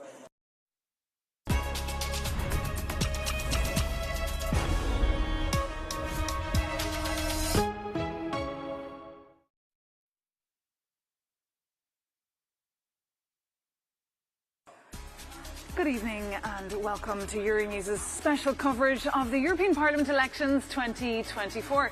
I'm Maeve McMahon. I'm delighted to be with you tonight. We've mobilised all our team here at Euronews to put this live show to air, and of course our live blogs have been ongoing since Thursday in 9 different languages, breaking down what is at stake in these European Parliament elections. In the last couple of minutes we've also got some projections.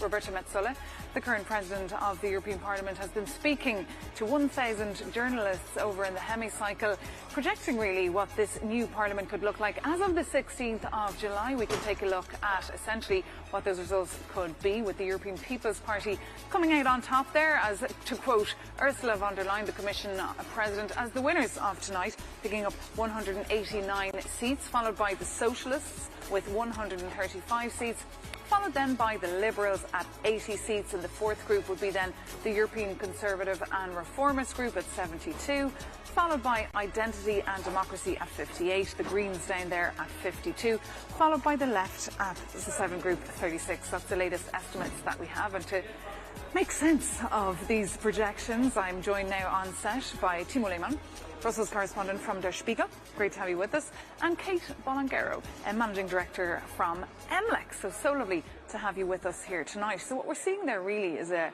solid coalition there of the three main political groups there. The European People's Party coming out with 189 seats potentially, followed by the Socialists and then the Liberals. What is your take? Was that something you were expecting, Timo? Yes, I think that was what was expected before this election. They will have again the majority, the three big parties, the Liberals, the Social Democrats and the centre-right. But still, maybe even they have a majority in the parliament. There's the question if there are some people in these different groups that might not vote at the end for Ursula von der Leyen. So the big question after this day, or the question from tomorrow on, is will von der Leyen, will the EPP try to find even another partner on the right or on the left, the Green Party? Well, I guess in your paper tomorrow you'll be posing that question of whether or not the Chancellor Olaf Scholz would support Ursula von der Leyen as a president of the European Commission president. And we're hearing of other names like Mario Draghi that could be pulled out of a hat as a potential candidate for the European Commission president, a man who's really loved across the political sphere. Kate, the losers of tonight, the Greens really not doing very well in Germany and Austria, where traditionally they would have done very well, and also the left really wiped off the map there with only 36 MEPs. Well, certainly, I think that definitely the story of tonight is that the left is going to have to do some soul searching at this point, the Greens as well, as to what messaging they're taking to voters and whether that's still working. I think it's going to be a really interesting time because we did see the far right also gain seats. So how that sort of shift of the center of power towards the right spectrum in the parliament is going to be a big story, I think. Well, it's coming up there on our screens again. Just we're digesting all these news as we get them. 189 members of the European Parliament for the European People's Party, and then 135 for the Socialists. The Socialists not doing as bad perhaps as they thought across the